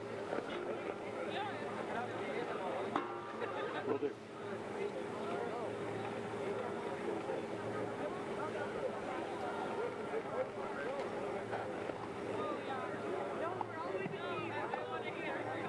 Check.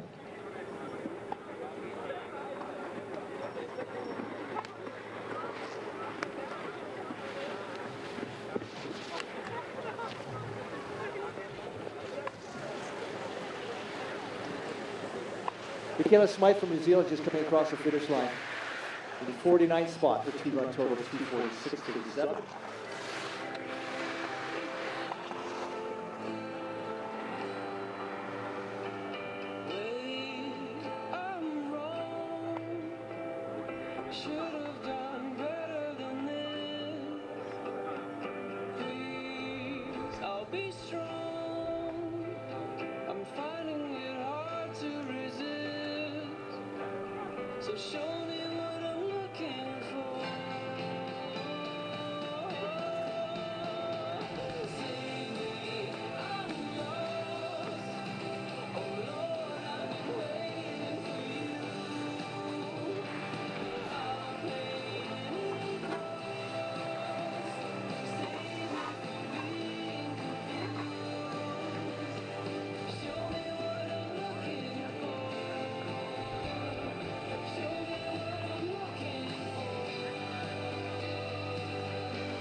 Watch this as young Konstantin from Romania comes across finish line. Good skiing for her. Finds herself slotting into 50th spot after 2 runs for a 2:48.14.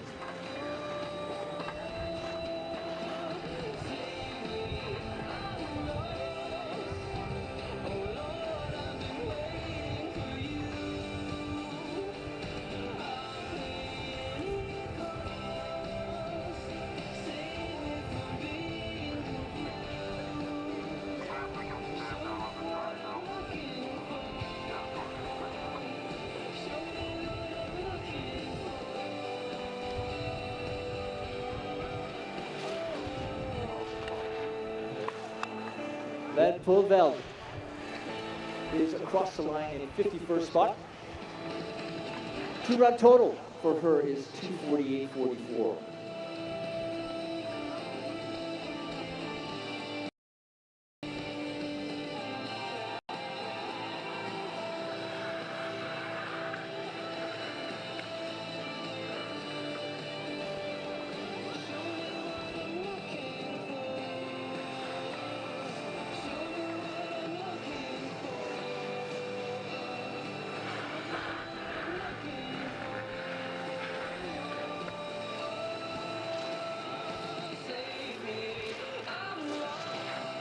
Ellen Van Pelt from Iceland, skier number 75 coming across the finish line.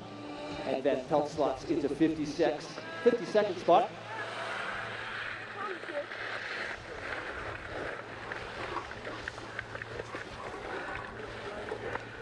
All right, Van Pelt is through. That leaves us with 7 racers to go.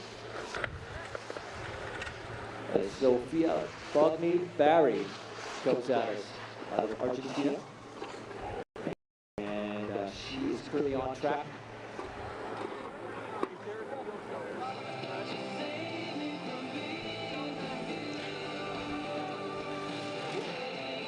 As Bogni-Barry comes in towards the finish, and slides across the line, finding herself after 2 race runs on a giant slalom course fit for princesses.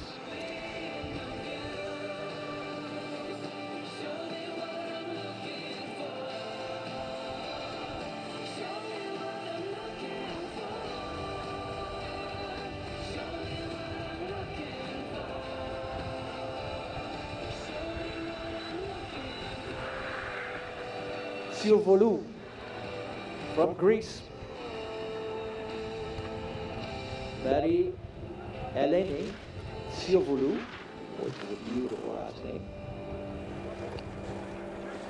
Skis onto the line, look at her go. 52nd position for you. 2-run total of 2:48.32.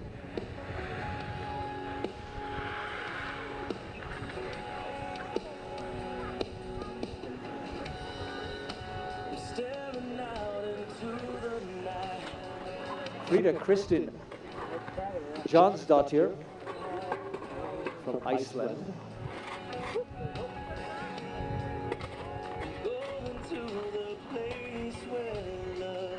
We're gradually getting down to the end of it, folks. We're going to do our best to get the finish arch into position.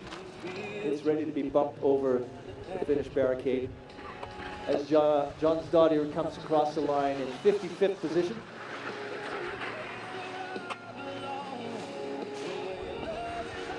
Do our best to get this thing slotted out. It's on a little bit of an angle, so it's going to be kind of a rock and rolly.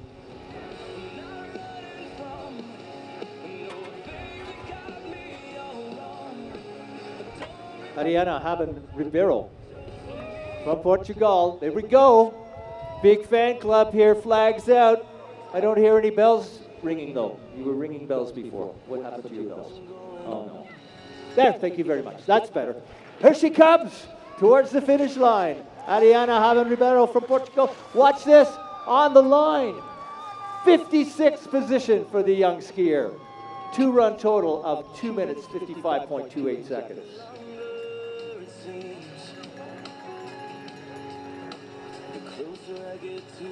That's great. I have 3 skiers left on my start sheet. The first one we should see will be Signy Sveinbjornsdottir from Iceland. She comes into view.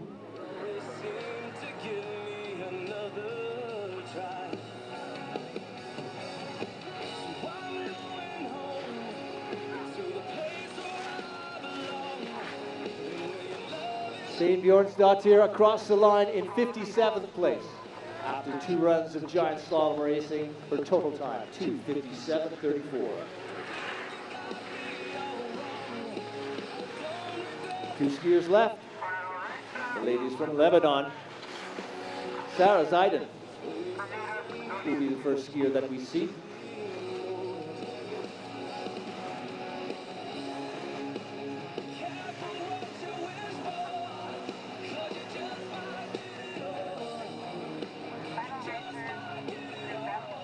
Here's Sarah.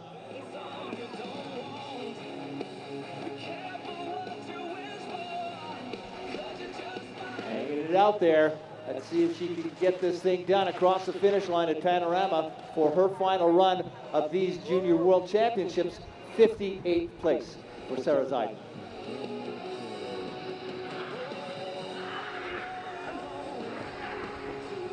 And then there was one.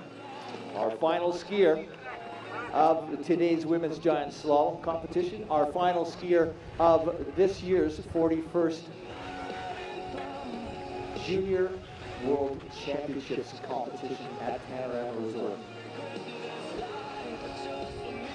Let's wait for her. Tala Samaha.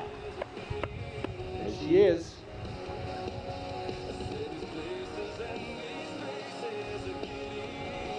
Want her to get down here. She's got to feel this coming across the finish line as the final skier. 9 days of competition here at the resort. There you have it. Our final skier, Tala Samaha, finishes in 59th overall. 2 runs, 3:31.10 total time for her. And there you have it for ski racing. Now it brings us to the real competition.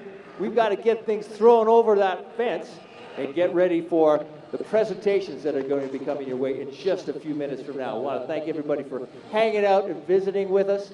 We've got our Team Canada group is in there because we've got a couple of very special presentations that are going to take place in the next couple of minutes, and we would love it if you could be present for that. But give us a few. we'll see what we can do with regards to getting the gate open, and we'll get that big arch structure in here, and the podium in here, and the facade in here, and everything else. I want to send a huge shout out to all the course workers, gang that's coming down the slope right now. Thank you very much for all your hard work, keeping the race course in immaculate condition. Our side slippers, our Picassos, the gang with the shovel, the gangs with the drills, all of you, fantastic work. We shouted you out last night, and we're going to do it again today. Thanks again to you, the race organizing committee, the athletes, the training staff, everybody for coming to join us here in the East Kootenays of British Columbia in Canada, Panorama Resort. We'll be back at you with the final awards ceremony in just a couple of minutes from now.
One,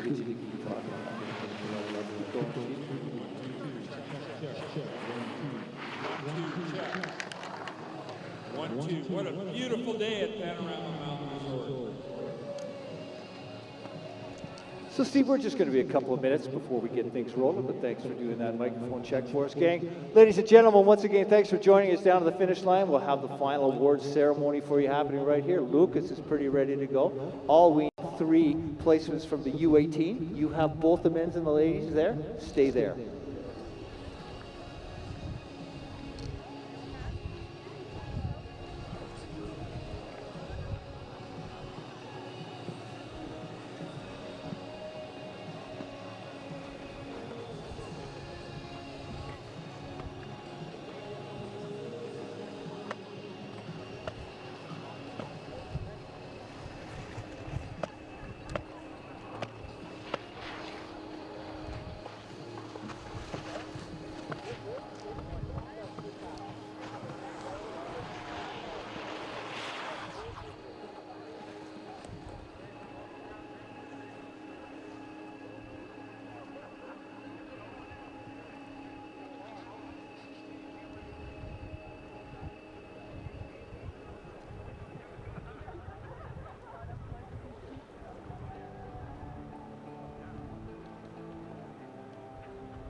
Well, good afternoon, bon après-midi tout le monde. Good afternoon, ladies and gentlemen. This is the one. This is the wind-up, our final awards ceremony for this year's 41st Alpine Junior World Ski Championships. I would like to call upon Mr. Ken Reid, Chair of the Youth and Children's Subcommittee, under whose direction the FIS World Junior Championships takes place, to present this afternoon's awards. In sixth place, sixième position, representing Finland, ladies giant slalom, I should say, Erika Pikkalainen.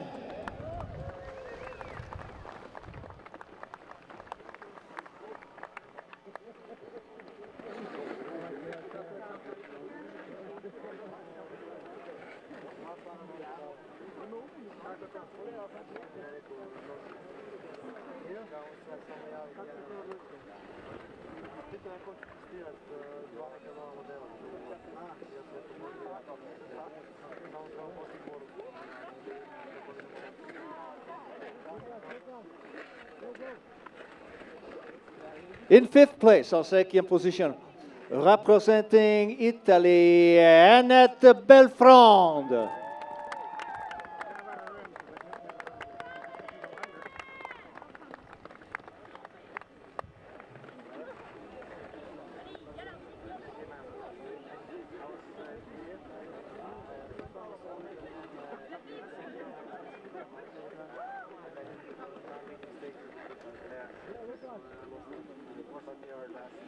In fourth place, representing Sweden, Lisa Nyberg.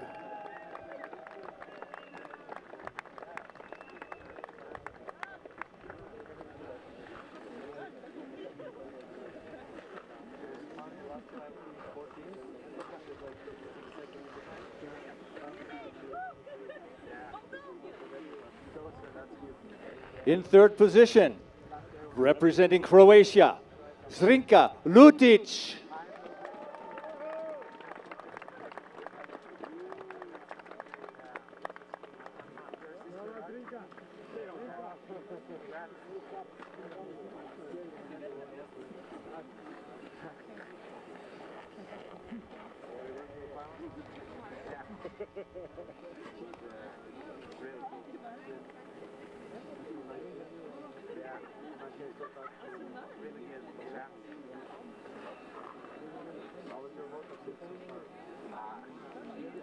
In second position, representing Germany, Emma Aker.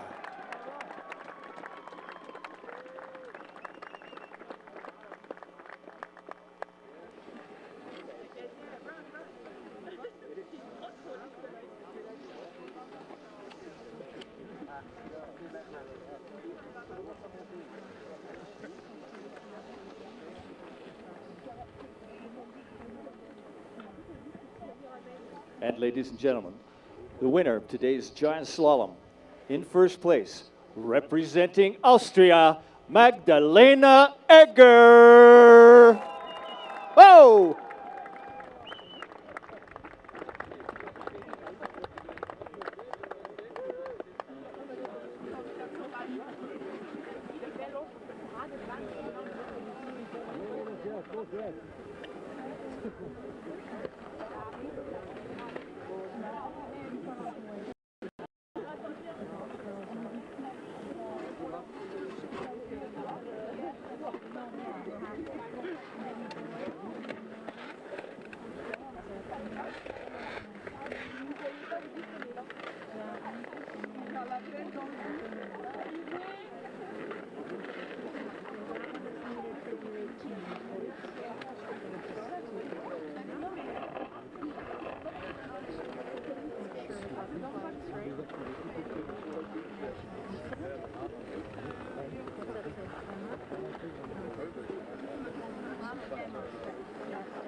Ladies and gentlemen, please remain standing for our Austrian champions national anthem.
Our thanks to Mr. Ken Reed, and congratulations once again to Finland's Erika Pikkalainen, Italy's Annette Belfrance, Sweden's Lisa Nyberg, Croatia's Drinka Lutic, Germany's Emma Aker, and Austria's Magdalena Egger.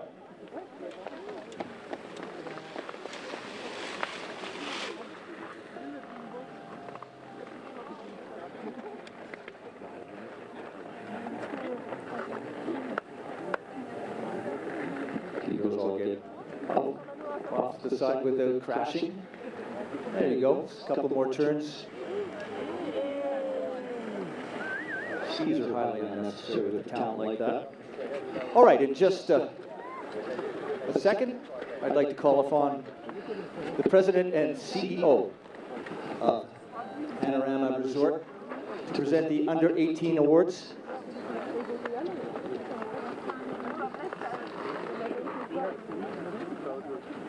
In third place, representing Austria, Victoria Bergler.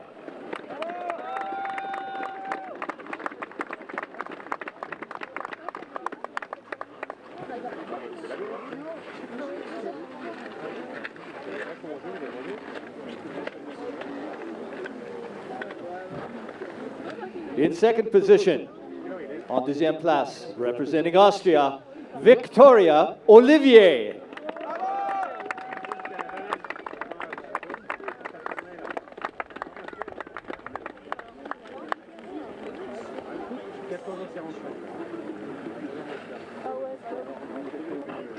And in first place, representing Croatia, Drinka Lutic.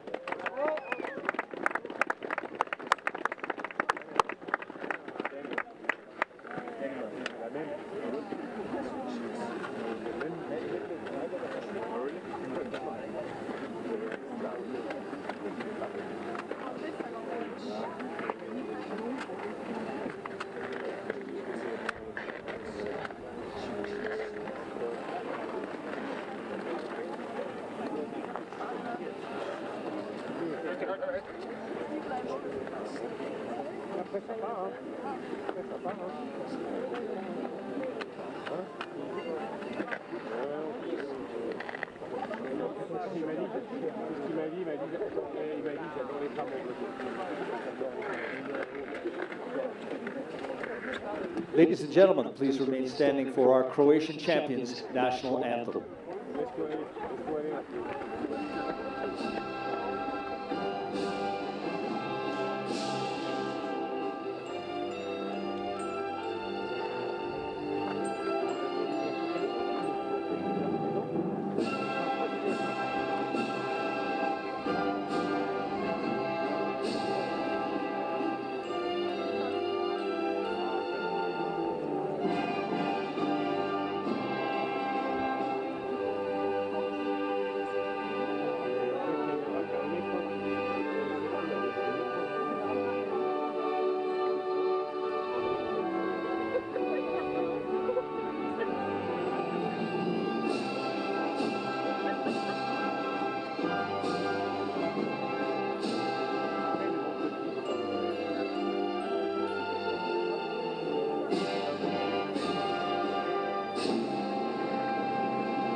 Once again, congratulations to Austria's Victoria Bergler, Austria's Victoria Olivier, and our winner in the U18, Zrinka Lutic from Croatia. Thank you very much, Steve. Okay, we'll flip back to the men's program.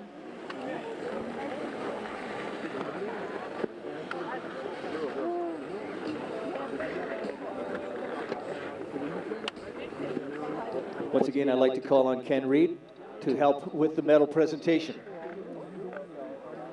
For the men's slalom, finishing in 6th place, representing Norway, Eirik Hystad Solberg.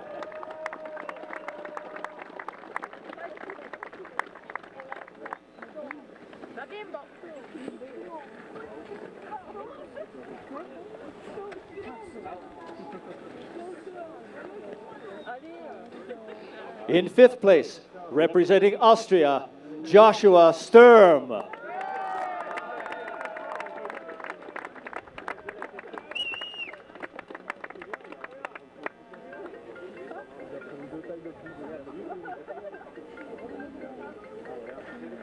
In 4th place, representing France, Alban Elensi Canafarina.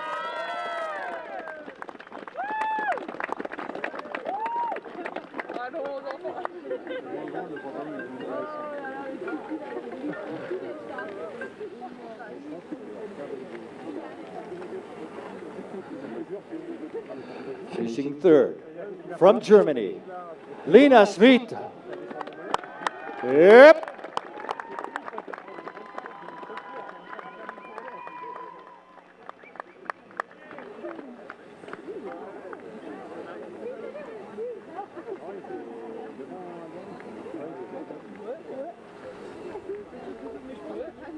In 2nd place, representing Sweden, Fabian Ax Schwartz.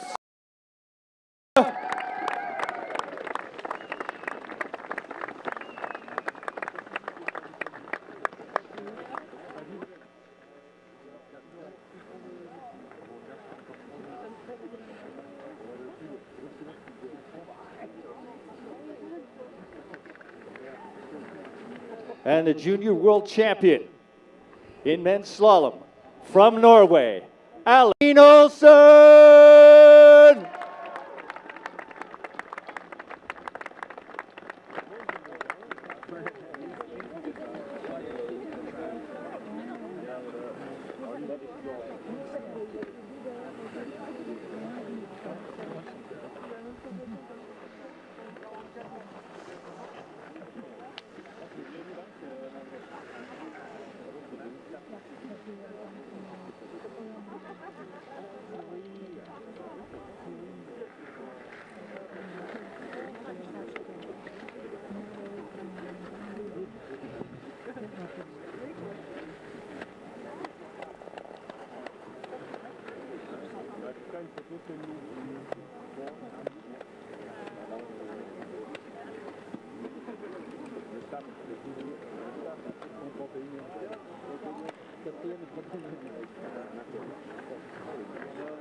Ladies and gentlemen, please remain standing for our Norwegian champions national anthem.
Once again, congratulations to Norway's Eirik Hystad Solberg, Austria's Joshua Sturm, I should say, France's Alban Elitse Canafarina, Germany's Linus Witte, Sweden's Fabian Ax Schwartz, and our champion from Norway, Alexander Steen Olsen. Gentlemen, congratulations.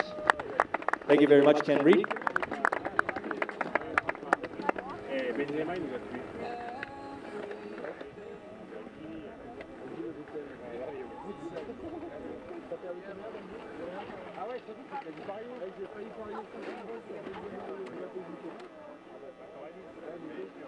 And once again, I'd like to take the opportunity to bring our president and CEO of Panorama Resort, Mr. Steen to come up and present the awards to the top 3 men in the U18 category.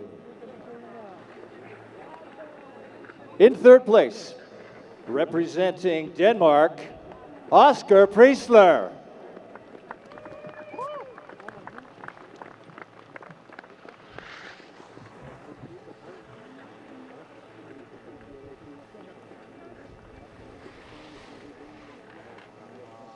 In 2nd place, representing Norway, Oscar Andreas Sandvik.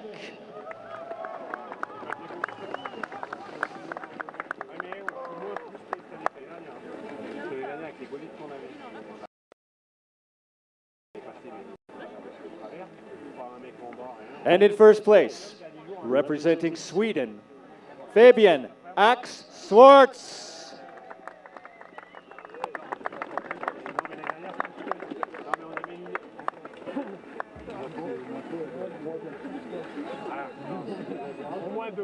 Au moins deux. J'ai dit à un moment donné qu'au départ, je ne vais pas entendre parler.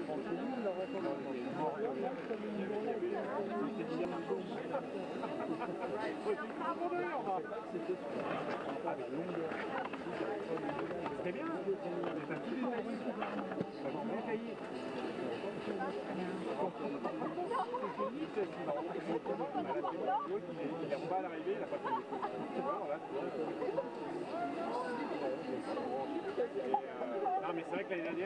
Please remain standing for the playing of our Swedish national anthem.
Oscar Priestler, Oscar Andreas Sandvik, and Fabian Ax Schwartz. Gentlemen, congratulations.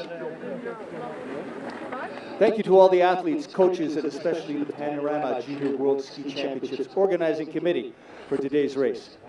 There is one last trophy before everybody goes up. Wait. One last trophy must be awarded at these FIS Alpine Junior World Ski Championships. The Mark Hodler Trophy.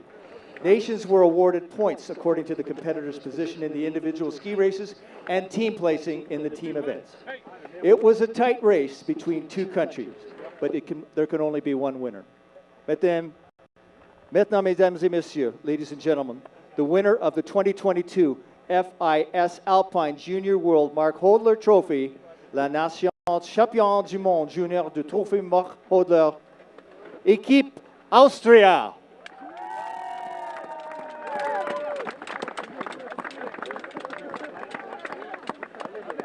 You better get up there.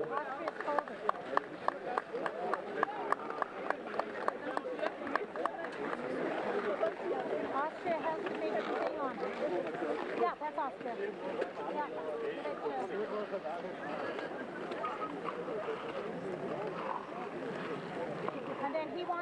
Germany. If we do Germany, I don't know. That's a lot of red up there.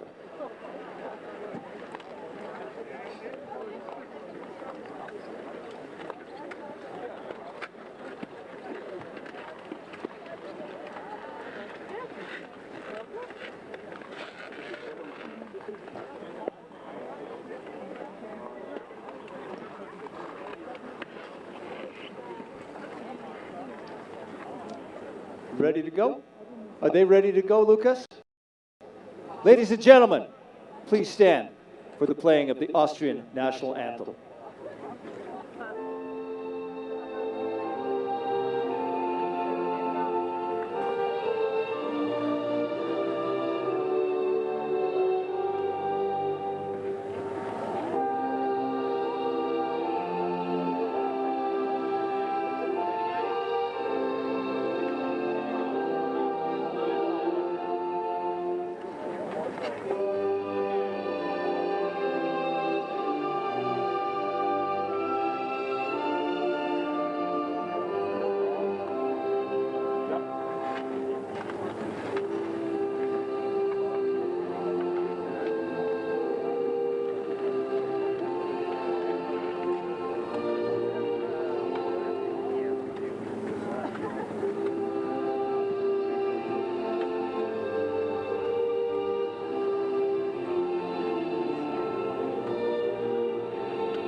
Congratulations, Team Austria. Congratulations to all of our teams, all our athletes, coaches, staff, technicians. Fabulous week. Awesome job. Thank you very much. We're going to take just a short break before we continue with the closing ceremonies. So after Team Austria finishes here, I'm sure there's another team or two, and then we'll get back at it. Sure, get on up there if you've got a chance. Get your photo taken.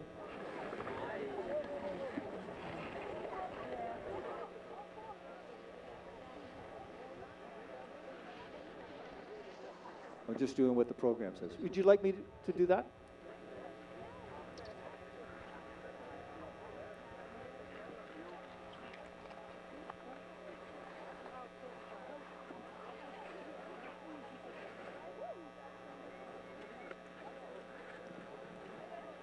Lukas, we take one quick photo.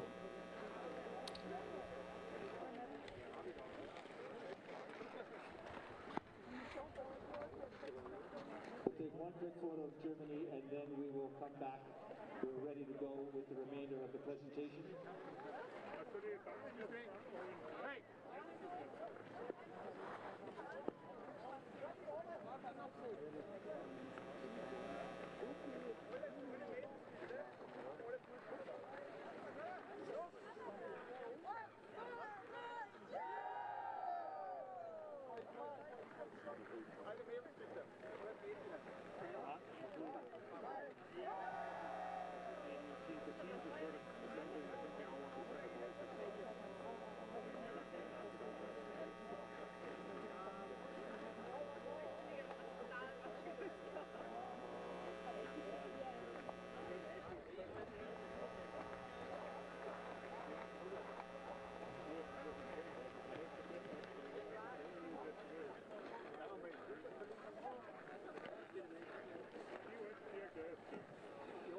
So what we like to do at this point in time, apparently, we'll just jump ahead in my program.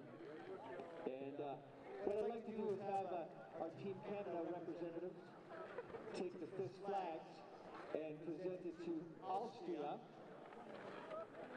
Everybody okay there?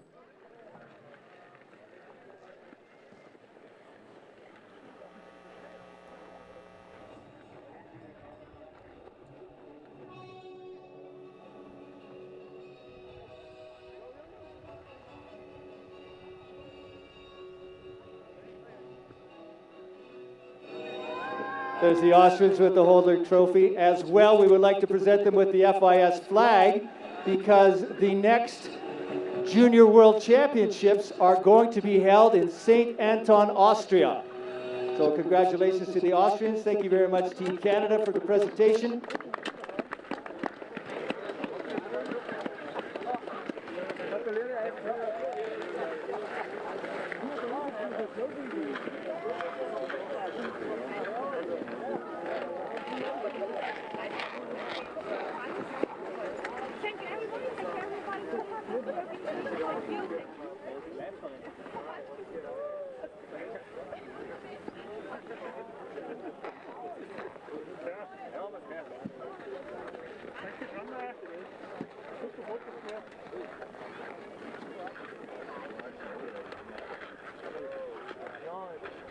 Hey!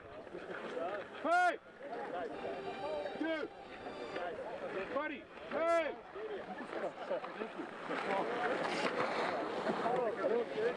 You're in the TV shot there. Thank you very much.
Thanks, Norgis. Now, if you can get off the podium. Norwegians out of there. I'd like to take this opportunity to bring up Mr. Mike Irwin, our race chair.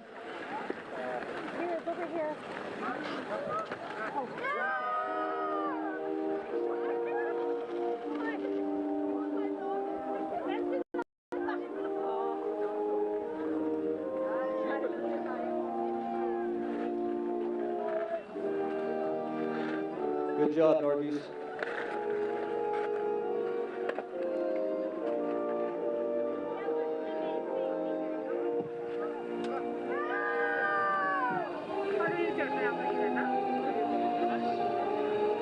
Mike's going for the top step.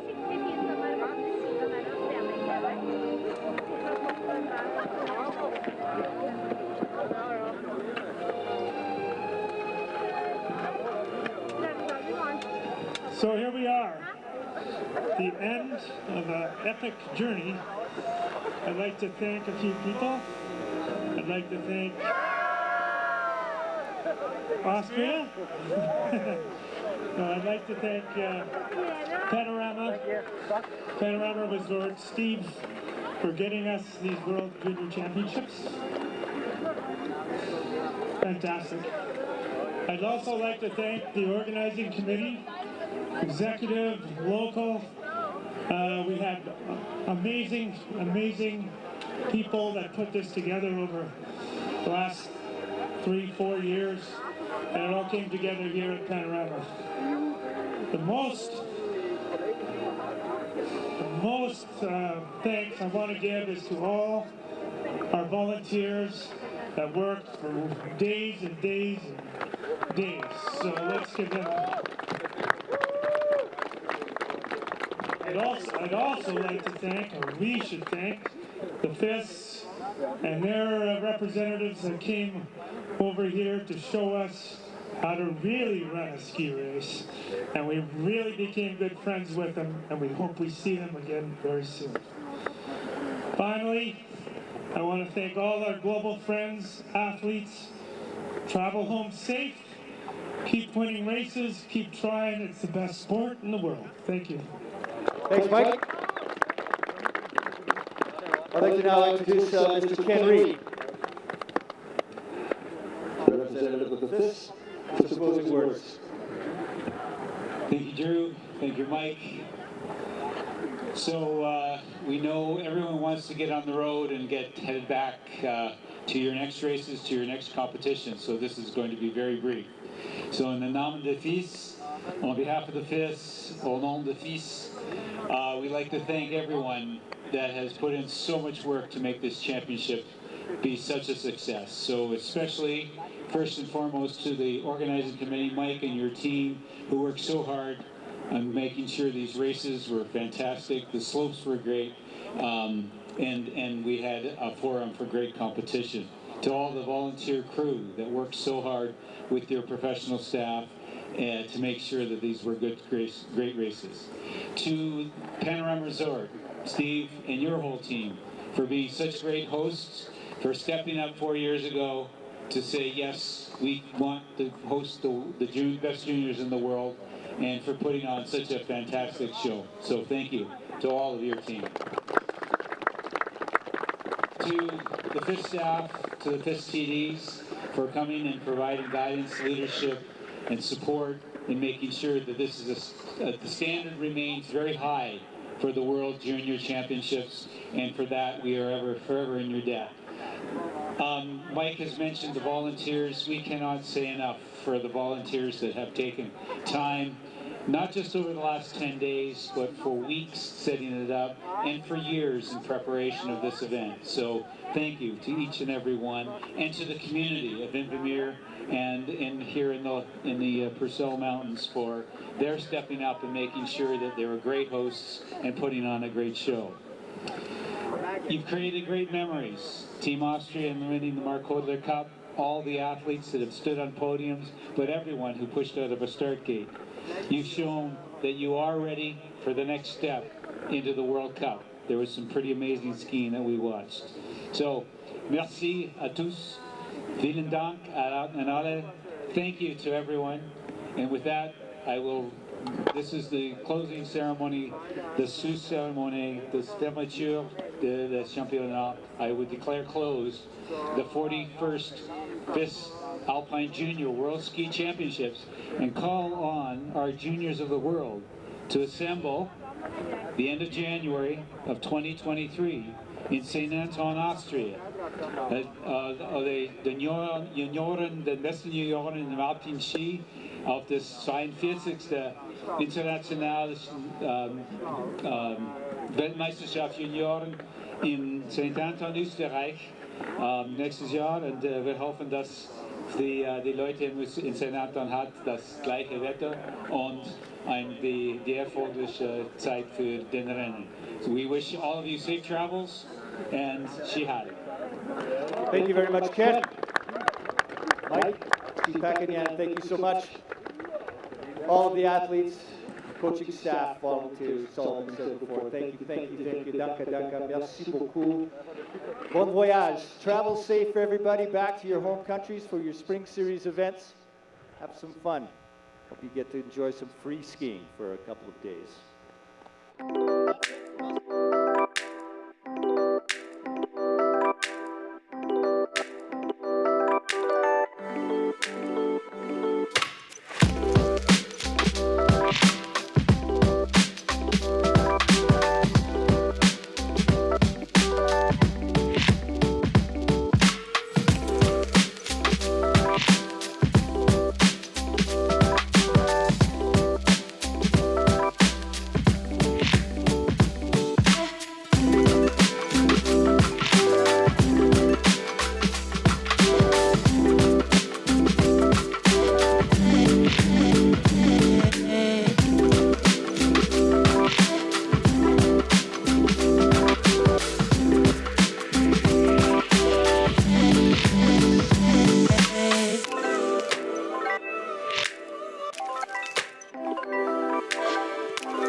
I work as a ski patroller at Sun Valley in a role where it's easy to have doubts. You have to trust yourself. I don't want to do anything else.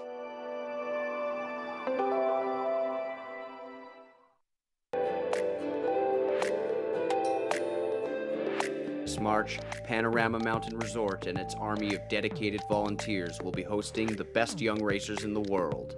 3 years ago, a team from Panorama Mountain Resort went to Zurich to present to the FIS, and after several discussions and presentations, we were successful in the bid to bring the world to Panorama for 2022.